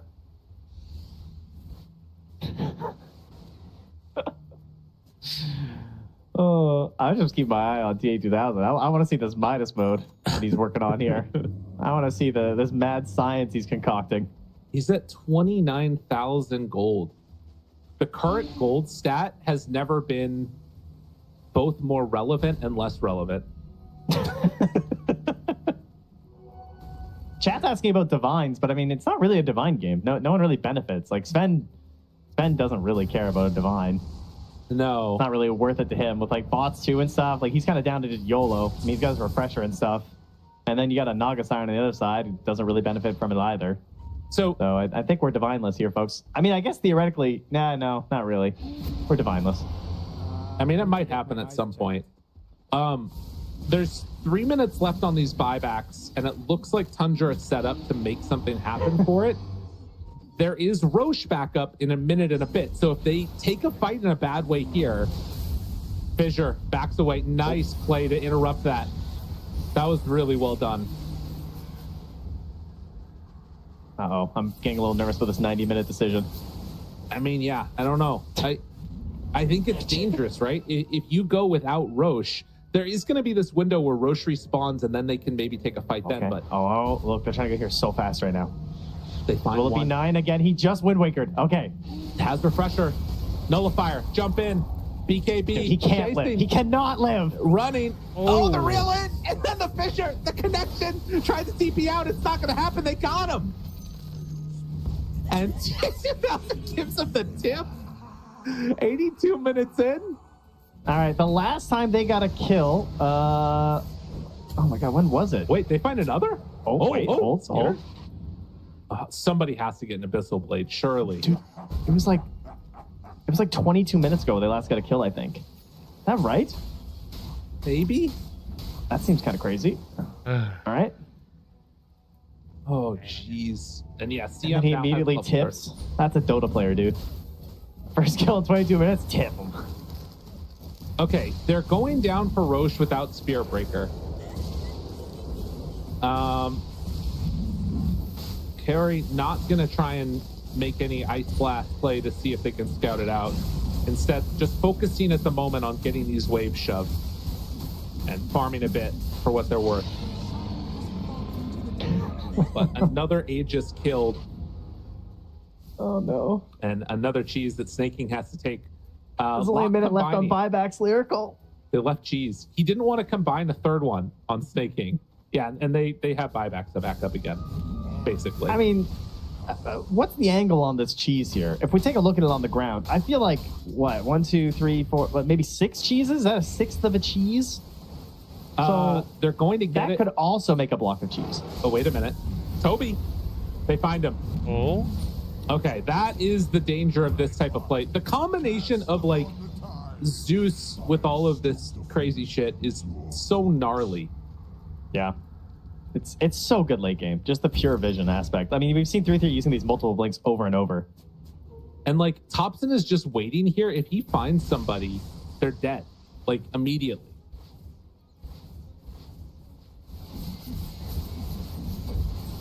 Giant Ring has really paid off. They finally are going to take this tier 2 tower, it looks like. So more objectives being claimed. A refresher now done on Snaking as they hunt in. Coyote caught in no man's land. A good stun though. Oh, they're all caught together. Do they have any follow-up, though? They can't really go. 9 is brazenly running into all of them. It's the man to dodge away for the moment. Rooted, reeled in, able to get away. Skitter goes for the tower. He's had They're enough. distracted. I mean, this is, they're going in now pretty far. 33 in, doesn't have another Doom. Tries to jump away with 1. That was no buyback on AA, although he doesn't have the gold for it, actually, of all things. Dude, this inventory management rate from 3-3 uses the Machina. Stun, finds it, Noob in trouble, but he gets it off. The Yule save, tries to escape, not gonna happen. CM ulti too strong. T2000 has to jump away. Noob under fire, now reeled in. Can he get out of there? Toby pops the Ravage, tries to bring him down. CM still surviving. Another Yule there with the save, but the cheese off. Extra 1, Echo Slam. Second round, do they have enough? 33 in with the Doom, connects onto him. The turn is there. They have a lot of damage out. And another don't Ravage quite manage to get the kill, but another Ravage is there. Pulls him in closer and closer, trying to take down 33, but can't do it. Stuck on the wrong side of the fissure is Skinner. He starts to die. He starts to fall. Can they get it off? The heal, it's so much. T2000 tries to run away, but the control is there. Everybody back alive, back into this fight. They don't have time for a little while longer. Trying to buy space. T2000 back into the fountain. They finally keep him alive, but Zeus is dead, and now the jump in onto Omar. He's gone. Buyback, Thunder God's Wrath, end this damn game. Let us move on with our life. I don't know if it's going to happen, but Tundra trying to close this one out. They jump in again. Omar under control and trying to take down TA2000. Noob is there with the jump, but TA2000 finally falls. Buys back immediately. Ancient exposed. Tundra, they've had enough. They don't want any more. Song of the Siren. Stop, dude. Stop. Slow down. They have AA back up again. Noob there. Looks for the fissure. Ice Blast. Wait a minute. There's no way this should happen. Are they actually going to hold this? Snaking. It's forced out away. Hitting. They tried to escape. Coyote throwing snowballs, but the Ancient is exposed. In the end, the right clicks are going to come through, and Tundra win the game. 87 minutes. What in the heck was that, man? I mean, I'd say just like, GG easy, probably, if I had to summarize that one. As a Dota player, it sounds about right. Oh, okay. All right. So Tundra, they Tundra'd that one pretty hard. We're just going to control this map. I gotta appreciate it, though, because you really don't want to chuck a game going high ground. And tons of space made in the end. They had the Wind Wakers in combination with the Refreshers and the Aeon Discs, and then the Ex Machina as well. 3-3 did an excellent job in the later parts of this game. I feel like he just controlled that entire zone, and Skitter just hit buildings, and they were able to just clean this one up. How you doing there, bud? You're right. There's these moments where you see this AA come back in, the Ice Blast connects, they're all grouped together, and they just didn't have the damage that they needed. It was almost there. That's still just the first game of the day. It's good. That's a good little warm-up, I would say. Thanks, everyone. Shout out to our far eastern viewers who are currently, at least eastern for me at least. You're tired. It's the middle of, I guess it's the morning. Good morning. It was kind of good night when you started watching this. Good morning. So welcome. And there's a lot of numbers there. They're all really big. They're kind of meaningless at this point. It's true. I mean, I think the big thing for me, you don't plan for games like that to go that way. But at the end of the day, it was, we talked about, a very greedy draft from Tundra that got to an end game that was just checkmate, right? Yeah. Spirit Breaker charges, Zeus ultis after, or flip that, Zeus ultis, Spirit Break charges, whoever's on the map dies. And in the end, they just, it was unstoppable. I think for me, MVP still feels like 9. Do you think 33? We can give it a 9. All right, 9. Yeah, we can go 9. Give it the Spirit Breaker. Hand it over. There's a lot of reasons for a lot of people in this game to hand it over, but I think 9 just constantly disrupting anything they wanted to do. Because if you wanted to win a fight at the end of this game there, for PSG Quest, it felt like it had to be like through good setup and like careful coordination and stuff. And then the Spirit Breaker charging through the whole time just really breaks a lot of those ideas. And I think his control of the map was excellent. They really hampered the efforts of the Naga Siren. Sure, they delayed the game, but the waves never got to a point where it felt like Quest could actually leave the base confidently. Every time they left, because of this ability to just like scout out and get these like multiple blinks off from 3-3, it was very hazardous. So big part of that was definitely 9. Well, he looks happy about it now. They looked happy about the win. We'll see what happens in game number 2. It feels like the type of thing to me that could absolutely just, I mean, it could be over in like 10 minutes, but holy crap, I'm looking at some of these numbers too. You talked about it. 1,250 GPM on TA2000 throughout the entire course of that 127-minute game. Insane. Yeah. We're going to go to a break, though. When we come back, we're going to have game number 2. We'll see you on the other side. ดูใน Dota ดีกว่าไปดูใน Dota นะครับ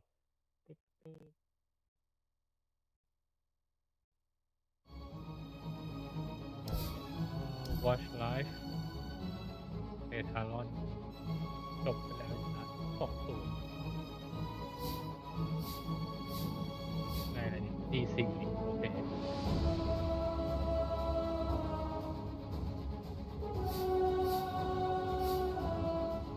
ยังไม่จบเลยเนี่ยโอเค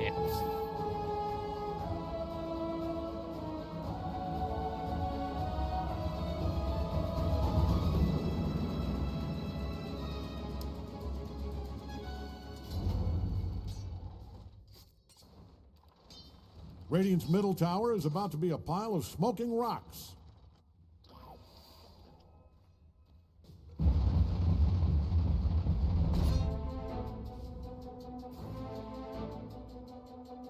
ภาษาอังกฤษดีกว่าเนาะ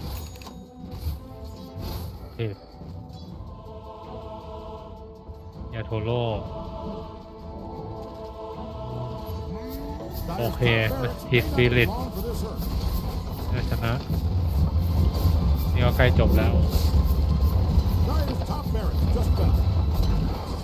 That's a $10 Dire does not like that.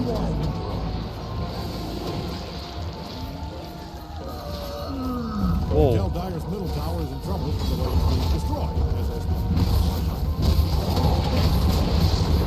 Oh shit. Whoa, what the?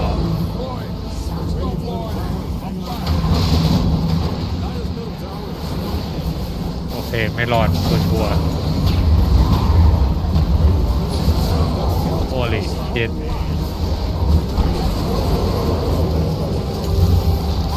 ไม่รอดละ Oh shit. Oh. ในที่สุดก็จบ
โอเคจบ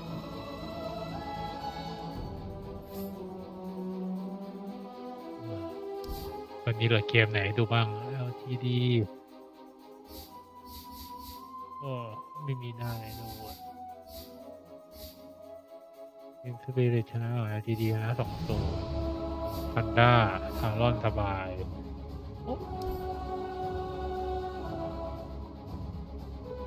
RTC แพ้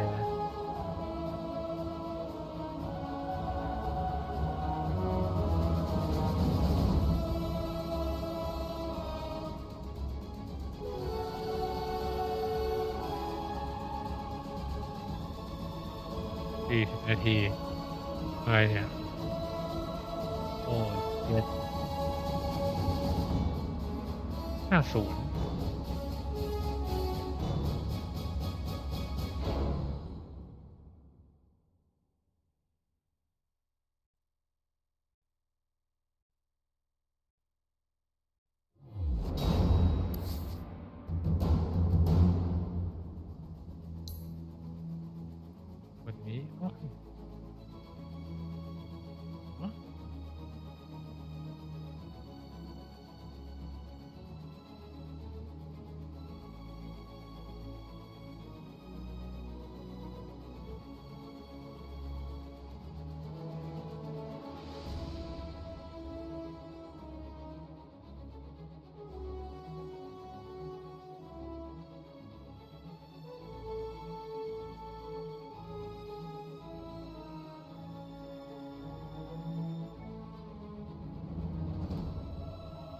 go มีไหมไม่มี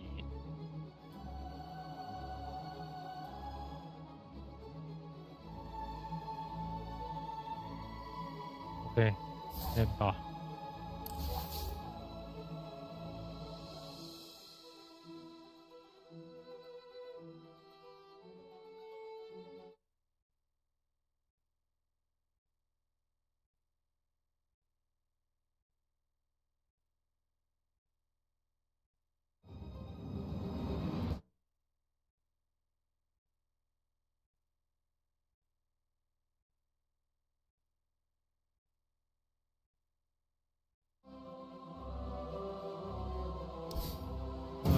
โอเคมาพอดี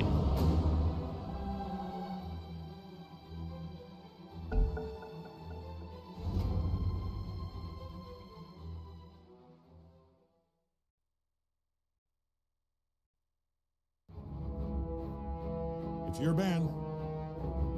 5 seconds. 4, 3, you get it. นายเก่งแมวในทีมนู้นอ้อยเกลียดจังเลย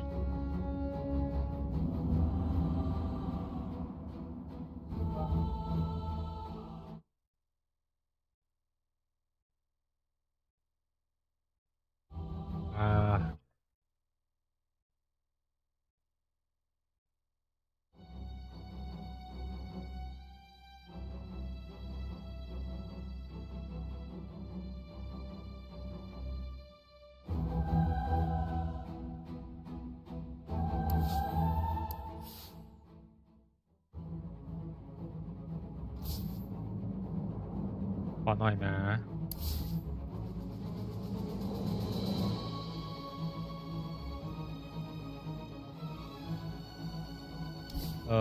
เกิดอะไรขึ้นต่อ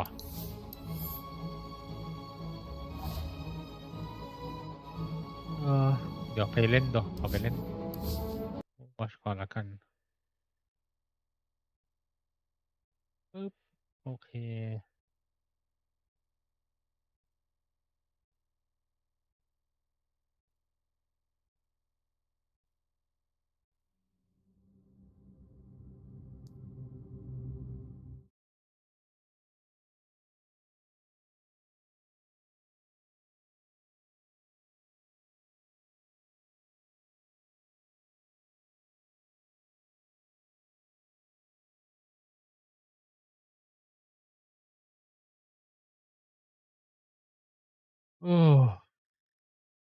ฮัลโหล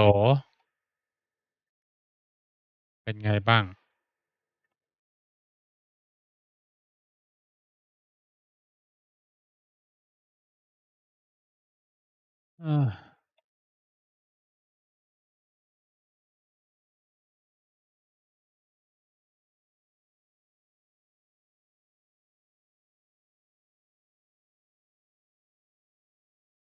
นี่คืออะไรเนี่ย play what อ๋อทำไมมันไม่ขึ้น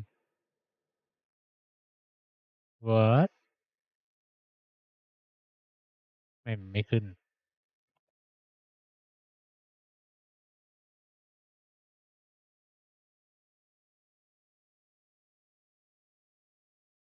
โหดจังแพลต4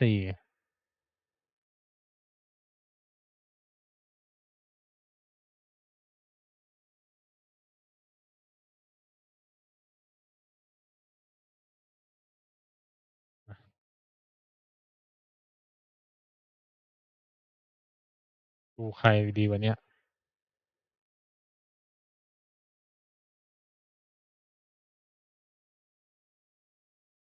ทีม Spirit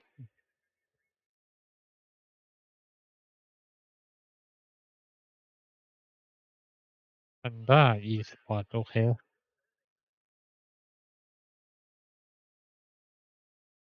อ๋อเปล่าไอ้เหี้ยตอนนี้แม่งมี World Cup Dota 2อยู่ไอ้เหี้ย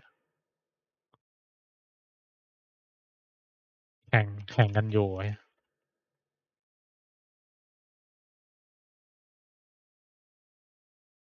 อะไรนะมีเคยมี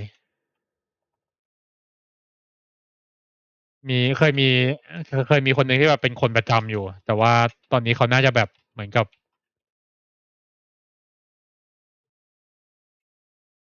ทำไมเหรอก็ไม่รู้เหมือนกันนะ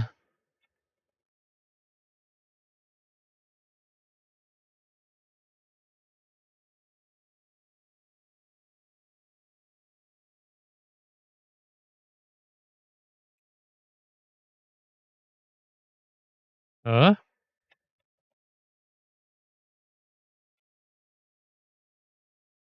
เออ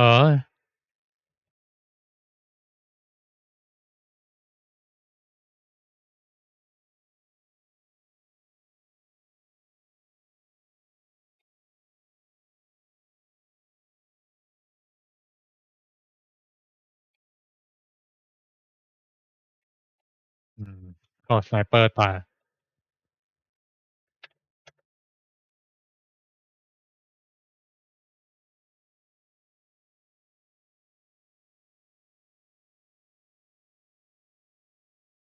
อืม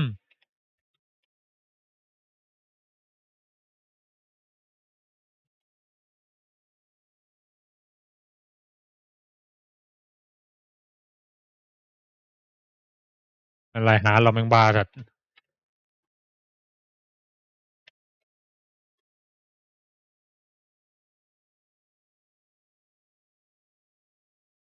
เฮ้ยอย่าลอง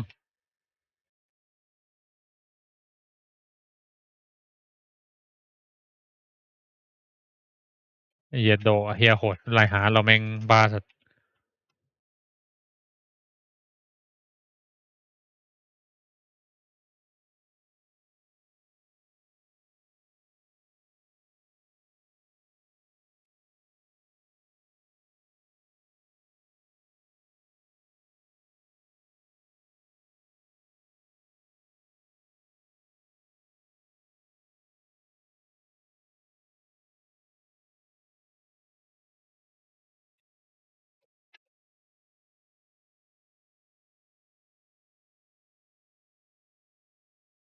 เฮียช่วยหน่อยเถอะเออโอ้ยเฮียอยู่ข้างบนเหรอเฮียไม่บอก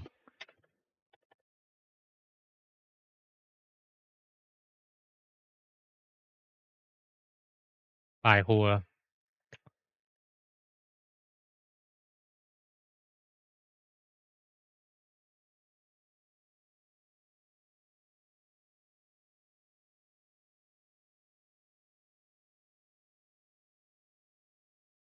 อย่าตายอย่าตายเฮียตายอย่าตายทำมา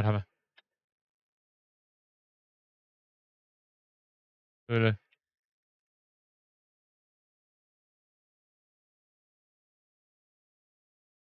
ด้านหลังโอ้ยเฮียไม่มีคนฮีลเลย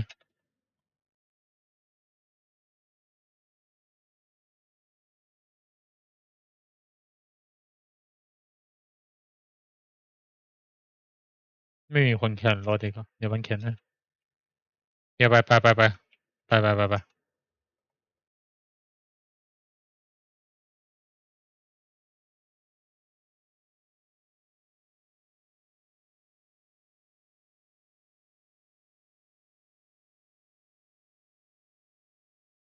เฮียไปอย่าใช้เอาละ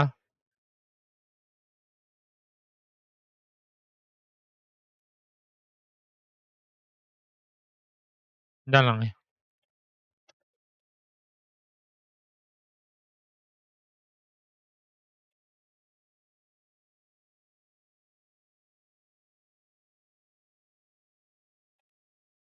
หลับ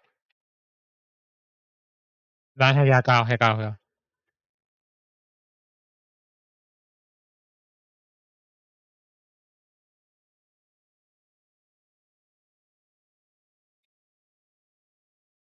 ฮียแทงเรามันเก่งจัดเลยฮีลเราวะอะไรนะ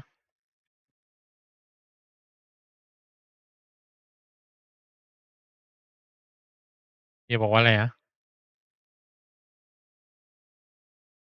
ไอ้เฮียแทงเราแม่งแบบเอาแทงไอ้เฮียอะไรเงี้ย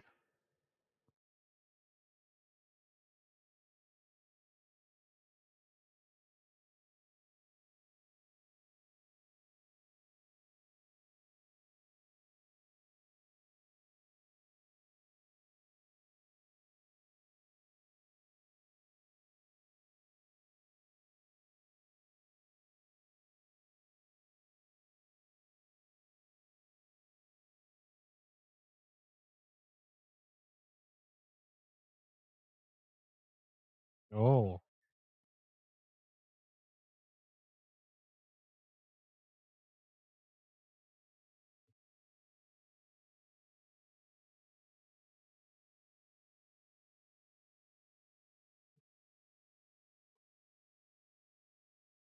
อ๋อเฮียเคยถามว่าทำไมมีคนมาดูอะไรเงี้ยก็คงดูเล่นๆของพันเดานะไม่รู้ว่ะ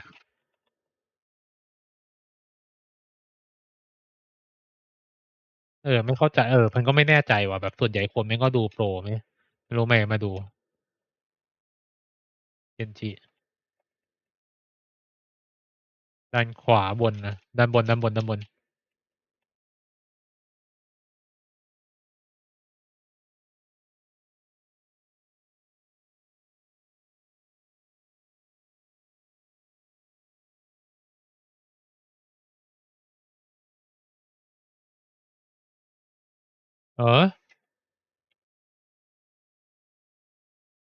ไอ้นี่เก่งไงไอ้ไลฟ์วีเวอร์เราอะ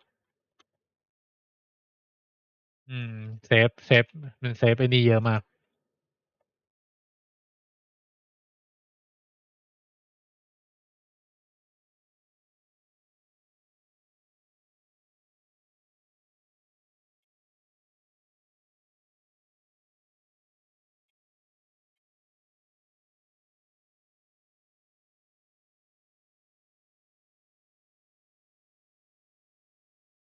อย่าลองนะเฮียมีตัวที่พันไม่มีพันอยู่ด้านล่างอะ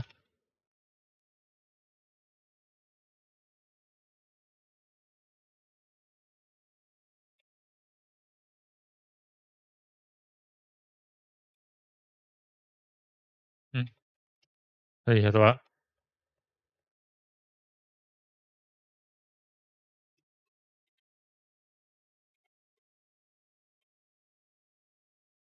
ยาวอ่ะเอาวะมีเอาวะเอาวะเฮียด้านหลังเฮียไอ้เฮียโดนเฮียเอ้ยเมื่อกี้แม่งเฮียโดนดีเฟล็กพอดีโทษพันโยนระเบิดใส่แล้วแม่งมันตกหน้าเคนจิพอดีเคนจิแม่งดีเฟล็กพอดี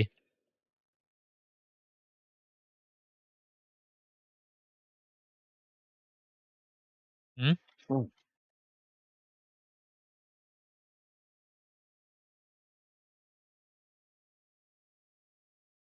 เคนจิให้เฮียให้ก้าว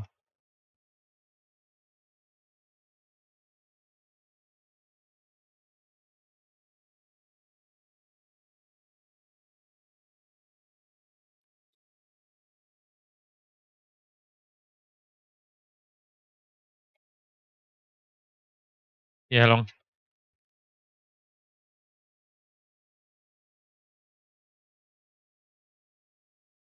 เฮียลอง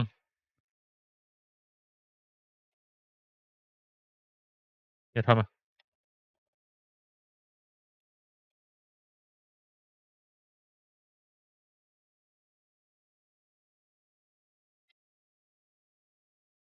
เฮียลอง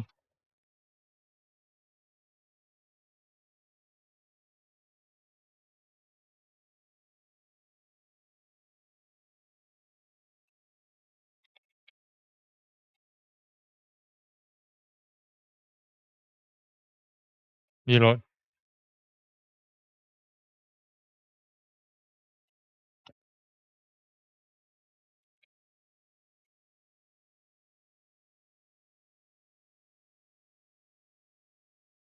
ไม่ต้องดัน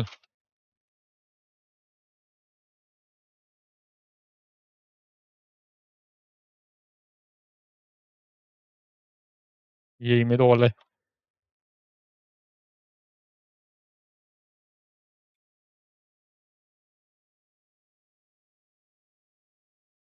น่ามีเบรดแล้วมั้งลองนะใกล้มีเบรดแล้วอะ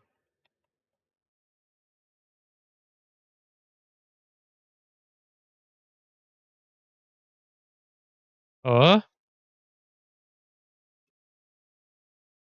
โอ้ยเฮ้ยเอ้ย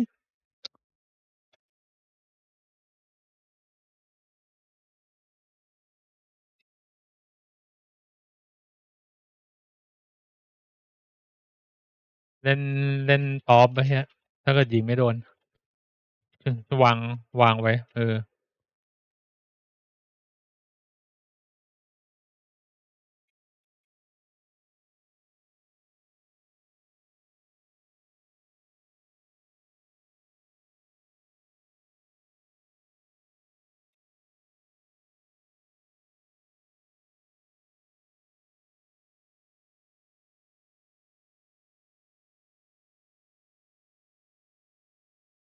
อย่าวางมา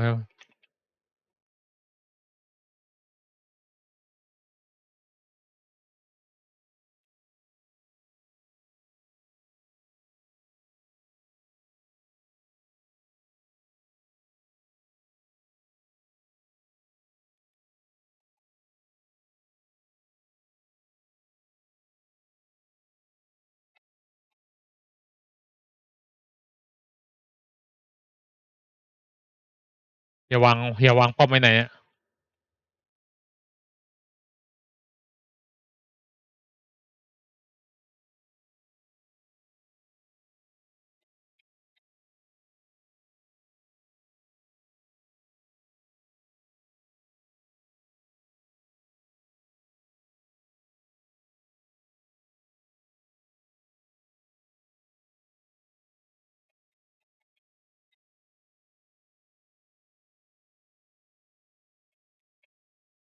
ด้านหลังด้านหลังด้านหลัง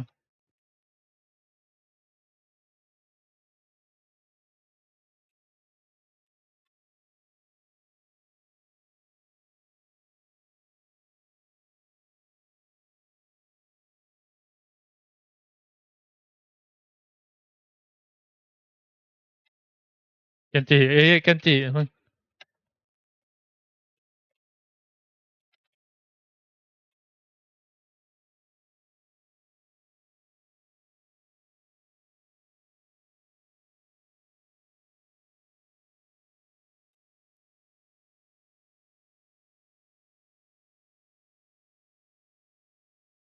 มาเล่นสวิตมันสวิตทูเนี่ยเนี่ยลองตรง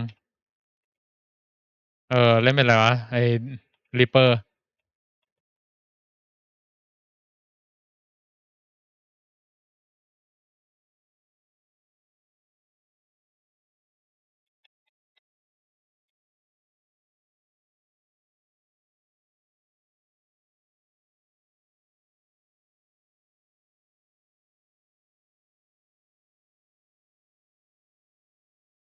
ไอ้เหี้ยเอ้ยเดี๋ยว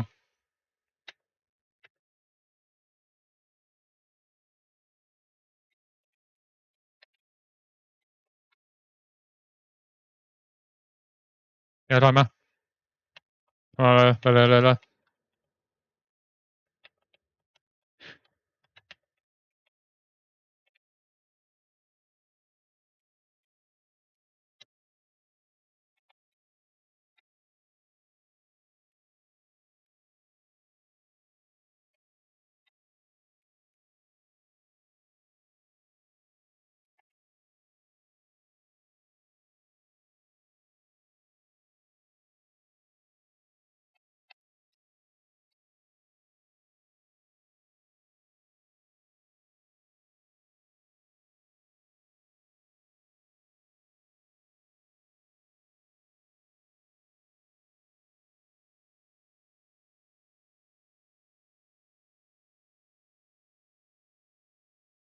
แม่งตายเลยแม่งเสือกโดนในนี่ขึ้นไปด้วยพัดเลยหาไม่เจอฮะ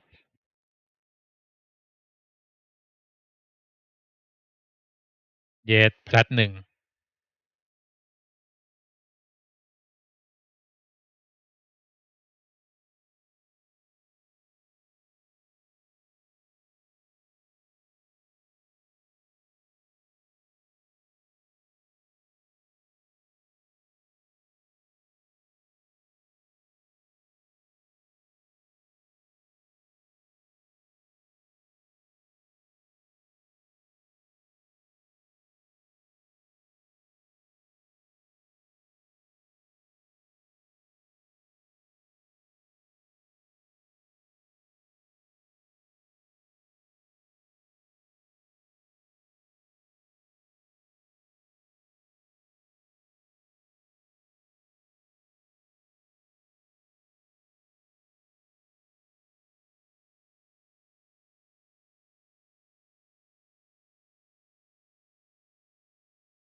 รอดไหมเนี่ย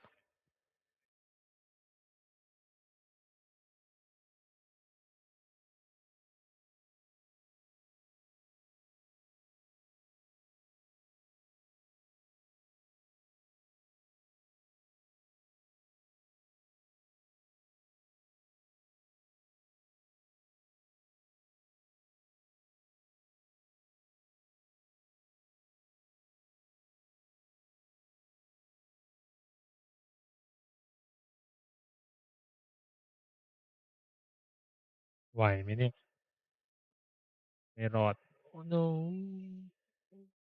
แหม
โอ้โห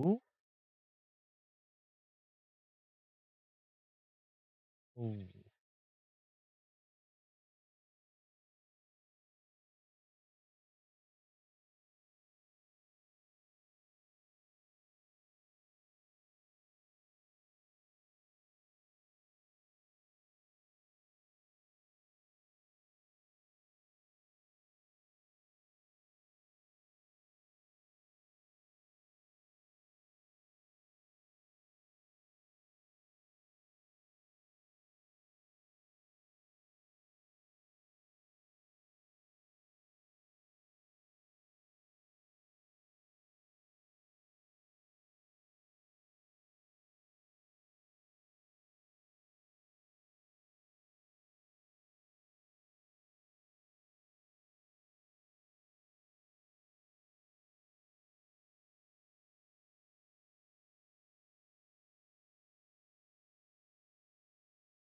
งานเนาะ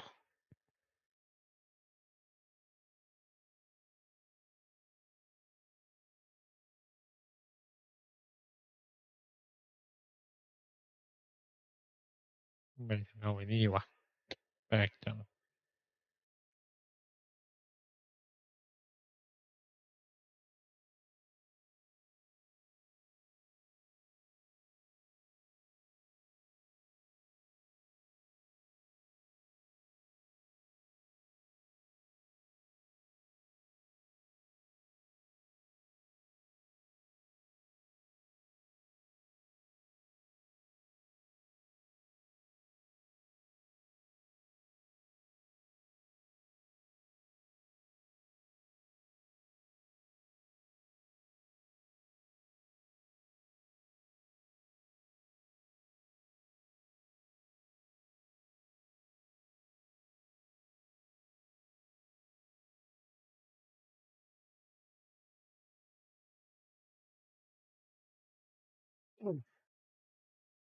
ไม่เป็นไร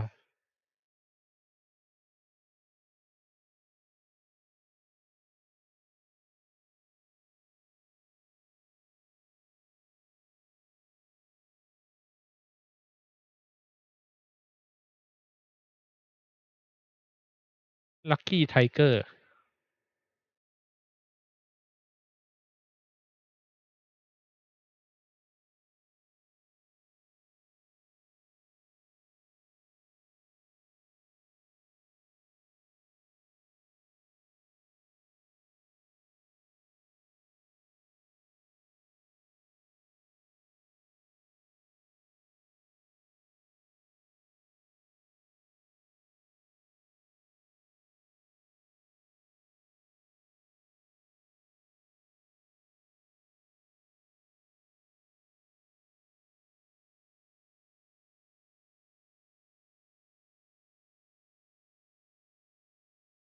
บอลเหรอวะ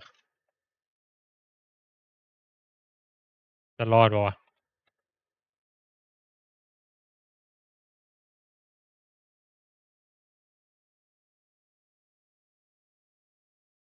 ตายตายตาย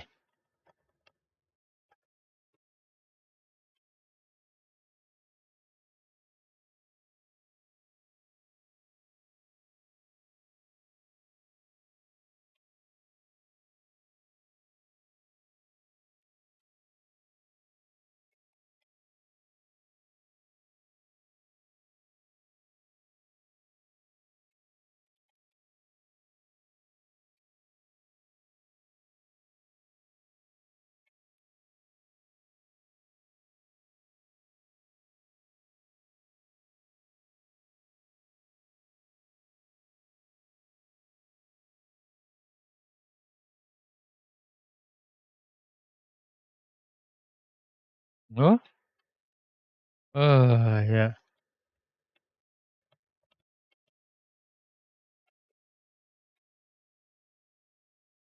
เดี๋ยวลอง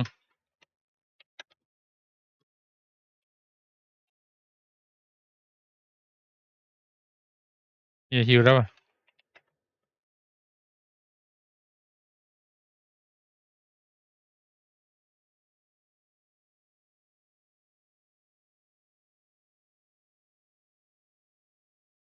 อืม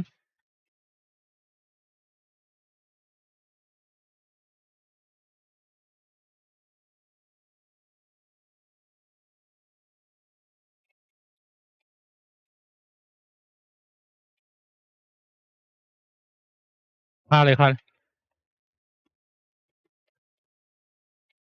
เฮียขอฮิวกิ้วบอลบอลบอล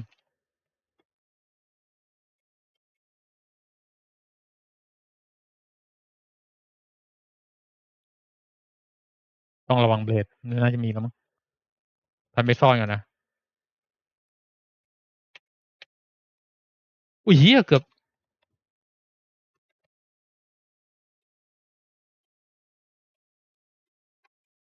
เฮียช่วยขอฮิวหน่อยขอฮิวหน่อยขอฮิวหน่อย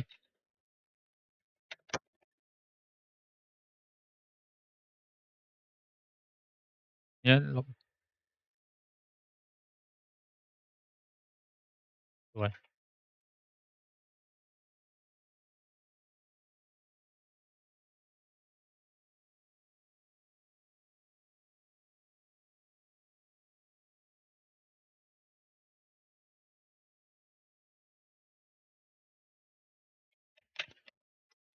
โอ้เฮียโอ้แม่งขนาดนาโนใส่ยังแพ้เลยวะ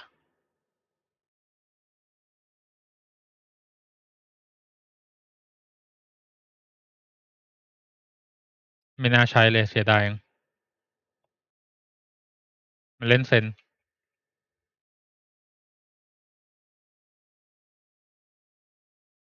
เออเฮียมึง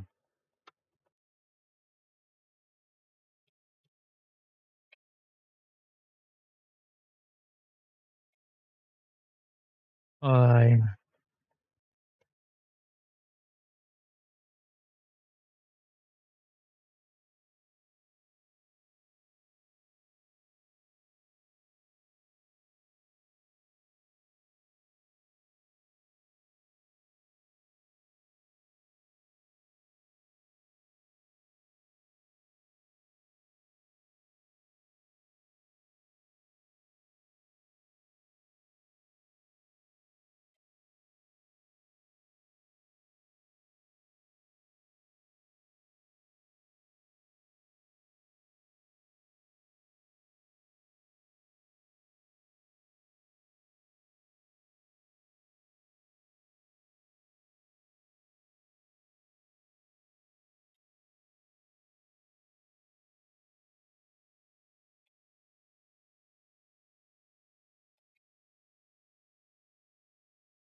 เออหืมไม่ DPS เราแม่งไม่เก่ง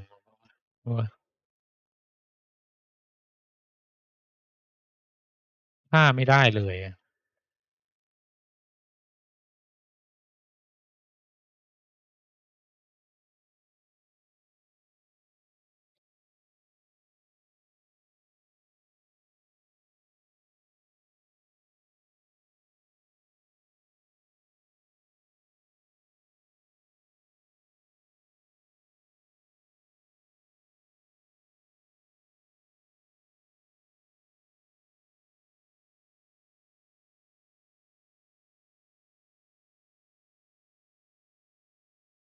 จริงแม่งต้องเล่นในซอมบา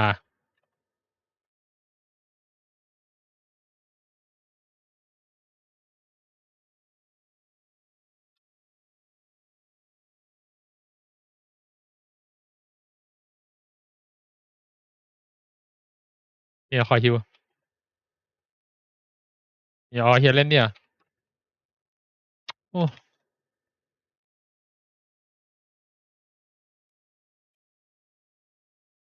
เออ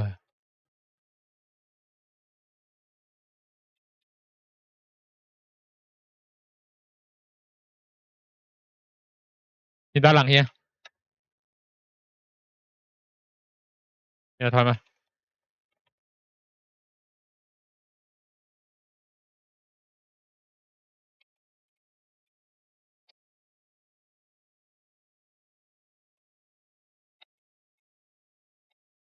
เกนจิแม่งไล่ฆ่าไอ้บอลขีดเดียวไม่ได้แม่งแพ้เลยอะ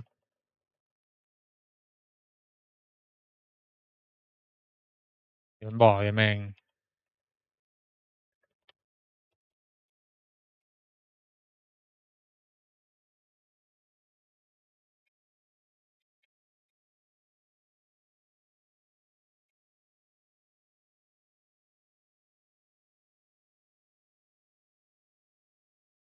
เนี่ยแม่ง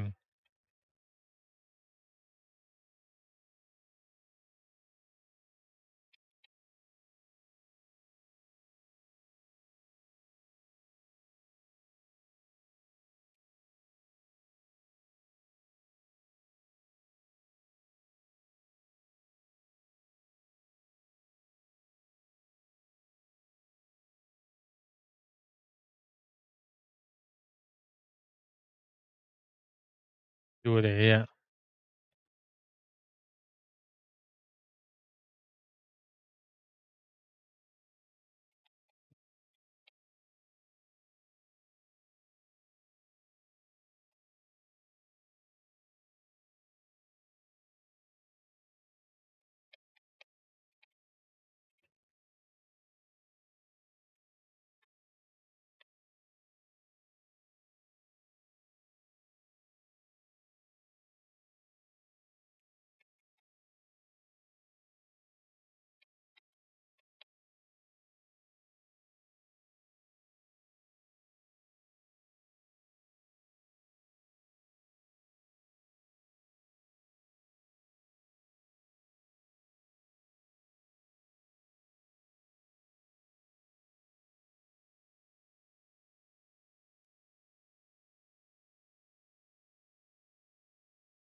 โอ้ยเฮียสวยแล้วมันตายแล้ว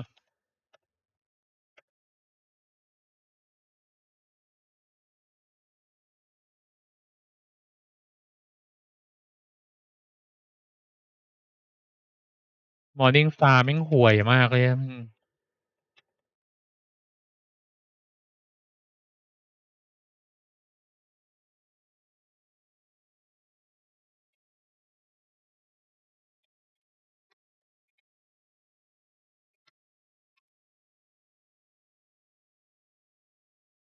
โอ้ยแม่งแผนที่ไม่งจะวิ่ง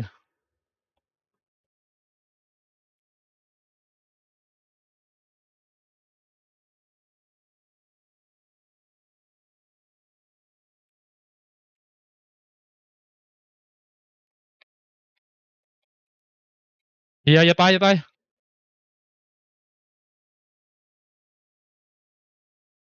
โอ้ยเฮียอย่าลง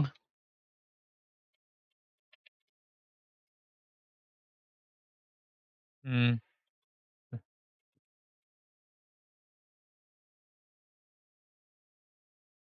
อย่าลง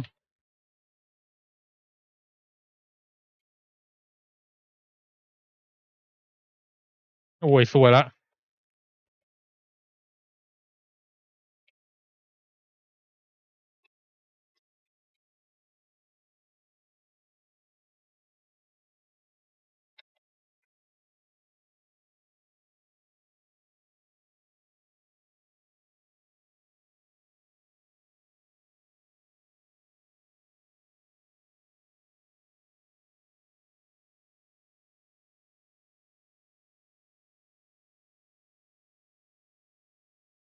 แม่งมันได้แฮกบอลบ้างเปล่าวะ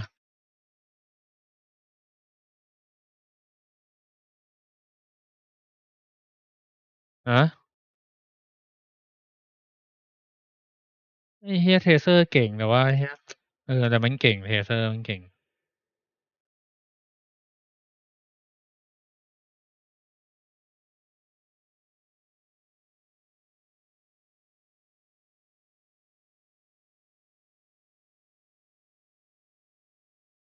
นอนแล้วค่ะเดิน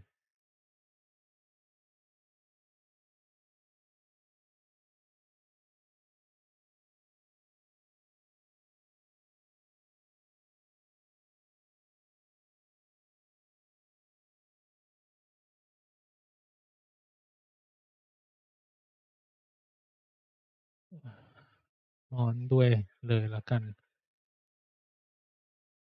บ๊ายบาย